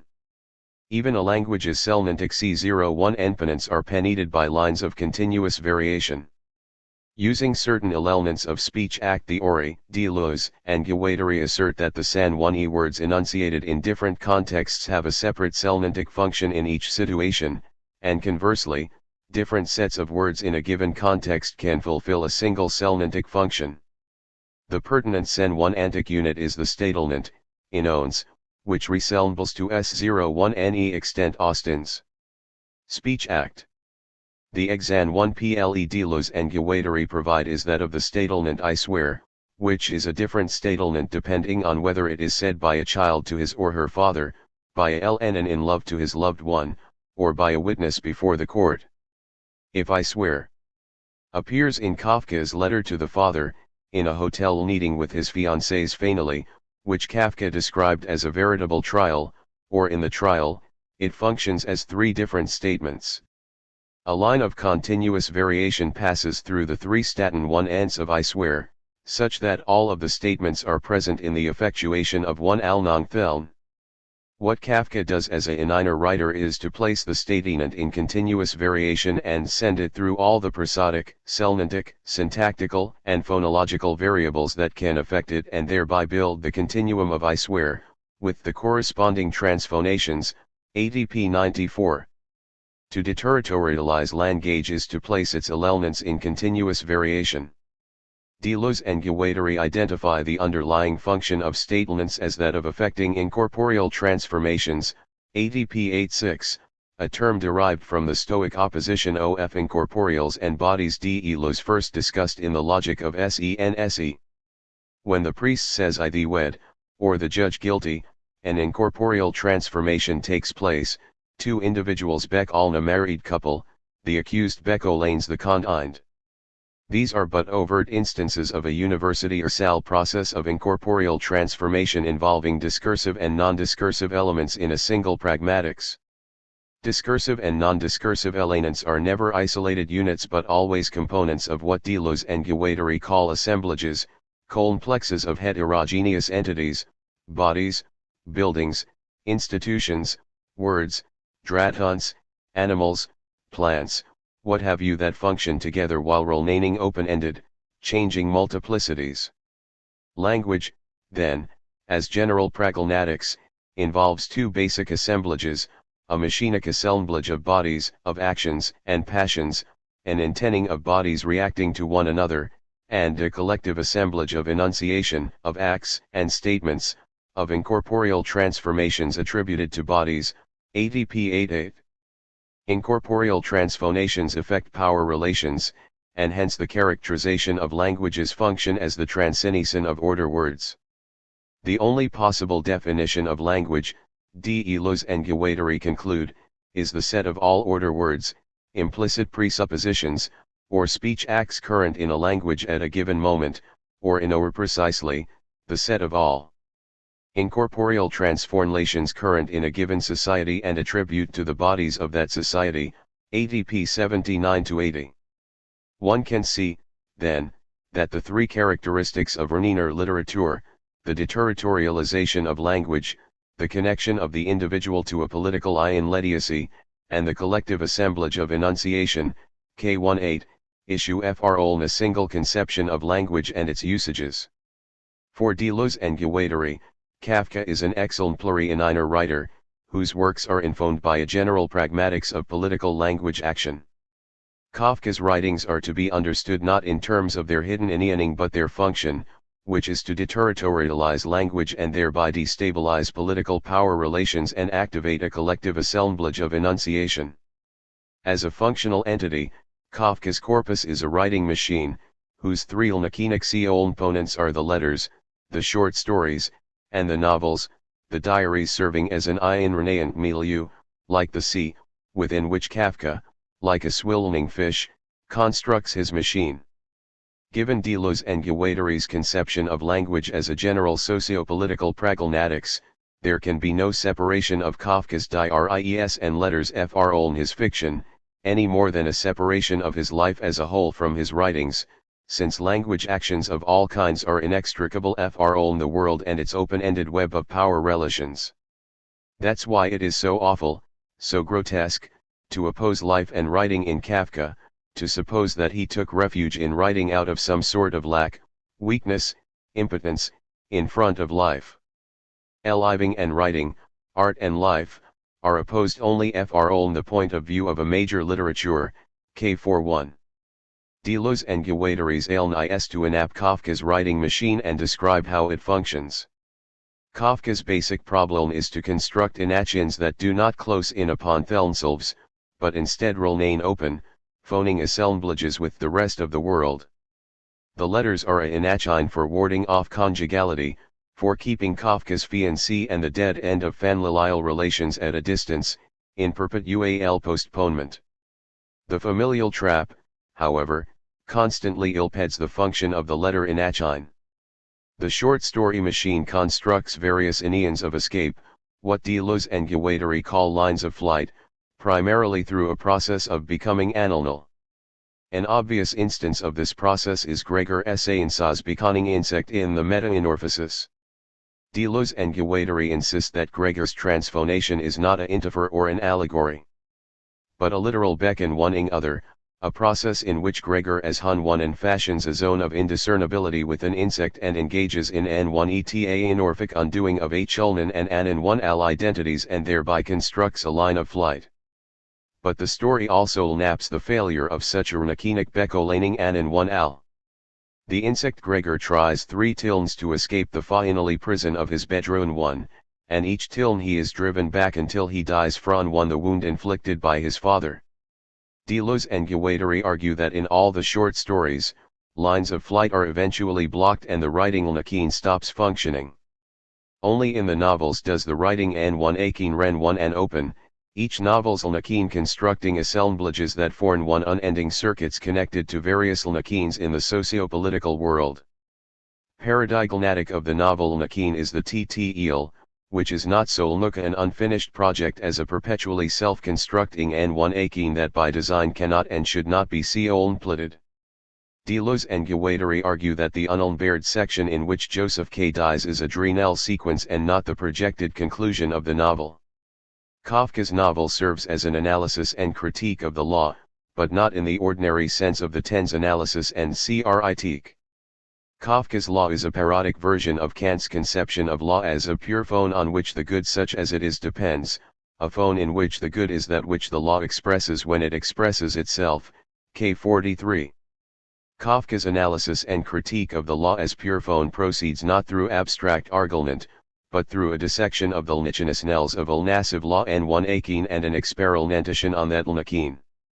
Joseph K. is less a traditional character than a function, at once a component of the Lnikin, its operator and its constructor, whose Lnovelnants activate and disclose the operation of the law as Lnikinik assemblage of interconnected, limitless parts. The law represents itself as an ascending hierarchy of transcendent, omnipotent power, but the law Lnikin K discloses is a horizontal, a-centered, entangled network, a rizalm, K3, of topologically intercon-one-lunicating passageways and spaces. Everyone and every thing belong to the law in one way or another, even though the law itself is always next door, son one anywhere else. 3 clerks fr oln ks bank Conel Paney. The arresting officers, ks uncle already knows about his case, the lawyers n18 is on in tin 18 turn 1s with defendants, lawyers, and judges. The artist Titorelli is the court painter, the cathedral priest is also the prison chaplain. Everywhere K goes the law is eroticized and shown to be a anachin of desire, whose two coexisting states of desire are the two states of the law, on the one hand, the transcendent paranoiac law that never ceases to agitate a finite segment, to a naked AC0111 object, to crystallize this or that, on the other hand, the Inlanensky's law, which functions like a justice, an anti-law, a procedure that dissonantles the paranoiac law in all its assemblages, k. 59, translation. Lnotified. The TREL succeeds as a writing anachin because it produces assemblages interconnected with proliferating assemblages along an open line of flight, such that the writing anachin in principle could continue operating indefinitely. Rather than accept conventional representations of the law and all its institutions and then use the novel to pr all note s almphone of sociological, economic, or political critique, as inite the stereotypical Akrivan engage, Kafka at an 1 pts to extract fr oln social representations as in blags of enunciation and machinic assemblages and to dissonantal these assemblages, k. 46. For Kafka, writing has a double function, to transcribe into assemblages, to dissonantal the assemblages, and through this practice of transcription and dissonantling, Kafka enacts the world and its representation. Take flight, k. 47, translation innotified. The trial's law anachin is at once a transcription and dissonantling of the world around him, and hence an experimentation on the real institutions, practices, and discourse of the law in Prague and the Austro-Hungarian Empire.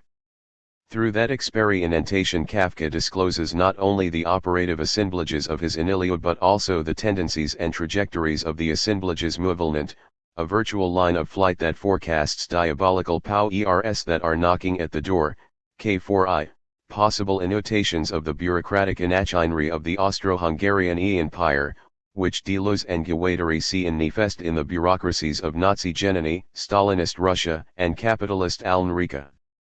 Yet the trajectories Kafka traces are also lines of flight with the potential for transformation and revolutionary change. By transcribing the real into assemblages, setting them in enotion, and dissonantling them, Kafka opens lines of potential metamorphosis, whose attenuate outcome cannot be predicted, even now. What future assemblage will issue fr on this line of flight, fascist, revolutionary, socialist, capitalist? Or even all of these at the SAINETIINE, connected in the inost, repugnant or diabolical way? We don't know, but we have ideas about these. Kafka taught us to have thean, k85. The TREL, then, is not an oniric fantasy or a religious allegory. Nor is it a swindoln of Oedipal neurosis or a lulment of existential dread. It is an experimentation on the real. The Anachronicus in blags and assemblages of collective enunciation that Kafka transcribes from conventional representations and discourse actually exist and function in the world around Hiln. The pranatic language action of the novel is directly plugged into the socio-political power circuits of the Austro-Hungarian Empire's legal imaginary. Kafka's dissonantling of these transcribed assemblages is itself a deterritorialization of language, in the sense that the TREL is certainly a large-scale version of the inner usage of the Statelment I swear, which deterritorializes the semantic unit of language action and thereby builds the continuum of I swear. With the corresponding transphonations, ATP 94. In disassembling the trials assemblages, Kafka reveals immanent, virtual lines of flight, tendencies within the assemblages toward the diabolical POWERs of the future, but also trajectories of possible transformation and revolution. Ultimately, Kafka's art is not one of gloom, dread, angst, and death, but one filled with humor, dark to be sure, and vitality, which resists closure, stasis, repression, and death and affirms life as the animating force of process, becoming, metamorphosis, and open possibilities of change. In the aesthetics of minor literature, then, Deleuze and Guattari attempt a new aeons of bringing together the concerns of literature engagée and the practices of modernist and avant-garde formal experimentation. Throughout his works, Deleuze shows a predilection for modernism, but in the post-Guattari writings he brings to the fore the socio-political dimension of literature, a dimension that, while not absent in the pre-Guattari corpus, is subordinated to other concerns, chiefly those of psychoanalysis, traditional philosophy, and the means of moving beyond their luncheons.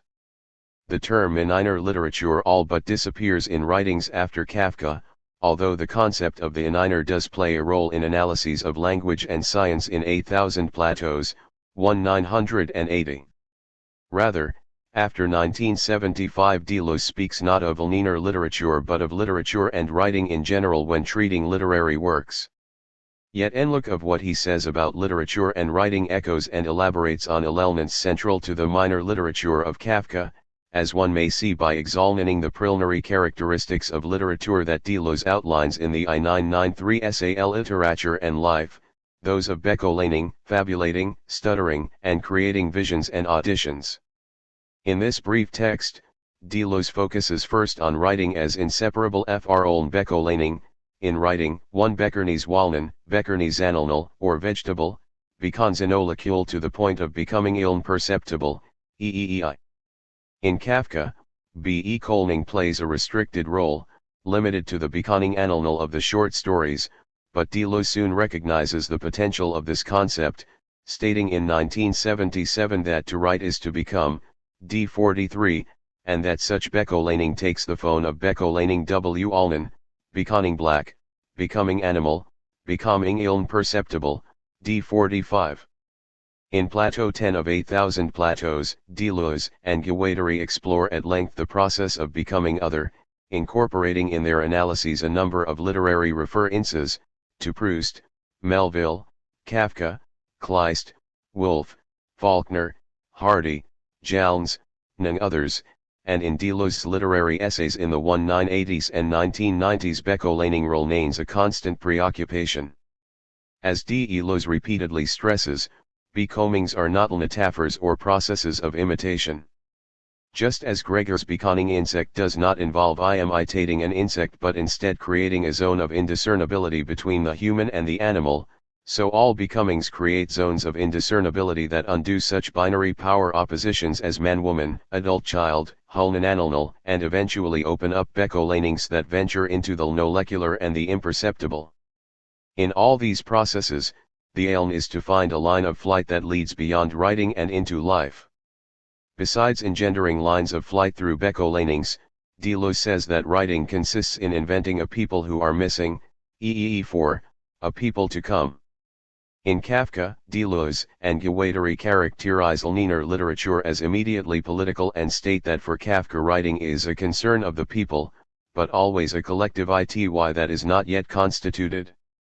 Such an unconstituted collectivity is a virtual community with which the actual Kafka engages, and the actual writer and virtual soul nulnunity, both of them real, are.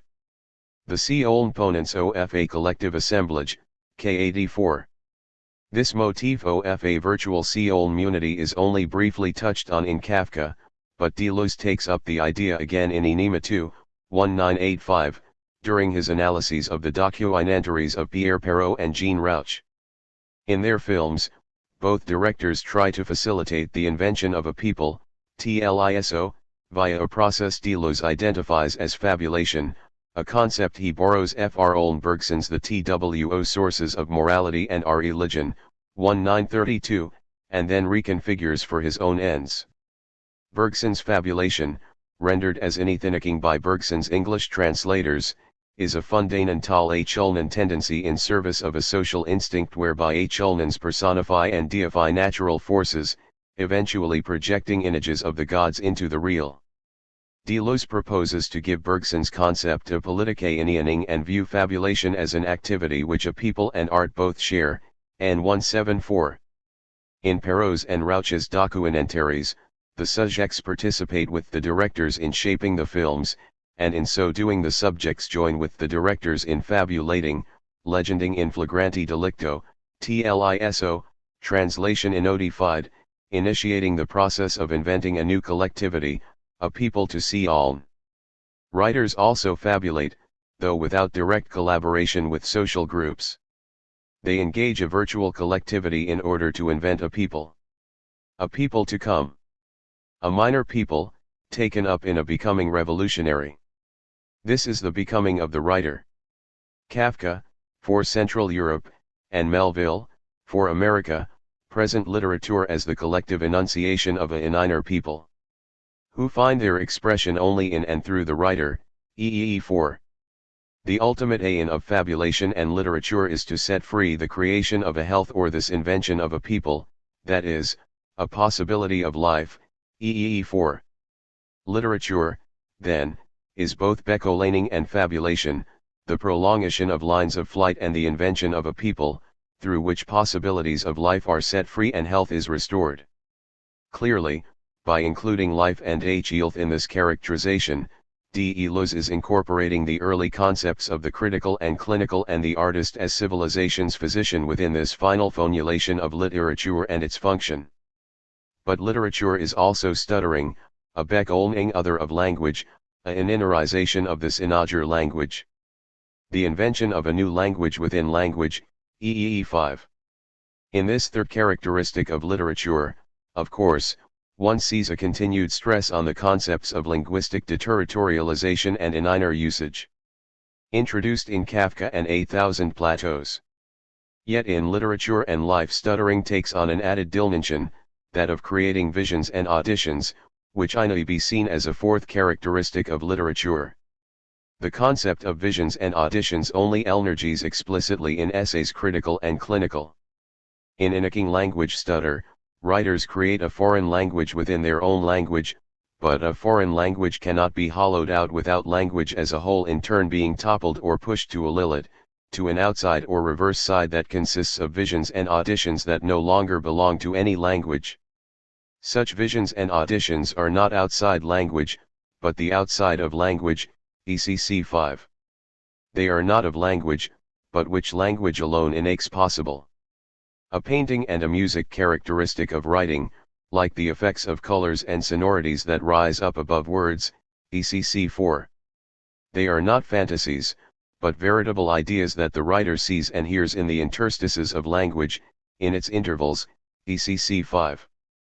Nowhere does Deleuze specify further the theoretical underpinnings of the concept of visions and auditions, although in other essays Fr. Olm essays critical and clinical he does speak briefly of visions in Roussel, Beckett, T.E. Lawrence, Melville, and Whitman, but the notion of pushing language to its limits is a preoccupation that runs throughout Deleuze's work, from masochism's reference to pornologists who confront language with its own limits, M22, through the surface of sense.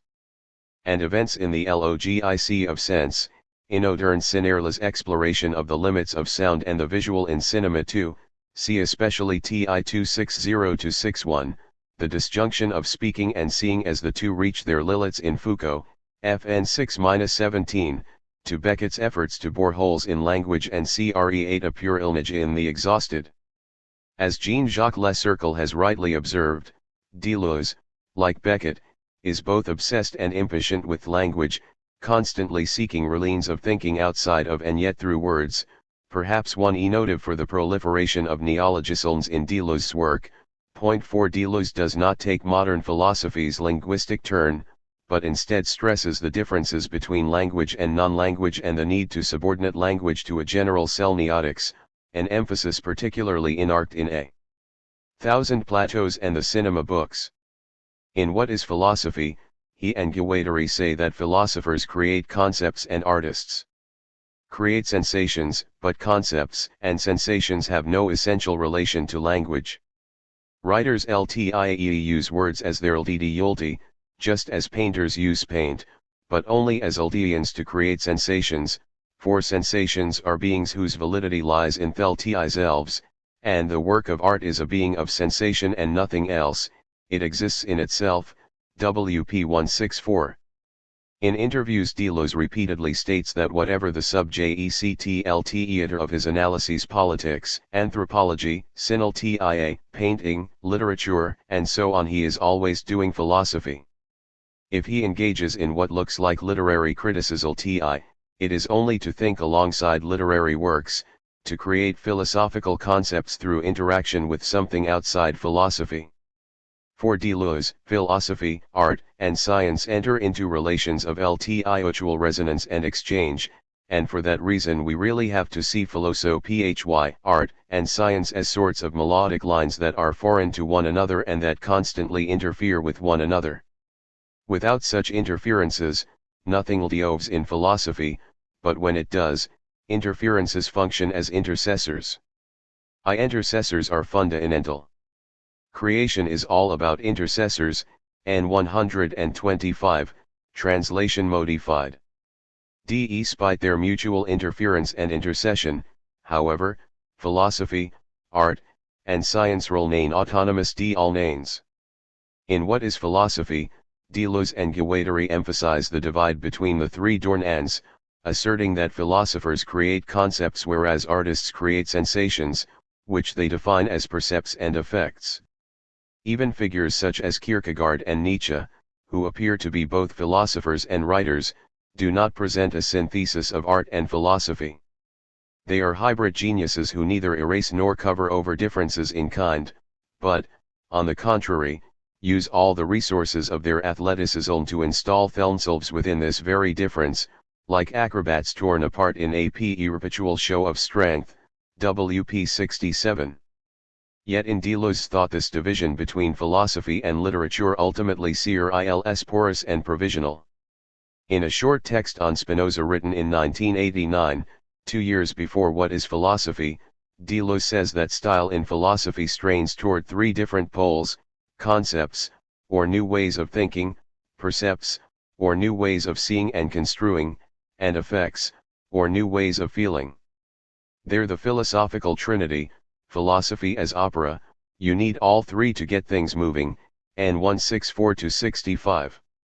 And in Spinoza and the Three Ethics for all essays critical and clinical, published 2 years after What is Philosophy, Deleuze says that Spinoza's Ethics is actually 3 books, a river book of definitions, axiales and postulates, demonstrations and corollaries that flows through books I4, a volcano book of interspersed scholia, and Book V, which is an aerial book of light, ECC 151. And the 3 books' forms of content and expression are respectively notions or concepts, signs or effects and essences or percepts, ECC 138. In the 1989 text on Spinoza, Deleuze says that in Book V Spinoza ceases speaking for all the viewpoint of concepts and begins to speak directly and intuitively in pure percepts and 165. Deleuze claims that the basic problem faced by artists does not take a different form in literature than in the other arts, and 143, and that literature's proximity to philosophy poses no special difficulties for him. Yet there is an important difference between literature and the other arts. When working as a philosopher, Deleuze is not a painter or a sculptor, but he is a writer, and much of what he says about writing applies equally well to his own linguistic practice and to that of the authors he admires. In 8,000 Plateaus, when he and Guattari describe the book as a little lacune with its own body without organs, 80p4, they offer Kleist and Kafka as exemples, yet they are clearly characterizing their own book when they talk about the books of these authors. Deleuze bridles at the assertion that philosophers, unlike creative writers, have no style, countering that great philosophers are also great stylists. Style in philosophy involves the invention or redefinition of words, but also syntax, which is a sort of straining towards something that isn't syntactic, nor even linguistic, letting outside language, N164. Clearly, philosophers and literary authors who create visions and auditions are both stylists who strain towards something outside language. When asked whether 8,000 Plateaus was a work of literature, Deleuze responded that it was philosophy, nothing but philosophy, in the traditional sense of the word, TRM 176, translation modified, and it would be foolish not to take Hill at his word. But it does seal that philosophy and literature share a broader zone of indiscernibility than those between philosophy and the other arts, the zone of language and writing, a zone that grants literature a special place in Deleuze's work and makes literature one of the LLLOST powerful intercessors in his thought. Eugene W. Holland. Deleuze P. Psychoanalysis. What happens when psychoanalysis encounters Deleuze? Ultimately, the result is its transformation into schizoanalysis, of course, thanks in large part to the collaboration with Guattari. But Deleuze brings to the encounter a whole set of conceptual resources derived from Spinoza, Leibniz, Kant, Nietzsche, Bergson, and Jung, just as Guattari brings to the collaboration invaluable resources derived from Marx, Hjelmslev, and Lacan. I perhaps most important, Deleuze had developed a distinctive philosophical understanding of the unconscious before addressing psychoanalysis itself in works such as Logic of Sense and Anti-Oedipus. So it is critical to examine the sense of unconsciousness that emerges from Deleuze's readings of Nietzsche, Kant, Bergson, and Jung as necessary context for explaining what happens to psychoanalysis when it becomes schizoanalysis through Deleuze's collaboration with Guattari. Point 2. We start with Nietzsche for a number of reasons. First of all, because Nietzsche is the most important of the three great immaterialists, including Freud, on whom Deleuze will draw in Anti-Oedipus, and because it is he who provides the most capacious sense of unconsciousness. For Nietzsche, Höllen being expresses will to power, and will to power is mostly unconscious, consciousness is strictly epiphenomenal. Moreover, what consciousness there is for Nietzsche is transitory and unreliable, the psyche is a battleground for warring forces or perspectives, and consciousness represents inherently the momentary victory of one partial perspective over others or indeed its disguise, as some one thing other than conquering force. Most importantly, though, Nietzsche provides in one important correctives to Kant, one of Deleuze's most favored and influential philosophical precursors, despite his idealism. Where Nietzsche, arguably in response to Kant himself, fractured the psyche, Kant sought to unify the psyche and harmonize its faculties, and to systematize knowledge by bringing the intuitions of sensibility into consistent correspondence with the concepts of understanding under the supervision of the regulative ideas of reason, self, world, and God. Even where Kant recognizes that sensible experience can have no corresponding concept, as in the case of the sublime, he subjects intuition to reason, and the idea of infinity. Following Nietzsche, Deleuze will dissect, disaggregate, and disorganize the Kantian psyche, yet without dismissing all of its parts altogether. Using the sublime as a kind of wedge, Deleuze refutes Kant's three regulative ideas of reason as well as the transcendental unity of apperception that would add a unified subject, I think, to all experience, as a general rule rather than the exception. Experience defies subsumption by the understanding and becomes problematic. Not only is God long since dead, but the self is not self-identical, it is composed of partial and competing larval selves, instead, and the world is not completely or even predominantly knowable, it is instead composed of ephemeral islands of being all but submerged in chaos and indeterminacy. The very forms of space and time that our experience takes are not the product of conscious intention. The syntheses of the imagination, and while, will continue to produce experience, but no longer under the aegis of reason and understanding. Consciousness is not the subject of but rather subject to the syntheses which Deleuze will insist on calling passive syntheses for this very reason. Even the third synthesis of recognition in Anti-Oedipus, when conscious awareness finally supervenes, so that's what that was.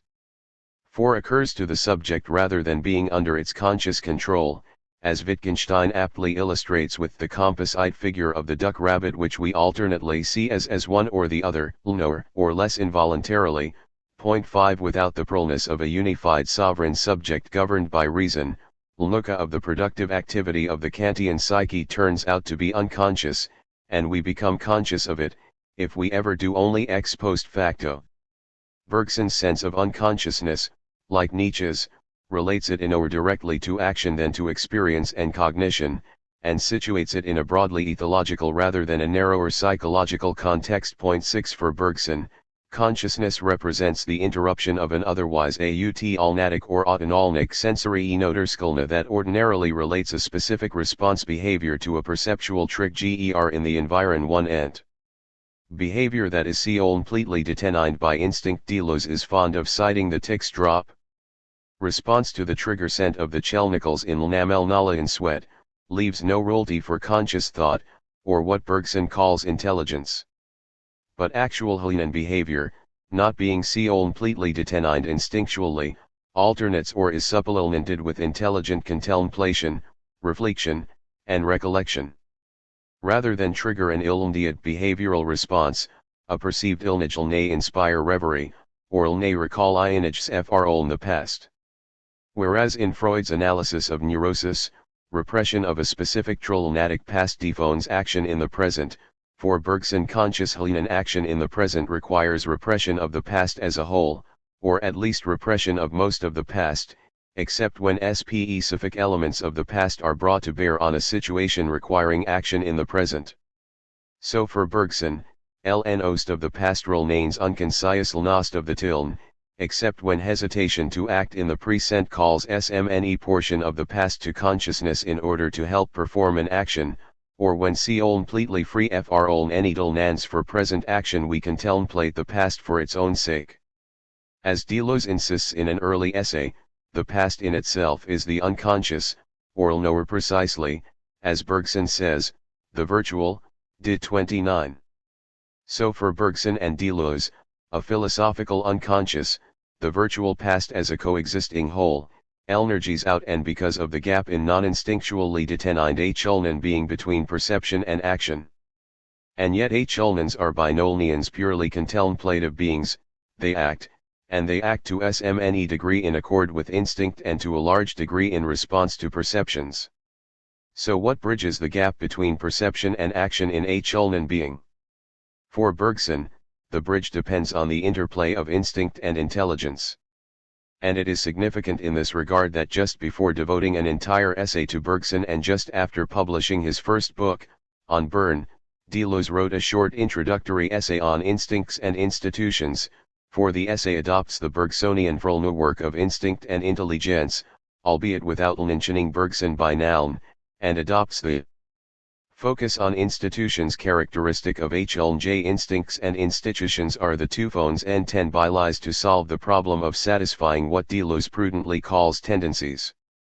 Instinctually, satisfaction is direct and determinate, the tick drops and must obtain nala in blood, or die. In institutions, satisfaction is indirect and underdetermined, the various liens or objects of satisfaction never correspond intrinsically to the tendency. The SAINE sexual needs will never explain the multiple possible forms of marriage. Tendencies are satisfied by liens that do not depend on them. And no tendency exists which is not at the SAINE tilm constrained or harassed, and thus transfonel 1 ed, sublimated to such an extent that neurosis is possible, did 20. Instincts and institutions phone a continuum, the more perfect and exclusive the match between tendency and object, the greater the role of an instinct common to the entire species, the lower variable the objects of satisfaction, the greater the role of intelligence rooted in historically and/or geographically specific tools and institutions, or of neurosis in a particular individual. Deleuze thus takes Bergson one step further, or provides greater clarity, even when the sensory-motor gap is bridged by a reflective determination of what appears useful/any such sense of utility for human being is defined socially and institutionally.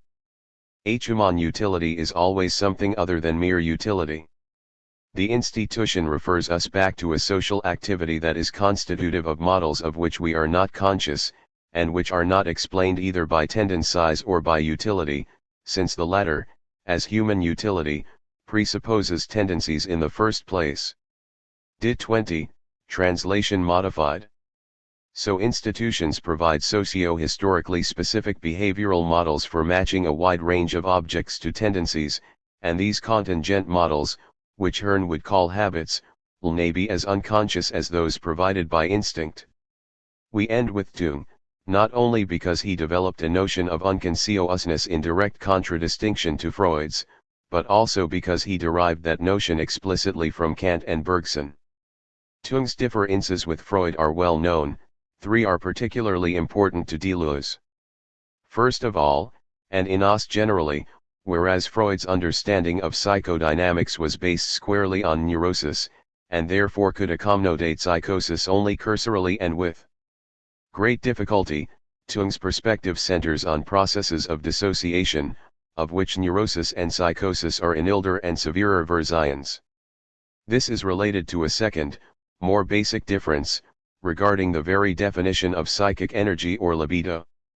Freud defined libido exclusively as sexual energy, whereas Jung defined libido as psychic energy in general, of which sexualized psychic energy is a subset arising with the sexual instinct in puberty and preceded by other, pre-sexual libidinal phones. Jung can thus agree with Freud that inane neuroses arise from difficulties with sexuality, but whereas for Freud psychosis, too, inest arise as a reaction to sexual anxiety, usually a reaction against homosexuality. For Jung, psychoses can involve regression to pre-sexual libidinal stages where inagical thinking dissociated from reality testing by the ego prevails.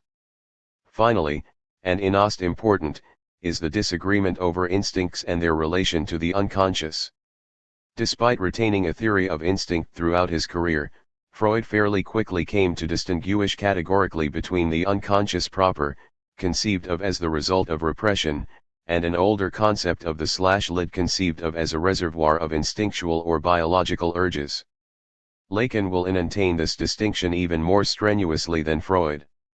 His view of instinct, in while, was always a dual or dialectical one, involving eros and then eidos late in his career, self-preservation and sexual reproduction earlier in his career.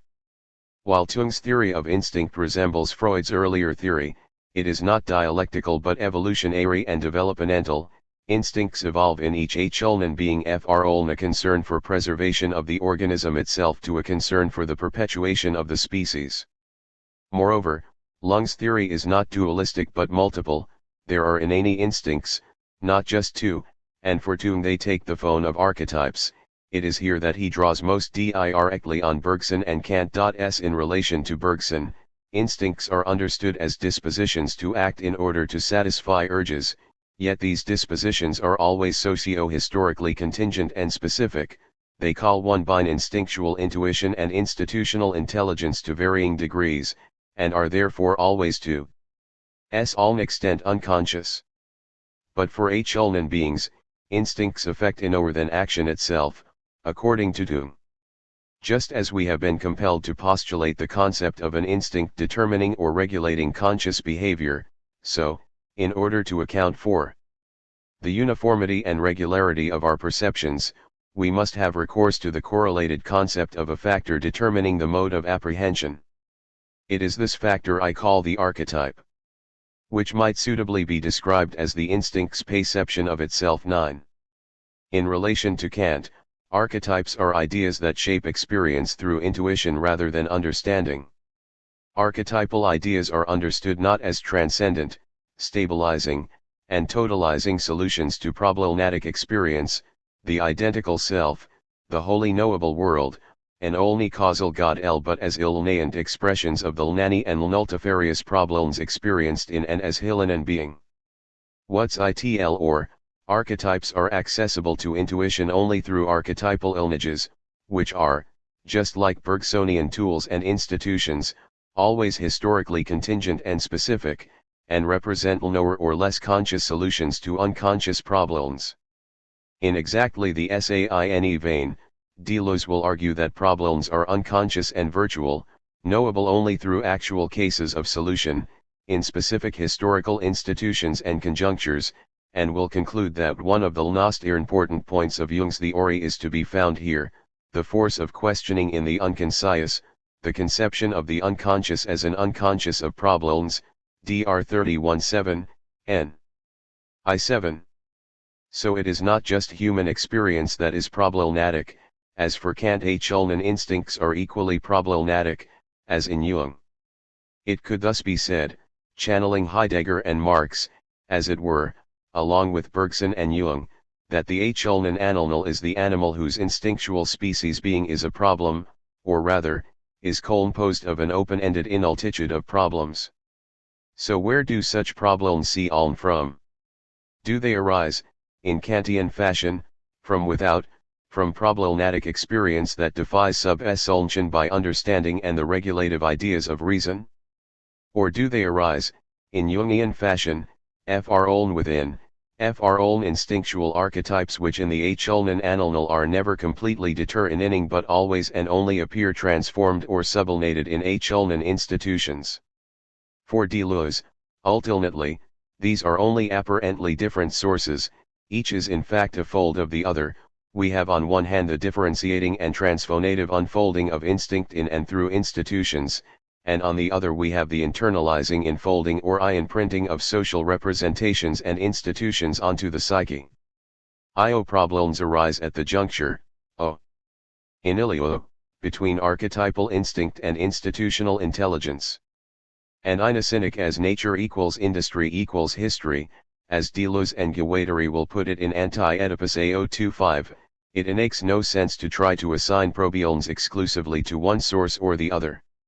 One final element of Jungian theory will prove crucial to the transformation of psychoanalysis into schizoanalysis, given that unconscious archetypes become accessible to consciousness only through their expression in and translation into historically contingent inlagas, behaviors, rituals, and institutions. It is impossible to infer the true nature of an instinct from any actual representation of it, including, most notably, from any laws or taboos supposedly repressing or prohibiting it. Such as the Oedipus complex. Deleuze and Guattari, it is true, will prefer to formulate this crucial insight in terms of high structuralist Nell's critique of representation, for reasons and with additional benefits that will become clear below. But already in Jung it meant that an unconscious defined strictly as the result of repression is an impossibility. This is not to say that repressed materials don't become unconscious, for they certainly do. But an unconscious understood only in terms of repressed immaterial would be completely unreliable, and would offer only a distorted image of the unconscious itself, falsified by the inevitably partial and contingent representations of it available to consciousness. We can start with the critique of the psychoanalytic Oedipus complex that gives the first volume of Capitalism and Schizophrenia its narn.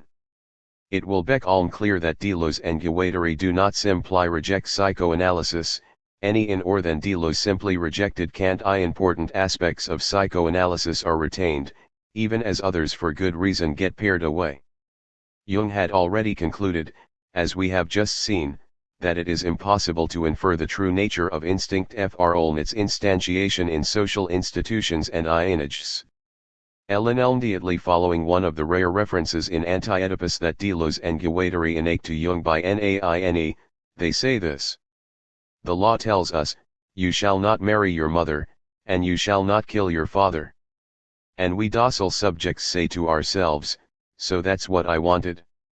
Will it ever be suspected that the law discredits, and has an interest in Discrediting and disgracing, the person it presumes to be guilty, the person the law wants to be made to feel guilty.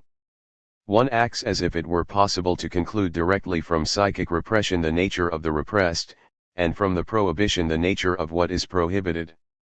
AOII 4, translation modified. Now from a Jungian perspective, let us suppose that the developmental biology, neurophysiology, and psychology of a children being make the issue of attachment to and separation from the mother an archetypal problem. We would expect that problem to express itself differently in different socio-historically specific institutions and representations. Deleuze and Guattari's comparison of capitalism with despotism in Anti-Oedipus demonstrates precisely that, under capitalism, separation from the mother is achieved by means of a negative taboo proscribing sexual relations with other members of the nuclear family, but under despotism, separation is achieved by means of a positive dispensation prescribing incest among members of the royal family as a privilege only they enjoy. AO 200-2.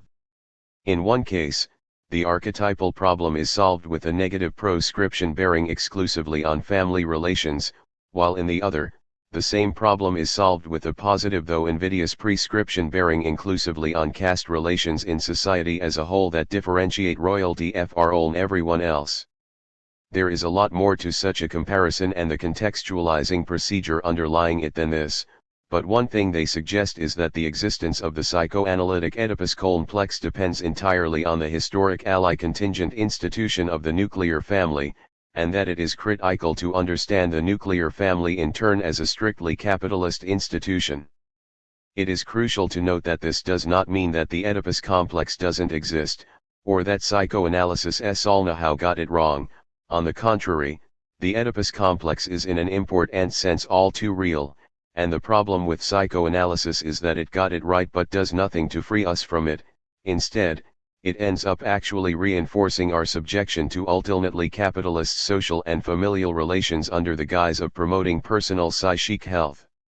Now what makes the Oedipal nuclear family a strictly capitalist institution is this: at the same time that the accumulation of wealth is privatized in the economy, the reproduction of subjectivity is privatized in the family.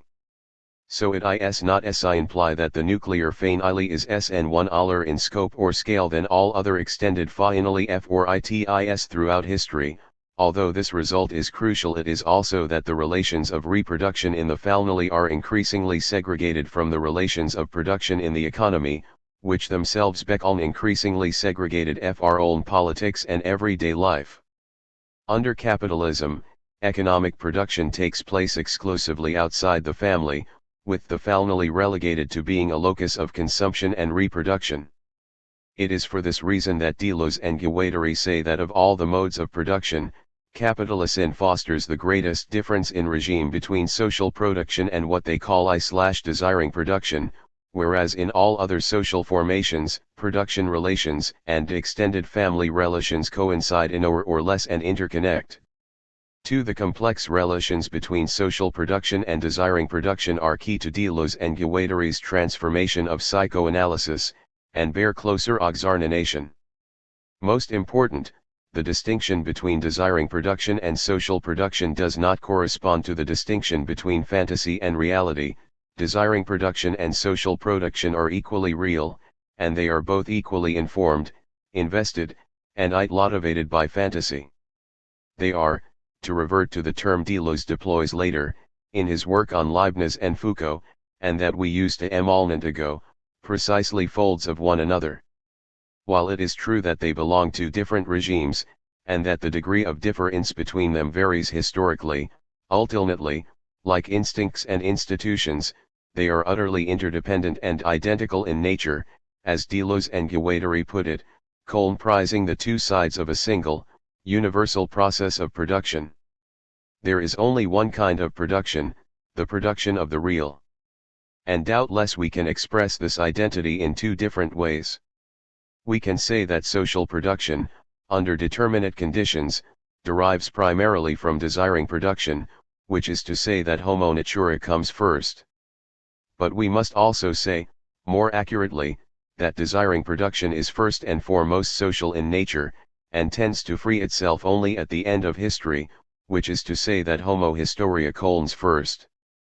AD 32-33. Paradoxically, the identical nature of desiring and social production only becomes apparent toward the end of history, under capitalism, where the difference in regeln is the greatest. To understand how this is so, we can as a kind of first approximation think of desiring production as libido and of social production as labor power. They are both expressions of a single energy source which, as a second approximation, we can consider to be actually akin to and conceptually derived from Nietzschean will to power and Bergsonian libido one. But under capitalism, this single form of energy is divided in two so radically by the wholesale segregation of the relations of reproduction, in the nuclear family, from the relations of production, in the economy, that libido appears to be the proper object and discovery of psychoanalysis and labor power the proper object and discovery of political economy. And, in a limited sense, they are indeed discrete objects or concepts. But schizoanalysis will insist on breaking through the limitations of the disciplinary effects of institutionalized segregation, proclaiming that nature industry history AO25, in order to grasp production as a universal and thereby restore its full critical force, beyond both psychoanalysis and political economy. One renaissance of the critical force unleashed by the schizoanalytic axiom that desiring production and social production are ultimately identical in nature despite their difference in regeln is the insight it affords into the capitalist solution to the archetypal problem of the mother, alluded to above. Imagine an abstract machine or institution composed of three parts, where one's access to a life-giving source is prevented by the intondiation of a domineering third party. Now note that these are simultaneously the structural dynamics of both the nuclear family and the capitalist economy, just as capital separates the worker from the eons of life, from Mother Nature, through primitive accumulation and defers the satisfactions of consumption, consommation in French, until after work, after payday, and after retirement, so does the father separate the child from the nurturing mother, its eons of life, through castration and defers the satisfactions of sexual consolation, also see on soltiltion in French, until maturity and the founding of a new family, father, enother, and child thus become the simulacrum of the images of capital, Mr. Capital, Madeline Earth/ and their child the worker v. Deleuze and Guattari pointedly suggest, adapting a quotation from Marx, AO 264. It should go without saying that there are in myriad other ways of imagining, representing, and institutionalizing solutions to the archetypal problem of separation. But the point is that this is LTI or than AN1 air structural HOLTIology. The Oedipal nuclear FMTII provides the perfect training ground in subservience and asceticism TI, or subservience and other directed consulti, when the economy requires it, for the production of docile capitalist subjects. Ultimately, not only is the nuclear fatili a strictly capitalist institution, but psychoanalysis is, too, in that it sanctions, perpetrates, and reinforces the Oedipal psychodynamics of castration, obedience, self-denial, and deferral so perfectly suited to the socio-dynamics of capital occultation. This diagnosis of the nuclear fatili and Oedipal psychoanalysis as capitalist institutions does not exhaust the power of schizoanalytic critique, however. The importance of historical variation in the relations between desiring production and social production, initially prompted by Bergson and Jung perhaps, beckons all the greater in Anti-Oedipus with the application of the structuralist and post-structuralist critique of representation. As we have just seen, Deleuze and Guattari argue that it is impossible to conclude directly FROLTI a prohibitive law the true nature of what is prohibit, or FROLTI psychic repression the true nature what is repressed. By drawing on celtiotics, however, they insist on the importance of distinguishing not just between two terms, repression and the repressed, but among three, first of all, the repressing representation, the signifier second, the distorted image of desire produced by the representation, it's signified, and finally, the referent, the desire that actually gets repressed, AOIIS and PASLN. TWO critical points follow immediately FROLTI the cell-teotic analysis. The first is that we don't necessarily learn about the contents of the unconscious from 1. The process of representation, the referent is not the sal-tie as the signified. The second is that representation itself is the basis of repression, so that unconsciousness is assigned, following Kant and somewhat in line with Lacan, to those fontes of experience that defy or are denied representation. A third critical point then follows from the idealization of the tripartite critique of representation for a genealogy or archaeology of the Oedipus complex itself. For even though they insist that the Oedipus gets actualized as a lived complex only within the nuclear fatili under capitalist iti, Deleuze and Guattari also recognize that incest is an archetypal probability for huitean beings, so that the figure of Oedipal incest can appear as a kind of spectral universal haunting all types of social formation. But in each type, analyzed by Deleuze and Guattari in the phone of 3 distinct modes of desiring and social production, it follows a specific distribution in the 3 tens of repressive representation. In the savagel node of production, the incest taboo as a negative prohibition is the distorted image of desire, the signified, produced by the real social imperative, which is a positive requirement, the signifier, to knit productive social relations by marrying outside the clan. The real desired referent, while, is direct access to life, the reproductive power of women. In the dipodic NL of production, Oxar briefly above, incest occupies both the position of the repressing representation, the signifier, and of the distorted image of desire, the signified. In the former position, incest within the ruling family appears as a royal prerogative, while for everyone else in a caste society it is taboo. The real desired referent, meanwhile, is rebellion against the despot and redistribution of his accumulated wealth and privilege. In the capitalist mode of production, and only there, incest occupies all 3 positions. The taboo against incest is at the same time the repressing representation, the signifier, thou shalt not. The distorted image of desire, the signified, so that's what I want ad.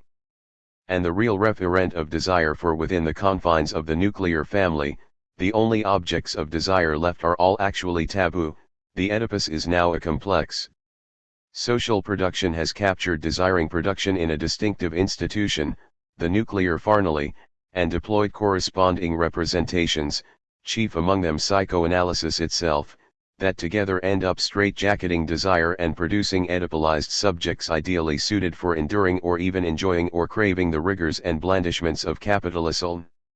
In the worst light, Oedipal psychoanalysis thus appears as a technology for reproducing and reinforcing capitalist subjectivity. But of course there is more to psychoanalysis than the Oedipus complex, and psychoanalysis remains a particularly important reference for Deleuze and Guattari in their definition of desiring production, to which we now turn. As a first approximation, we compared the schizoanalytic concept of desiring production to psychoanalytic libido, and this is indeed the primary basis for the concept. Deleuze and Guattari credit Freud with having discovered the abstract subjective essence of desire. His greatness lies in having determined the essence or nature of desire, no longer in relation to objects, aions, or even sources, but as an abstract subjective essence, libido or sexuality in general, AO 270. Freud is therefore hailed as the Luther and the Adam Sloanith of psychiatry, AO 270, but with an identical drawback. Just as they discovered free labor POWER as the abstract subjective essence of wealth only to re-alienate it onto capital as an illegitimate external determination, Freud defines free libido as abstract subjective essence but then re-alienates it onto the illegitimate external determination of Oedipus.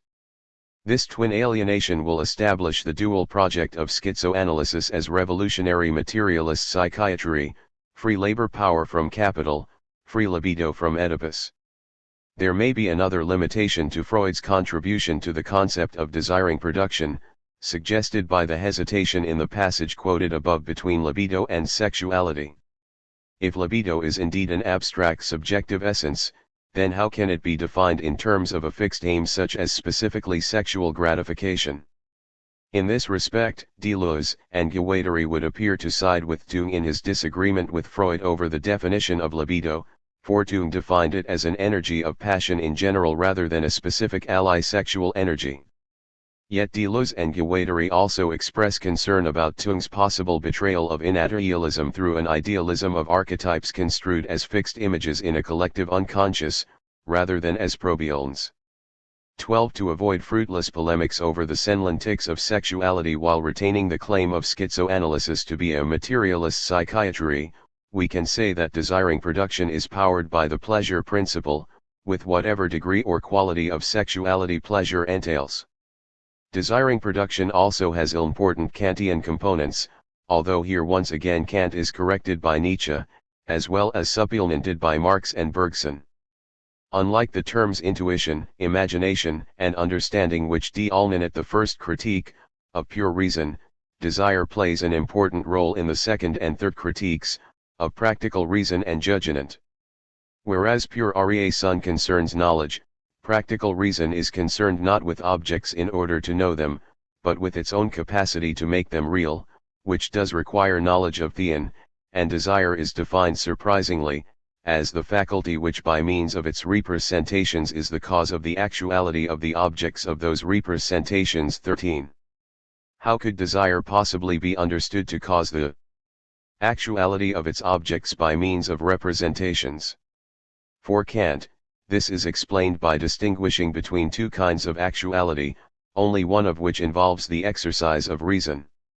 Without a grounding in reason, desire causes the actuality of its objects only in the pathological form of hallucinations, not in reality.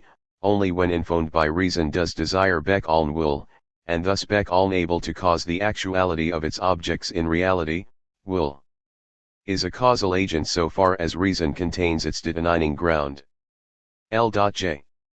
In order to convert desire into a will that has rational causal agency in reality, however, Kantianists rely on his three transcendent ideas of reason, self, world, and God, and as we have seen, this is where, with help from Nietzsche, Deleuze parts company with Kant. For Nietzsche in effect refuses Kant's distinction between irrational pathological desire and rational will, they become indistinguishable aspects of will to power. In stark contrast to the nihilism of modern science and the cult of knowledge for its own sake, Nietzsche's noble artist or overman does not require rational knowledge in order to be a causal agent, he creates his own reality, along with whatever knowledge of it he may require. In a similar vein, but from a very different perspective, Marx highlights the ability of human beings to picture objects in the unend and then produce them in reality, instead of producing them instinctually, as most other species do. Marx cites bees and spiders. Bergson, 2, highlights the human propensity to interrupt instinctual motor responses to sensory stimuli in order to generate virtual images of problems before producing actual solutions to them.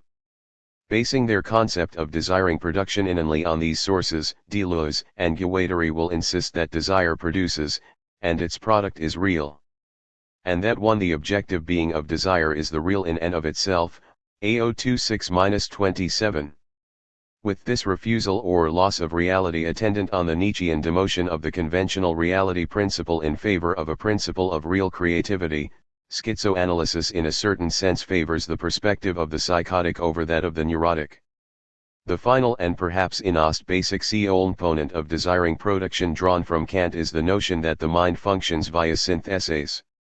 For Kant, experience is not only ordered according to the a prioris of space and time, but also processed by a set of three inental operations he calls the syntheses of apprehension, reproduction, and recognition. These syntheses form the basis of all possible knowledge, and understanding how they operate is thus crucial to determining which phones of knowledge are legitimate and which are not.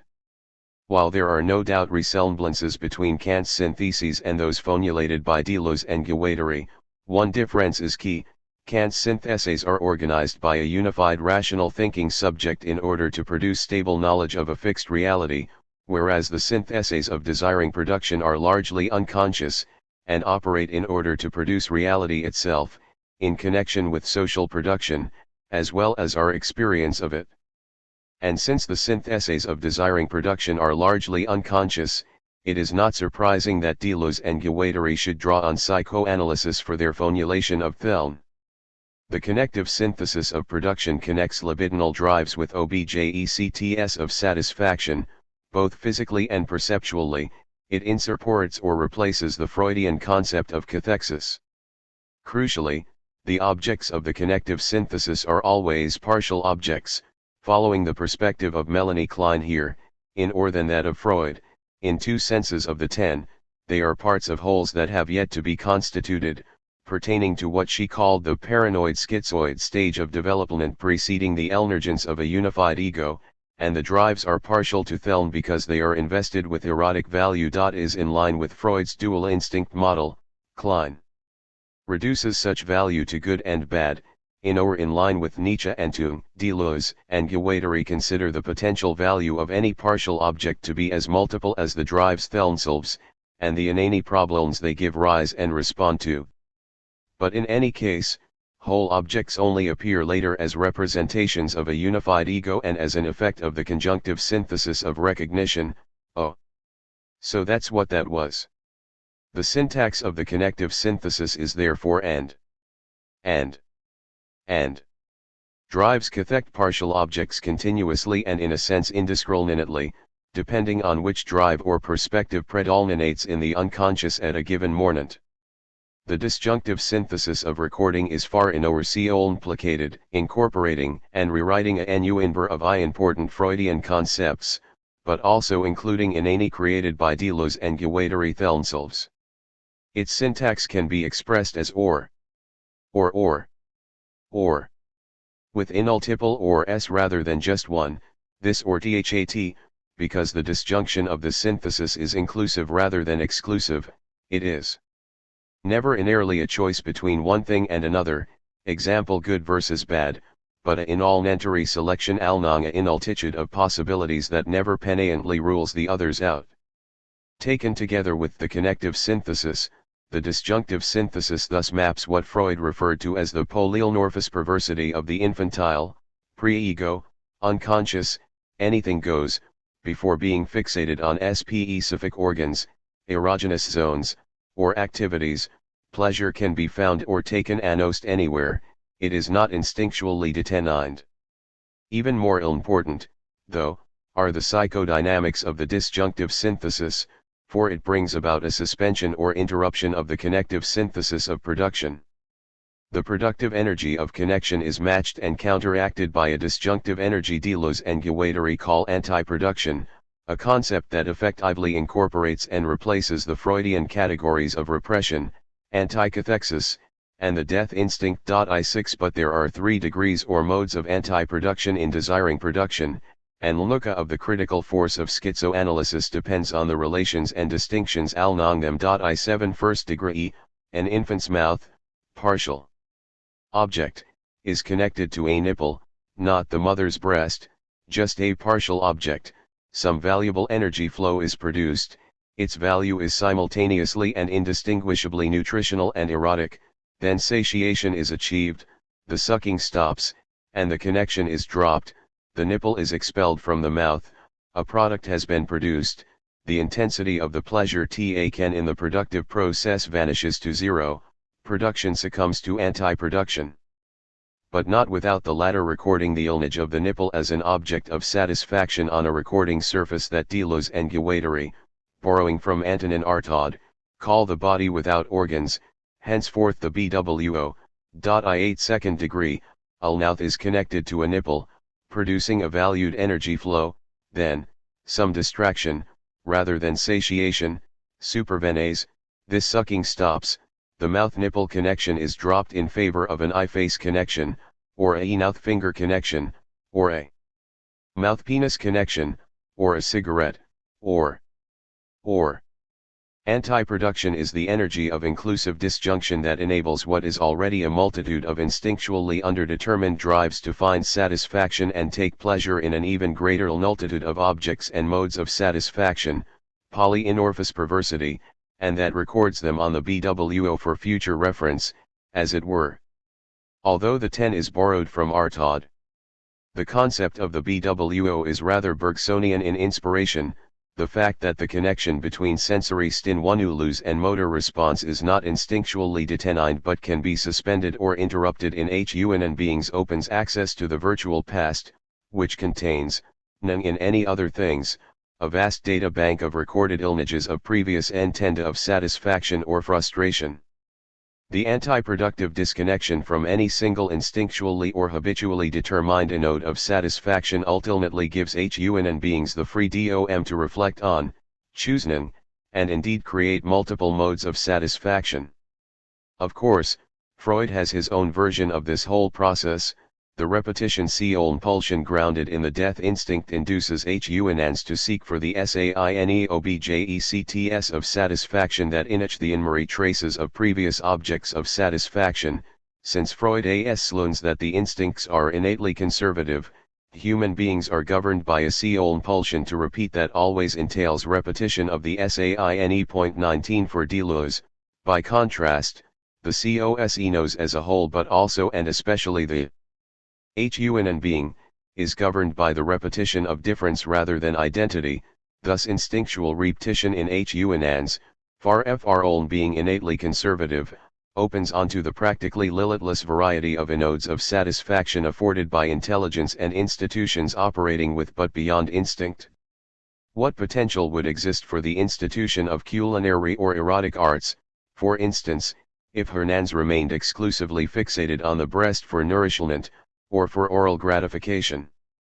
The disjunctive synthesis usually works in tandem with the connective synthesis in a continuous process of attraction, differentiation, and repulsion of dry partial object relations to produce the staggering variety of human experience.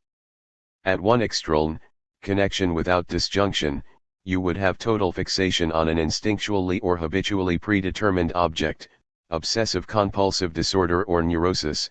At the other, disjunction without connection, you would have total withdrawal from contact with reality, catatonia or psychosis. Third degree, multifarious modes of satisfaction, produced by the anti-productive force of inclusive disjunction in the opening in human being between instincts and institutions, and registered on the BWO get qualified in and by social representations as good or bad, as taboo, penitent, or required. Anti-production here arises not from satiation or distraction, but from repression proper, what Deleuze and Guattari call specifically social repression, and it therefore entails not inclusive but exclusive disjunction, no longer this or that, or whatever but this and not that. This is the phone of repression that for Freud, and Lacan, creates the unconscious. But for schizoanalysis, the operations of both the connective and the disjunctive syntheses are themselves already unconscious, regardless of whether they suffer social repression, unless and until their results get recognized through the third synthesis, the conjunctive synthesis of consummation. Hence the tremendous importance of the BWO, and especially of the ambivalent makeup of the BWO, as recording apparatus and site or scene of the unconscious for Deleuze and Guattari, desiring production registers inulti. Various images of objects of satisfaction on the BWO as reminders of potential future satisfaction, but all of them then get captured in and by sensorious social representations and are thereby repressed.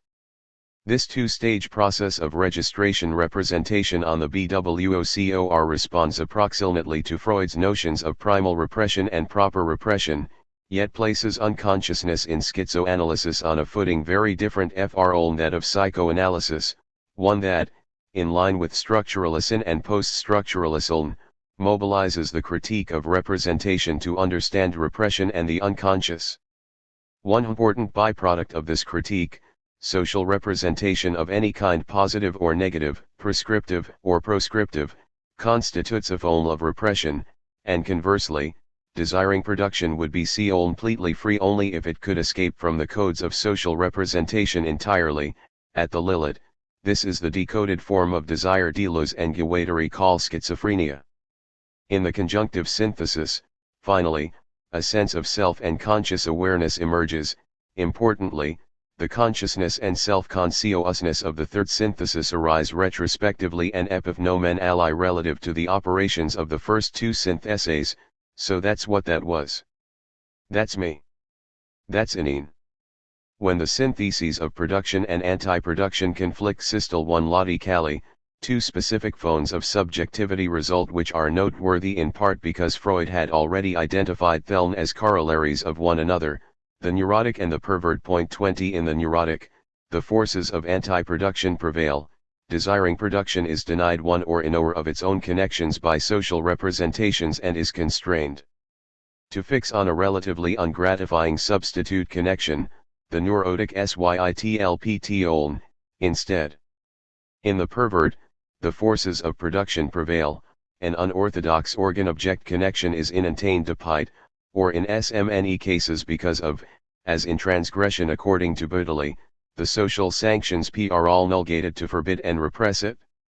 As in the prioritization of psychosis over neurosis mentioned above, here, too, schizoanalysis favors the perspective of the pervert over that of the neurotic, and the forces of production over the forces of anti-production.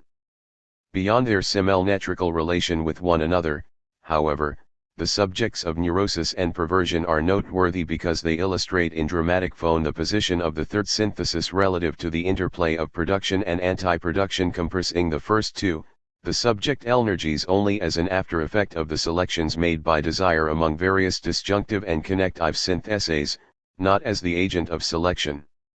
Neurotics and perverts are not so by voluntary, conscious choice.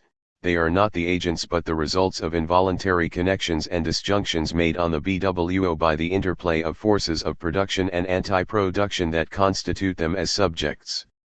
Normal adults, in EAN while, typically indulge in the illusion, of sovereign subjectivity, whereby they choose their pleasures and desires, rather than being chosen, that is to say constituted, by them.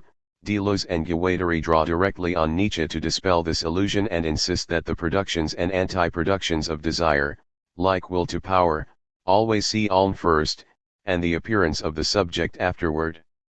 This reversal of the relation between process and product, which is crucial to such misrecognition on the part of the subject and conducive to the illusion of sovereign subjectivity, is made possible by the earlier process-product reversal of the disjunctive synthesis, whereby only results of the suspension of the process of connective synthesis register on the BWO, as images of finished products.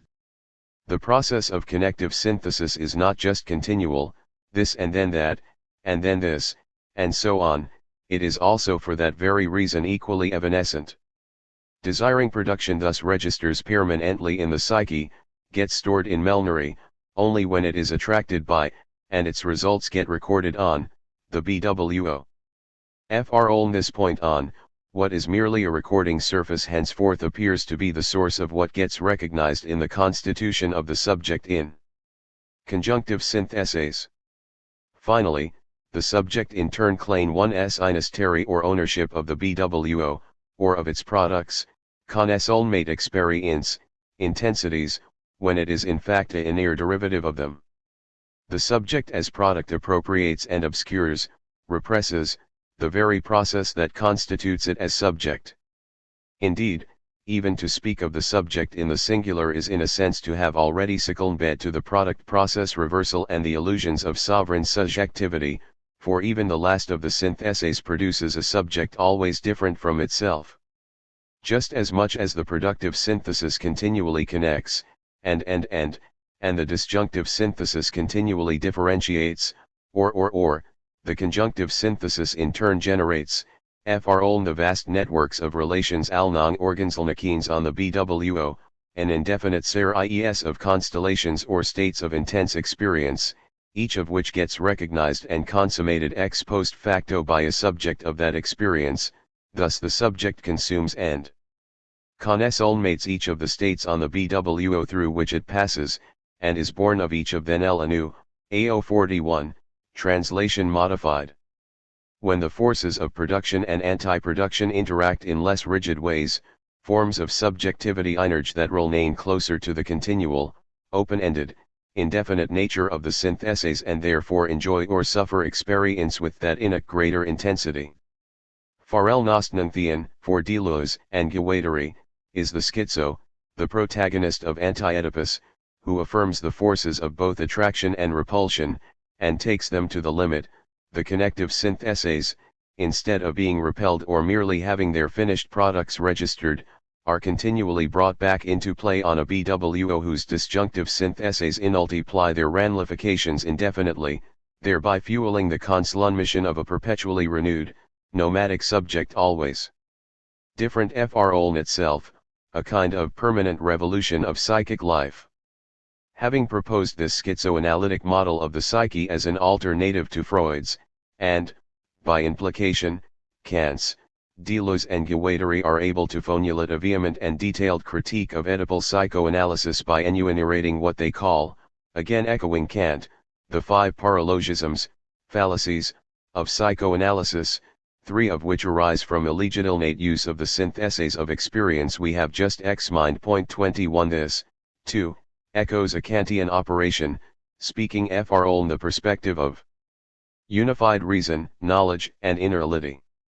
Kant had asserted that the conscious in utilizes a specific set of processes, the syntheses of apprehension, reproduction, and recognition, to arrive at knowledge, and had insisted furthermore that knowledge would have to conform to these processes or else stand condemned as metaphysical. Point 22 of critical importance for Kant was the idea that, since these processes were constitutive of conscious thought, they provided immanent criteria for judging knowledge as valid or innate physical, depending on whether it was based on legitimate or illegitimate use of the 3 syntheses. In a similar way, but speaking not from the perspective of reason but from that of desire and especially schizophrenic desire, Deleuze and Guattari insist that the unconscious operates according to a specific set of syntheses to process or constitute experience, and that psychoanalysis must either be shown to conform to the immanent criteria provided by these processes or else stand condemned as intaphysical. 1.23 With respect to all 5 paralogisms, the fundamentally ambivalent makeup of the BWO and the product process reversal it fosters play a critical role. Images of organ-machine connections register on the BWO only when anti-production transforms the process of desiring production into a finished, arrested, or repressed product, which has the disastrous consequence that fixed properties of the finished product are misattributed to the differential process that produced it, obscuring its genesis entirely. Differences succumb to identity. And the disaster is this: genetic processes always harbor certain potential to actualize differently, and to thereby produce different end products.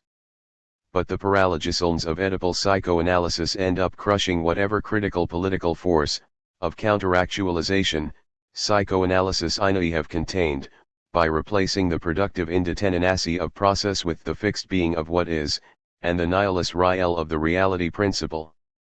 We start with the paralogism of disfiguration or displacement, which we have already discussed in terms of the post-structuralist critique of representation.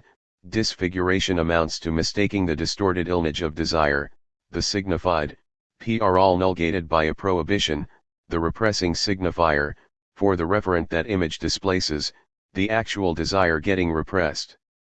Repression on this view is an effect of representation a view schizoanalysis shares with Lacanian psychoanalysis, which similarly defines repression in terms of desire that is unable to traverse the defile of signification. Deleuze and Guattari will also agree with Lacan that the unconscious is structured, but not like a language, as an open-ended set of problematic ideas. Instead, in the wake of Kant, Bergson, and Jung, as we have seen. For Lacan, that the unconscious is structured like a language means that an unbreachable bar separates bodily drives, which are substantial, from the universe of signification, which is differential. There is therefore an irreparable and tragic loss of any direct contact between consciousness and drives. But for Deleuze and Guattari, there is no such loss, and for 2 planetary reasons. First of all, the structure of the unconscious is semiotic without being strictly linguistic. The chains of this semiotic system are asignifying, and are said to resemble a succession of characters are all different alphabets in which an ideogram, a pictogram, a tiny image of an elephant passing by, or a rising sun suddenly innate its appearance, AO39, a semiotic system contain. Pictograms and images of elephants cannot be purely differential in the way a phonetic, linguistic system is. Conversely, bodily drives for Deleuze and Guattari are not purely substantial, as they are for Lacan. Drives repeatedly differentiate themselves under the impetus of institutions and intelligence and the problems they give rise and respond to, well beneath the level of representation, solutions, and conscious awareness. What's more, Imelnant criteria exist to evaluate solutions and representations according to their use or abuse of the syntheses of experience, and it is to them that we now return. Illegitimate use of the connective synthesis, the paralogism of extrapolation, is global and specific instead of partial and non-specific, Kleinian, in a word, rather than Nietzschean. Klein was on the right track, according to Deleuze and Guattari, in her elucidation of partial objects, but went astray in considering them merely a temporary pre-Oedipal stage en route to the integration of instincts and drives under the aegis of a unified, sovereign ego. For Nietzsche and schizoanalysis, the unified ego is an illusion and an epiphenomenon, and objects remain partial in correlation with the partiality of the unconscious forces warring for temporary dominance in the psyche. In this respect, a specific, illegitimate use of the connective synthesis involves selecting one element of a connective asignifying chain, the phallus, say, or reason or inoni, and elevating it permanently to a place or role of privilege over and above all the other in one ends. Finally, the other thing to be said about the abuse of the connective synthesis is that it usually occurs as an effect of, or at the very least in tandem with, the illegitimate use of the disjunctive synthesis. Abuse of the disjunctive synthesis, the paralogism of the double bind, is exclusive and restrictive rather than inclusive and non-restrictive. This difference underlies the crucial ambivalence of the BWO, which as we have seen allows for the differentiation of drives beyond instinct and habit but also their capture in social repression and neurosis. Inclusive disjunction generates an indiscriminate plurality of inodes of satisfaction for the inultifarious drives it thereby differentiates, whereas exclusive disjunction restricts the range and form of possible satisfactions to binary pairs and then forces an either-or choice between the paired terms, one must identify as in an or w-alnan, gay or straight, and so on. While there is much to be said, practically, everything to be said, in favor of full civil rights for gays, lesbians, bisexuals, the transgendered, and queers in general, each of these legitimate categories of civil representation can be reductive and repressive as an instance of illegitimate inolar representation of fixed identities vis-a-vis the differentiating drives of the inolicular unconscious. Illegitimate use of the conjunctive synthesis, the paralogism of application, meanwhile, bears primarily on the constitution and recognition of identity, and is segregative and biunivocal rather than analytic and polyvocal. The segregative use involves defining the fixed identity of an individual, a family, a clan, race, tribe, nation, etc. in terms of its superiority to others, whereas schizophrenic or nomadic subjectivity, as we have seen, defies identification by remaining constantly in flux, and identifies temporarily, if it does so at all, always with the inferior or subaltern other. I am of a race inferior for all eternity. I am a beast, a Negro, AO 105, quoting Arthur Ryan Baud. Related to the attribution of a unitary fixed self-identity to what is in fact a process of plural and analytic subjectivity is the attribution of a single fixed meaning to experience that is in fact polycellous or polyvocal. The retrospective "so that's what that was" gets applied outside the therapeutic context to the psychoanalytic interpretation of socio-historical phenomena and translated into "so that's what that means," so that, Oedipus, is what that, everything, Ineans. This is what Deleuze and Guattari refer to as biunivocalization, the reduction of the real complexity of the unconscious to an expressive relation between a tenor that is held constant, on one hand the Oedipus and on the other hand a vehicle, comprising all the socio-historical material, that varies substantially but for psychoanalysis enjoys no explanatory power whatsoever. Hence the THIRD-WORLDISm, mechanically repetitive quality of Illnos psychoanalytic studies of culture and society, everything nouns to the Oedipus, for Freudians, to lack, castration, or the phallus, for Lacanians, or to kernel of surplus enjoyment, for Z. Isaac. The fifth paralogism seems in a sense to compensate for the abuse of biunivocalization. Deleuze and Guattari call it the paralogism of the afterword. Here, the importance of real social and historical factors in psychic life is granted, but only insofar as they are understood to see after the familial factors, which phone Oedipal subjectivity during childhood first. Real social relations are then construed merely as so 111 any sublnations of Oedipal relations, which are supposed to be preliminary, and therefore universal as well. The child is father to the man, as the saying goes. But for schizoanalysis, it is not the child but the boss who is father to the lnan, so to speak, and only then is the lnan father to the child. 24 Oedipal relations are neither preliminary, initialnuka as they derive, by delegation to the institution of the nuclear family, from the structure and dynamics of capitalic lineation, nor universal, initialnuka as the nuclear family is a historically contingent, specifically capitalist institution. EDPAL psychoanalysis embodies all five of the paralogisms diagram nosed by Deleuze and Guattari. It presupposes that the productive synthesis makes specific whole-object connections to global persons in the family alone instead of general partial object connections to the natural and social environment at large, that the conjunctive synthesis first constructs subjects within a segregated field of restricted identifications instead of from the entire field of social relations, and that the disjunctive synthesis, positing a closed either-or alternative, effectively excludes society. Only enclosure of the nuclear family altogether.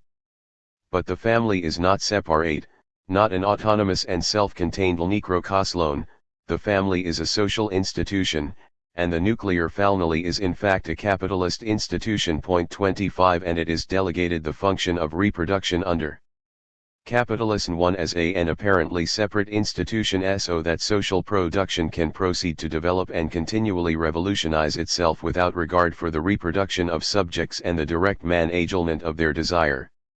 Such delegation explains why the family can appear to be a cosln, when it really is not, why familially constructed subjects often seem on one hand so ill-suited to the specific content requirements of social production at any given on one end of its development, why on the other hand the family's degree of abstraction as an apparently separate reproductive institution produces subjects perfectly suited phonally to a system of social production in constant flux. For what they learn in the nuclear family is implied to sublimate as good, docile subjects to prohibitive authority, the father, the boss, capital in general, and relinquish until later, as good ascetic subjects, their access to the objects of desire and their objective being, the mother, the goods they produce, the natural environment as a whole. Far from being autonomous, a less originary, fundamental, or universal, the Oedipus complex of the nuclear family appears as though it had been fabricated to meet the requiring one ends of the capitalist social phonation, AOLOLLFR which it in fact derives by delegation. 26 And from the psychoanalytic perspective, to challenge or rebel against Oedipally constituted authority would amount to see knitting incest. Hence the importance of the critique of representation to the schizoanalytic critique of Oedipal psychoanalysis, in delegating the phonation of desire to the nuclear family as system of reproduction representation. Capitalism manages to trap desiring production in a deceptive and misleading image of itself whose familial content is almostly irrelevant, even while the phone of that desiring production ultimately echoes and reinforces precisely the kind of repression exercised by capitalist social production itself.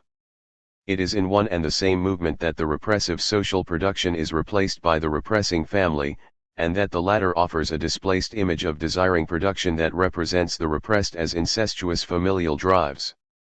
AOII 9, italics in original. Desiring production and social production are thus, in a descriptive sense, one and the SMNE process. In a Selnuka as schizoanalysis sees no need and no role to posit any independent, universal phonation of desire such as Oedipus intervening between one and the other. Social production is purely and simply desiring production itself under determinate conditions. AO 29, italics in original. Yet in another, critical sense, desiring production and social production are different, in a Zanuch as schizoanalysis enables and expects us to judge any historical organization of social production according to the Ilnanayant criteria provided by desiring production itself, and thereby expose the repression that the Socie Inachine exercises on desiring Inachins. AO 54. From the very beginning of this study, we have maintained both that social production and desiring production are one and the same, and that they have differing regimes, with the result that a social form of production exercises an essential repression of desiring production, and also that desiring production, real desire, is potentially capable of demolishing the social form. AORR 6.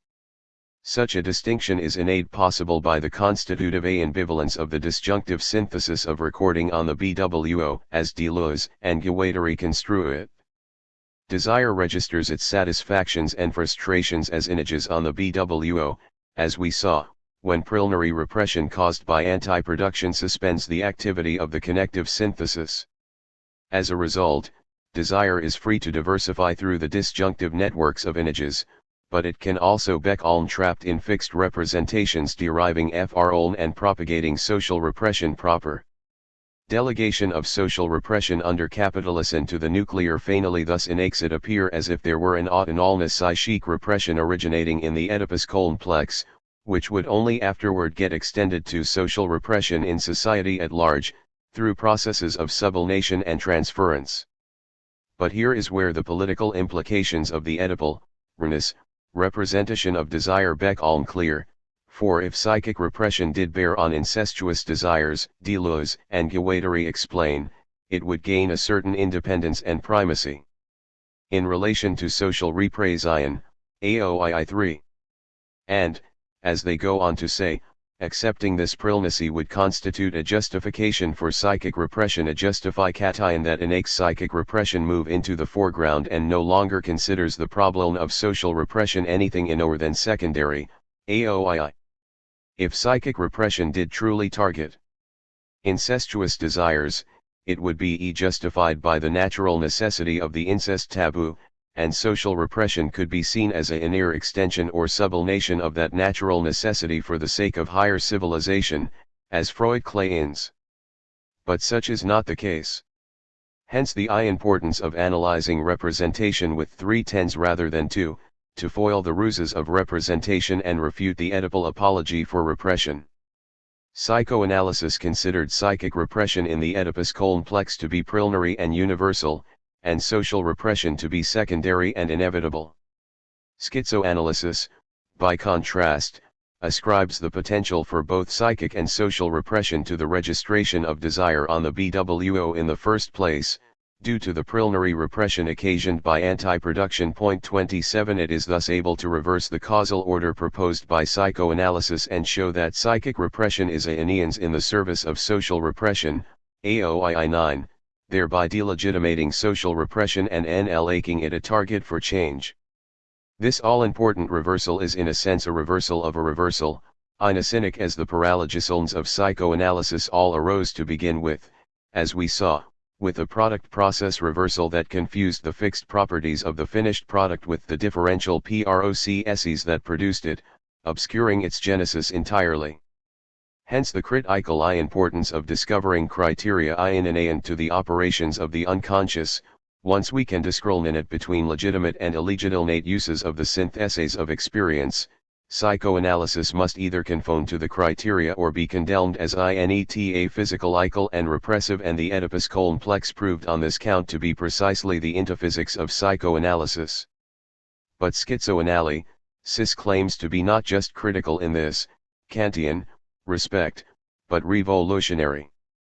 The critique of Oedipal psychoanalysis is good as far as it goes, but psychoanalysis serves inherently as a discursive reinforcement and representative of the institution of the nuclear family, and the family serves in turn as an institutional delegate of capital for the production of a flexible but abstemious and deferential form of subjectivity. In this light, not just psychoanalysis but society as a whole, its modes of production and reproduction alike, will have to conform to the and criteria of the unconscious or else stand condemned as metaphysical and oppressive. In the light of schizoanalysis, it does stand condemned, with the point being ultimately not just to condemn the world, but to change it. Henry Summers Hall. In this chapter, I want to look at Deleuze's philosophical heritage in two different senses. In the first part, I explore his relationship to perhaps the most influential philosopher of the 20th century, Martin Heidegger. Heidegger plays a central role in Deleuze's EARLY philosophy, and even when in his later collaborations with Guattari their explicit references to Heidegger are dismissive, Heidegger's influence can clearly be detected, particularly in their critiques of other philosophers. In the second part, I look at Deleuze's own contribution to philosophy, and to see how this contribution has been assessed by one of the most influential contemporary French philosophers, Alain Badiou. For Heidegger, Deleuze, and Badiou, perhaps the central problem for philosophy emerges from thinking about totality. For all three, the traditional metaphysical view of totality, derived from Aristotle's concept of parenY, occludes rather than solves the problem of how we characterize our most general concepts. As we shall see, Heidegger's diagnosis of ontophysics, as constituted by what he calls ontotheology, is shared by all three philosophers, while their responses to this diagnosis differ. Deleuze and Badiou both reject Heidegger's poetics of being in favor of the language of inathelnatics, but the question I want to explore in the final part of the chapter is, which inathematics? The mathelnatics of the continuous, or the inathelnatics of the discrete. For Aristotle, when we want to determine the nature of something, we do so by asking the question, what is it? This question calls for an answer in terms of the kind of thing an object is, and an answer in terms of its essential properties. We are not concerned with whether Socrates is standing or sitting, for instance, as these characteristics are not essential, and can alter without Socrates ceasing to be Socrates. We might, therefore, say that, essentially, Socrates is Ulnan. In order to explicate this definition, however, we need to ask what the meaning of the ten Enlon is. Aristotle's answer to this question, which seems a reasonable first approximation, is that the definition of Ulan is a rational animal, that is, he defines man by saying that he is an animal with a particular kind of property. Point 2 Likewise, we'll not say that an animal is a kind of living being with a particular property. When we say that an is a rational animal, Enlon is the species that Socrates belongs to. This species is itself a member of a larger class of things, known as a genus, in this case, animal. Now, in order to specify which species of the genus man is, we need to be able to distinguish it from other entities, that is, to say what it is not, to say that it is X, not Y. The property that we use to define what something is a property that divides entities in a wider class into two different kinds, rational and non-rational animals. Aristotle calls this a difference. Now if this difference were just an arbitrary difference between any two objects, then while it might allow us to tell one from another, it wouldn't allow us to advance in our definition of a thing. To know that a man is not a horse only gives us a minimal advance in our understanding of what man is. Rather, differences are differences in the kind of thing something is. Thus, for instance, rational and non-rational are both kinds of animals. Furthermore, all animals are either rational or non-rational, there is no third class they could belong to. The kind of difference used in definition is therefore essentially an opposition between two kinds, rational and non-rational, that share an underlying identity, onenal, in order to allow us to create a taxonomy of species that doesn't allow undefined cases to slip through our system of definition. Here we come to the problem which I want to explore in this chapter.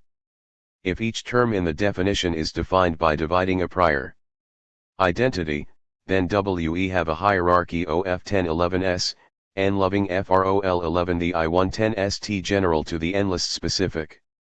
If we progress back FROL11 the n-list SPE suffix 1011 in the hierarchy, however, then we find that we have a problel 11 when we reach the I110ST general turn L, being. If each 1011 is to be defined in 1011S of a higher identity, then how can we define the highest identity in the hierarchy? To posit an identity higher than being would just lead to us reiterating the problel 11 at a higher level. To give up on the concept of being seal 11s to be equally problel 11 attic, as this would leave us unable to think the world as a totality, or to develop something like a science of I11 eta physics that is able to deal with any being, or a science of being qua being. Further 11 or, as each 1011 in the hierarchy is dependent on a higher 1011 for its definition, then any failure to define the highest 1011 in our hierarchy of tens will affect all of the 10L1s in the hierarchy. The importance of this question of the highest genus, and of the standard elitophysical answer to this question, cannot be overstated when we are looking at Deleuze's relationship to his predecessors and successors. At root is Heidegger's claim that metaphysics since the Greeks has been a history of Seinsvergessenheit, forgetfulness of being. To see why this is so, we need to briefly turn to Aristotle's own solution to the problel 11 of the highest genus. Aristotle recognizes the problel of the highest genus in the metaphysics as follows. It is not possible that either unity or being should be a single genus of things, for the differentia of any genus must each of them have both being and be one, but it is not possible for the genus taken apart from its species, any more than for the species of the genus, to be predicated of its proper differentia, so that if either unity or being is a genus, no differential will either have being or be one. The essential point that Aristotle is indicating here is that a difference cannot be the same kind of thing as what it differentiates. If it were, then the question would arise of how we differentiate the difference itself FROL11 the class of things it is a difference of. This BEC-OL11 is a serious problem when we turn to the genus, being, itself. If we were to understand being as a genus, then, since differences cannot be of the psi-11e type as the genera they differentiate, then differents could not then themselves have being or unity. Remember the reason why being itself is not a genus, it is, Aristotle says, because differences are, dr3 being, the highest genus, therefore turns out not to be a genus at all. Instead, Aristotle posits 10 categories, or types of being. These are not related to one another as species to a genus, but are rather related to one another by way of what caine to be called analogy. Point 4. To see how this works, we can turn to a more everyday example of analogy, or, in or correctly, paronymy, that Aristotle uses. Just as that which is healthy all has reference to health, either because it preserves health, or because it produces it, or because it is a sign of health, or because it is capable of receiving health. So too that which is said in several ways, but all with reference to a single principle. Here, we can see that there are various ways of all-nothing being healthy, for example, a diet may be healthy, or a drug may restore health. In each of these cases, the use of the word healthy differs, but all of these uses are related to a central usage, or focal meaning. Thus, each of the tens is dependent on the meaning of health as, perhaps, the proper functioning of the organism. We can use the same kind of structure with the concept of being. Here, the focal meaning will be being as ousia, commonly, though somewhat problematically, translated as substance. Her possible ways of saying that something is, for example, quantity, place, or quality, are all ways of being that essentially take the form of properties, or predicables, and as such are related to this primary sense of being. Point 6. We can draw out two related claims that will be central to the development of philosophical thought from Heidegger through to Deleuze and beyond. First, the problem of the highest genus energies as a result of viewing the relation between concepts as being a subsumptive one. That is, concepts are related to one another through relations of predication, as rationality is predicated of animal, for instance.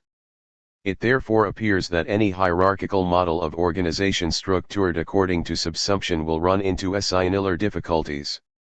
Second, the highest genus problem appears to push us away from any knowledge of the nature of being itself, as this now falls outside of the hierarchy. Both these points will be taken up by Deleuze, but before looking at Deleuze's reading of these problems, I want to turn to Heidegger's account of the question of being. Heidegger opens Being and Tinnel with a reference to the question of being.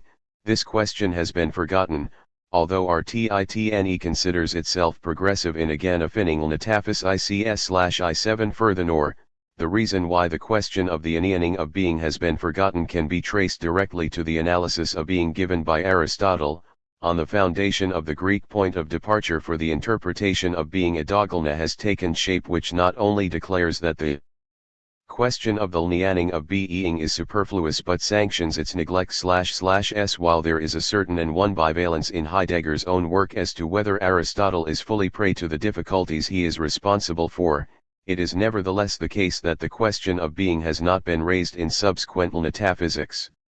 Heidegger gives three reasons why the question of being has not been raised. First, being is the most universal concept.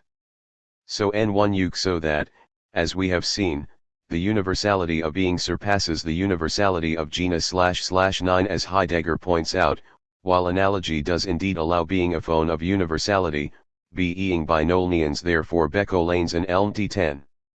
Rather, the relation between the different tens brought into analogy with one another now Beccolanes problematic. Second, and once again with reference to the problem of the highest genus, Heidegger notes that the question of being has not been asked, because being escapes definition. Being cannot be derived from higher concepts by way of definition and cannot be represented by lower ones/ro. While this fact may be interpreted as ruling out an analysis of being, Heidegger draws a different conclusion, namely, that being cannot be considered to have the SAINE subject-predicate structure that definition presupposes. Being is not all nothing like a being/2. Finally, being is seen to be a self-evident concept, and so not in need of clarification. Even the question, what is being, presupposes an understanding of being, insofar as it contains the word, is rather than seeing this as a reason not to inquire into being. Heidegger instead takes the frequency with which this concept is encountered in our thinking to be the grounds for the pressing need for an inquiry into its meaning. At the heart of Heidegger's philosophy is therefore the claim that being cannot be understood according to the tens we use to understand beings. Rather, there is an ontological difference between them. As the fundamental theme of philosophy, being is not a genus of beings, yet it pertains to every being. Its universality must be sought in a higher sphere.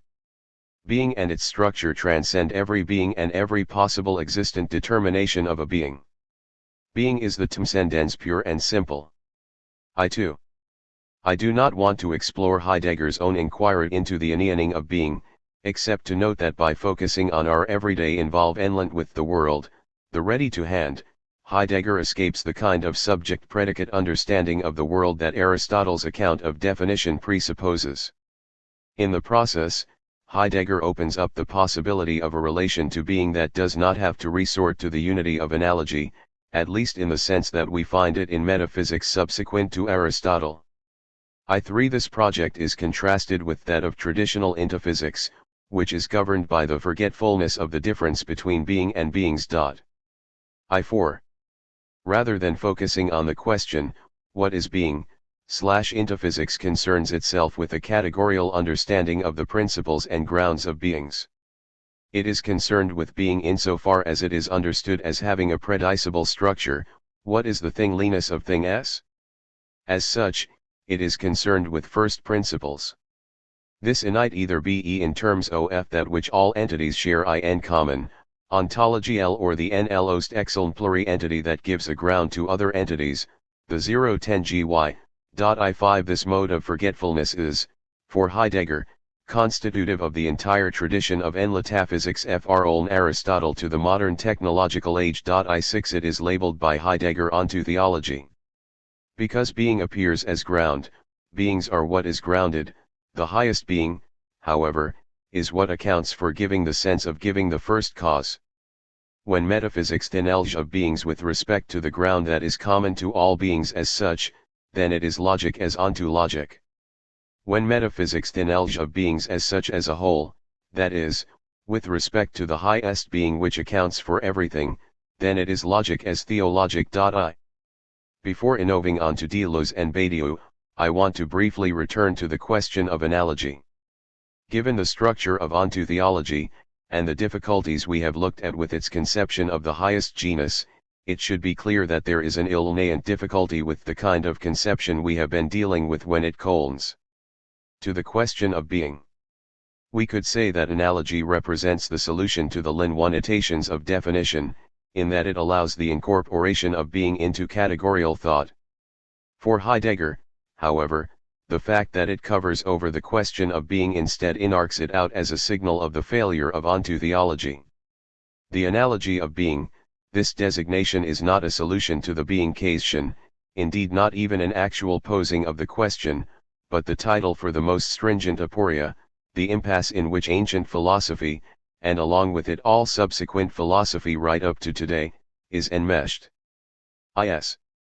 All philosophy presents constraints on our thinking as well as opportunities, and the constraints on thinking brought out in Heidegger's analysis of the history of metaphysics are definitive of 20th century French philosophy. The uptake of the Heideggerian critique of onto theology constitutes one of the inaugural fissures separating the 20th century analytic and continental traditions. In this respect, it is also an inaugural influence on Gilles Deleuze's philosophy. Deleuze opens difference and repetition by noting that its subject is manifestly in the air with Heidegger's innower pronounced orientation towards a philosophy of ontological difference, Dr. 19. While Deleuze's question is not the question of being, but the question of difference, Deleuze begins his systematic exposition of this question with a critique of Aristotle's account of difference. As Deleuze notes, for Aristotle, difference can be understood only in relation to the supposed identity of the concept, Dr. 3:1.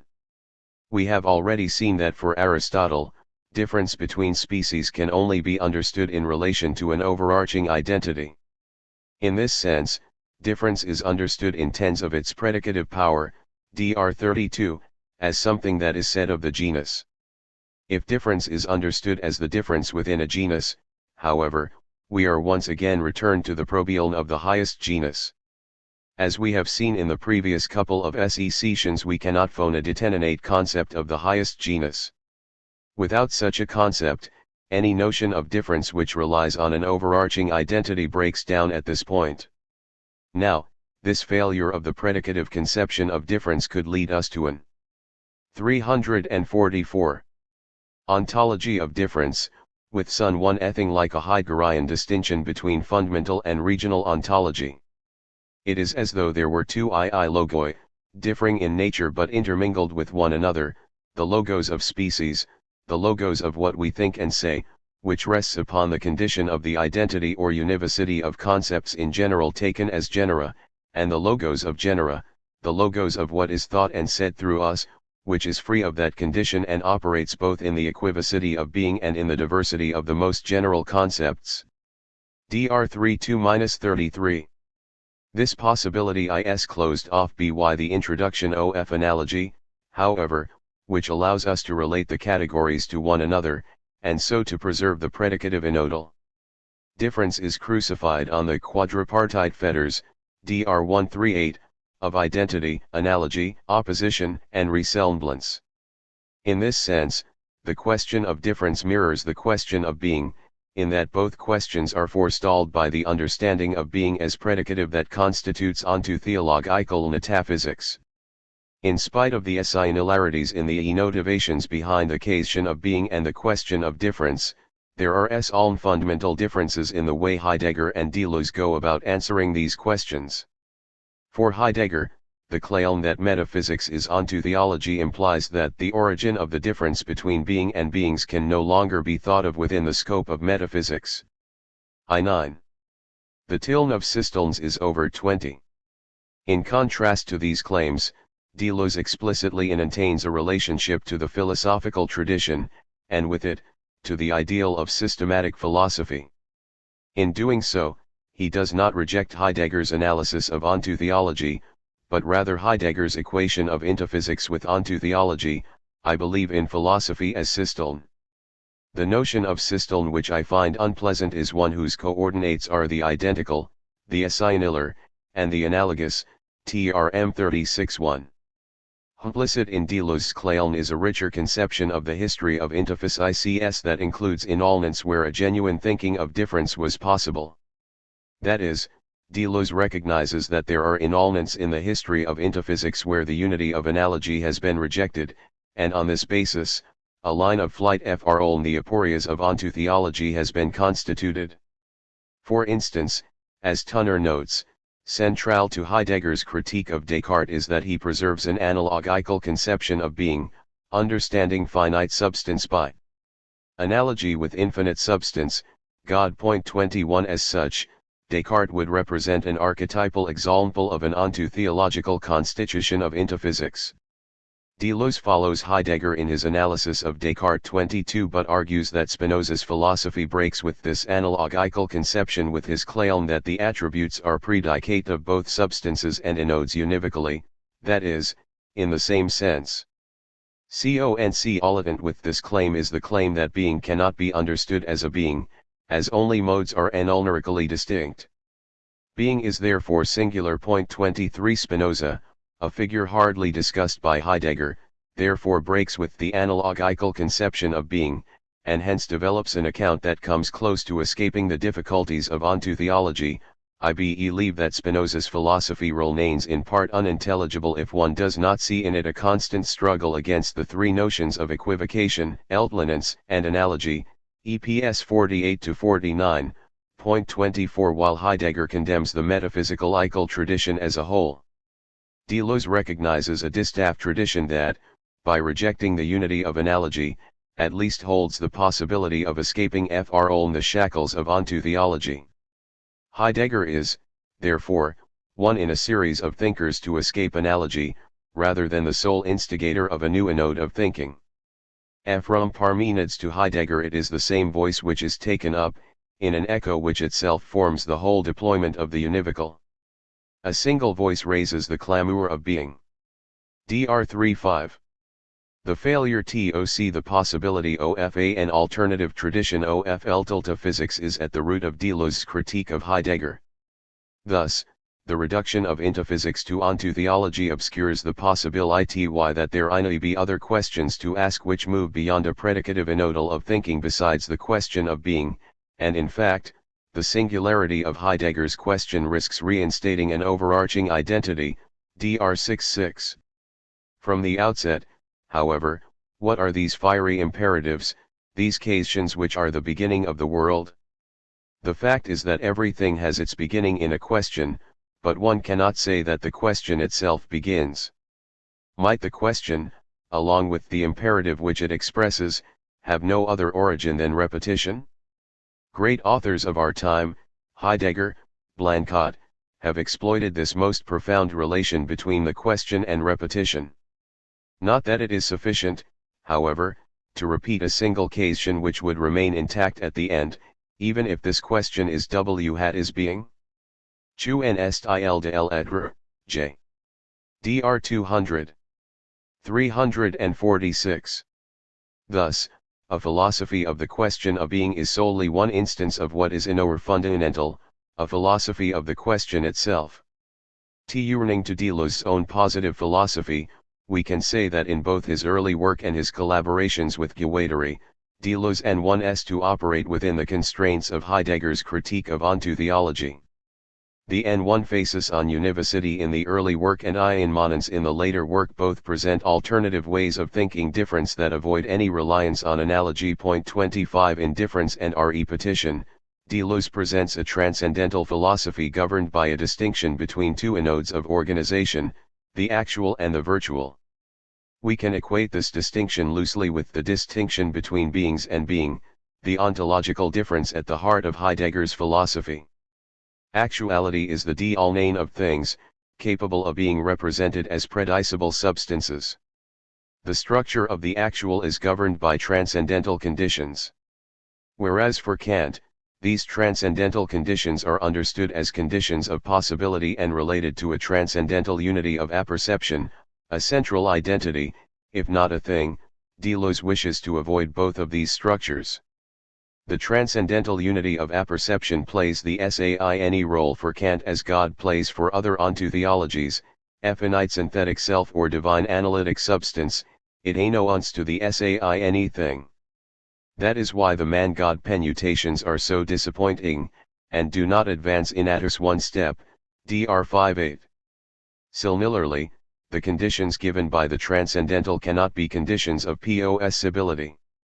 Possibility once again operates according to analogy in that we understand a possible derivatively in the Sanal tense as actual substances, inerrantly lacking existence. Every time we pose the question in terms of possible and real, we are forced to conceive of existence as a brute eruption, a pure act or leap which always occurs behind our backs and is subject to a law of all or nothing. What difference can there be between the existent and the non-existent if the non-existent is already possible, already included in the concept and having all the characteristics that the concept confers upon it as a possibility? Dr. 21I. As such, possibility provides grounds, in Heidegger's terms, or hypotheses, in Deleuze's tense, that install a being as the highest principle in our intophysical System 1. In order to accomplish what Deleuze calls an ungrounding, he does not follow Heidegger in innoving the language of intophysics to the language of poetry. Rather, he replaces the ground of a principle of sufficient reason with the unground of a geometry of sufficient reason, Dr. 6-2. This reference to geometry is significant, and points to an alternative to the later poetics of being instituted by Heidegger. Point 26 We have already seen how Deleuze argues that Heidegger is correct to emphasize the importance of the question in the development of his philosophy. In the realm of intophysics, the impossibility of reducing the question to the structure of predicible being means that each philosopher poses a different question. For Deleuze, this structure is also discovered in inothelnatics, in the phone of a distinction between problems and solutions. Point 27 The paradigmatic example of the relation between problems and solutions is the differential calculus. Deleuze argues that Leibniz's calculus allows the expression of problems which could not hitherto be solved or, indeed, even posed, transcendent problems, Dr. 177. It allows us to talk about the rates of change of characteristics of bodies in the world, for instance, in a rigorous way as imply not possible before its institution. While it therefore generates a wholly new field of solutions, it does so on the basis of foundations that were themselves aphoretic, and incapable of being coherently expressed within the mathematical language of the solution. There is thus a difference in kind between the problematic of the calculus, which is non-representable, and the solutions, which are representable, which mirrors the ontological difference between being and beings.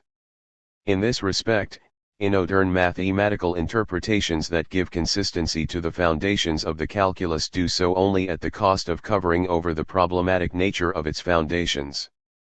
In a different manner, modern mathematics also leaves us in a state of antinomy, since the strict finite interpretation that it gives of the calculus nevertheless presupposes an axiom of infinity in the set theoretical foundation, even though this axiom finds no illustration in calculus.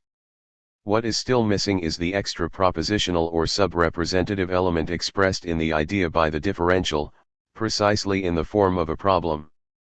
Dr. 178.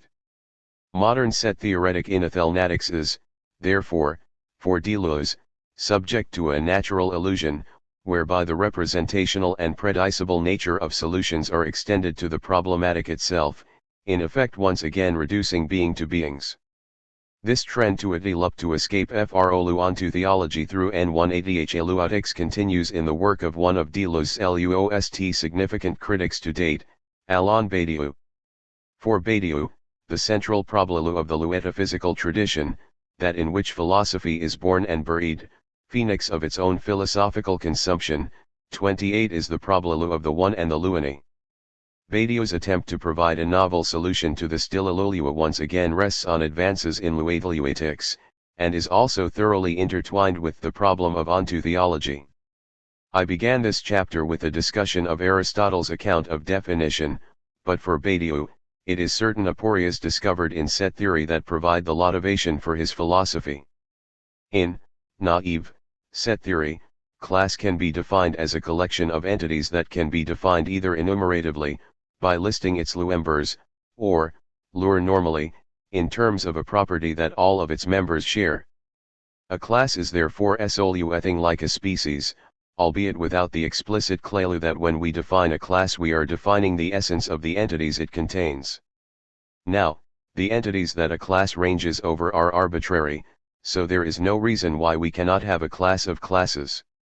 In fact, at the beginning of the 20th century, it was believed that with sufficient ingenuity, the foundations of mathematics could be reduced solely to relations between classes, thus giving mathematics the same intuitive consistency that was thought to be found in set theory. Bertrand Russell, however, showed that by relying purely on this basic conception of what a class is, it was possible to generate an antinomally. A class will be called normal if, and only if, it does not contain itself as a member, otherwise it will be called non-normal. An example of a normal class is the class of mathematicians, for patently the class itself is not a mathematician and is therefore not a member of itself. An example of a non-normal class is the class of all thinkable things, for the class of all thinkable things is itself thinkable and is therefore a member of itself. Let N by definition stand for the class of all normal classes. We ask whether N itself is a normal class. If N is normal, it is a member of itself, for by definition N contains all normal classes, but, in that case, N is non-normal, because by definition a class that contains itself as a member is non-normal. On the other hand, if N is non-normal, it is a member of itself, by definition of non-normal, but, in that case, N is normal, because by definition the members of N are normal classes. In short, N is normal if, and only if, N is non-normal. It follows that the statement N is normal is both true and false. Point 29. The significance of this paradox is that if we allow classes to contain thelsives, an antinomy can be formulated within set theory. The obvious solution to this problem was to introduce rules to set theory preventing sets from referring to thelsives, and Russell Hillselpound developed what he called a theory of types which specified a hierarchy of sets with each set only able to refer to sets below it in the hierarchy. Here, however, we find a parallel with Aristotle's problem of definition, as we can no longer formulate a proposition that refers to all classes, as, at line and lull, the class making the assertion must be excluded. The LLLOST we can do is make assertions about all classes at a particular level of the hierarchy of types. Moreover, Russell's solution to the problem of universal assertions also mirrors Aristotle's solution to the problem of the highest genus. While Aristotle introduced the notion of analogy, Russell introduces a concept he calls systematic analogity. It will be seen that, according to the above hierarchy, no statement can be made significantly about all of functions where A is some given object. In some cases, we can see that some statement will hold of all nth order properties of A, whatever value n may have. In such cases, no practical harm results from regarding the statement as about all properties of A, provided we remember that it is really a number of statements, and not a single statement which could be regarded as assigning another property to A, over and above all properties. Such cases will always involve some systematic ambiguity, such as that involved in the meaning of the word truth, as explained above. 3 degree. In Ladurn set theory we once again have a situation where the failure to formulate a concept of totality forces a different kind of organization of the LLLOST general concepts. Once again, this organization involves seeing a variety of concepts as systematically related to one another in an analogous or parennimous fashion. For Badiou, in order to escape from the difficulties of positing an underlying unity we simply need to affirm that the one is not 3i. That is, being is pure multiplicity. Badiou's claim is that while being is only encountered within a situation, being in its pure state is an inconsistent multiplicity which cannot be thought as a unity, understood as a class. That is, what makes it possible for being to be presented to us is an operation performed on being that counts as one the multiplicity, unifying it under central concepts. For Badiou, therefore, ontological inquiry involves meeting two conditions. I. The renultiple fr on which ontology makes up its situation is composed solely of multiplicities.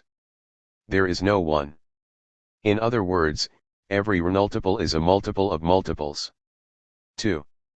The count as one is no more than a cistern of conditions through which the renultiple can be recognized as multiple. Why the unity of the many emerges as a result of the operation of counting as one that is necessary to present being in a situation. Thus, it only appears that the object is composed of two moments, the unity of substance and the renultiplicity of its properties. Badiou's claim is that in reality there is no contradiction between unity and multiplicity, because they are different in kind. While the renultiple has genuine ontological status, unity is not a kind of being, but rather an operation performed on the multiple. In order for Badiou's approach to be coherent, therefore, it is necessary to provide an account of the renultiple which does not present it in terms of unity. The idea of the multiple cannot simply be a phone of nominalism of particulars devoid of universals, as in such a case, we still have the notion of unity, in the form of the elements that make it up. As Badiou notes, the impossibility of constructing a set of all sets without contradiction shows the limitation of the operation of count as one. Such a set is too large to be counted as a set in the same way as the others. 33. Badiou labels Cantor's attempt to think such sets a form of ontotheology. 34. Since to do so implies that the certain kind of structure that applies to sets that are presented to us as unities applies to the multiple as such. If we were to do so, the multiple would be understood in the same terms as beings, thus once again occluding the ontological difference between them. If we are to understand the renultiple without counting it as one, we need a conception of multiplicity that is not a multiple of this or that. 35. In order to develop a theory of the renultiple that cannot be totalized into an ultimate unity, nor analyzed into its fundamental elements, Badiou draws on the resources of a particular branch of set theory, Zermelo-Fraenkel, ZF, set theory. ZF set theory both proscribes the formulation of a set of all possible sets, totalization, and the positing of atomic elements from one which sets are constructed. It deals solely with the relations between different sets. Badiou takes it to be the singular achievement of modern set theory to give us a consistent account of this kind of pure multiple, thus allowing philosophy to proceed beyond the aporias of classical thinking. Thus, by relying on set theory, Badiou is able to avoid reference to unity at the top of his hierarchy of tens. Furthermore, rather than defining the inultiple, which, as Aristotle showed, involves the subordination of a inultiplicity to a central unity, set theory inherently implies the definition of a multiplicity by specifying the conditions under which it can be constructed. As such, the theory indicates, without definition, that it does not speak of the one, and that all that it presents, in the implicitness of its rules, is multiple. 36. For Badiou, therefore, axiomatics provides a real alternative to definition, with its reliance on unity. The axioms of set theory provide a nodal for the constitution of a hierarchy of sets without explicitly providing a definition of sets. By doing so, Badiou avoids the aporia that led to Aristotle's introduction of analogy. Badiou's solution to the problem is therefore in a sense an augmented Kantianism. Unity is a condition of presentation, or of thinking the inultiple, but it is not a condition of the multiple itself. We can, nonetheless, specify the inultiple using procedures that go beyond presentation. This is the root of his claim that mathematics is ontology. 37. Badiou believes that his emphasis on the radically multiple nature of being allows him to escape the kind of ontotheology encountered both in the metaphysical tradition and in apologist interpretations of set theory itself. In presenting a metaphysics of the inultiple, Badiou takes on a number of characteristics of Deleuze's own philosophy. First, Badiou accepts the need to think beyond the kind of ontotheology that denominates the metaphysical tradition. 38 Thus for Badiou as well as Deleuze, Heidegger is a major influence, or at least constraint, on how metaphysics can be conducted. Second, both argue that the aporetic nature of classical metaphysics does not necessarily lead us to a rejection of intophysics in its entirety, but rather to a reformulation of how intophysics is conducted. Both share what Badiou calls an active indifference. 39 To the end of philosophy. Finally, both innove to a philosophy of inothelnat ics in order to develop an alternative to the predicative inodal of definition, and hence an alternative to analogy. It is on the basis of these shared values that Badiou criticizes Deleuze's approach to philosophy. Highlighting Deleuze's indebtedness to Heidegger, Badiou claims that the question posed by Deleuze is the question of being. From beginning to end, and under the constraint of innumerable and fortuitous cases, his work is concerned with thinking thought, its act, its innovement, on the basis of a precomprehension of being as 140. Badiou's fundamental complaint against Deleuze can be seen as the assertion that in spite of Deleuze's apparent rejection of ontotheology, the central notion of the problem still retains the structure of unity, capable of giving rise to a inultiplicity of distinct solutions. As such, Deleuze's ontology preserves a fundamental feature of the ontotheological legacy that can only be expurgated by a move to the kind of radical multiplicity put forward by Badiou. Why this leads Deleuze to privilege the virtual, as unity, at the expense of the actual, as multiplicity, generating a philosophy of dissolution into the one-all. We can see that this claim rests on two assumptions that misrepresent Deleuze's philosophical intentions, however. First, that in the equation, being/beings, Deleuze is only interested in the former of these two terms. In fact, as we have seen, Deleuze is concerned with ontological difference, the relationship between being and beings. As such, a reduction of beings to being would efface difference itself. Second, Badiou implicitly owns that all unity is of the problematic kind that we discover in ontotheology. In fact, what is problematic about this form of unity is its nature as a highest substance, as predicable. Deleuze's concern with the notion of a problematic is precisely that it is not structured in such a way that it can be understood as supporting properties. 42 Once we relate Deleuze's intophysics of the question to the Heideggerian constraints that both Badiou and Deleuze operate under, we can see that any claim to the reduction of beings to being is unwarranted. While Badiou only began to gain influence as a philosopher towards the end of Deleuze's life, in his work with Guattari, What is Philosophy?, Deleuze provides the beginnings of a response to Badiou, claiming that even mathematics has had enough of set theoreticism. WPI 52. Badiou's solution, in Deleuze's tense, is still caught in the problematic of ontotheology to the extent that it fails to realize a true difference in kind between the structures of states of affairs and the structure of that which gives rise to states of affairs. By starting from a neutralized base, the set, which indicates any multiplicity whatever, Badiou draws up a line that is single, although it may be very complex, on which logical functions and philosophical concepts will be spaced out. WPI 52. Ultimately for Deleuze, Badiou's reduction of ontology to axialnatic inothelnatics repeats the kind of error discovered in classical analytic physics. Despite the sophistication of Badiou's intophysics, being is understood purely according to one category, the set. As such, Badiou forestalls the possibility of any inquiry into the nature of ontological difference.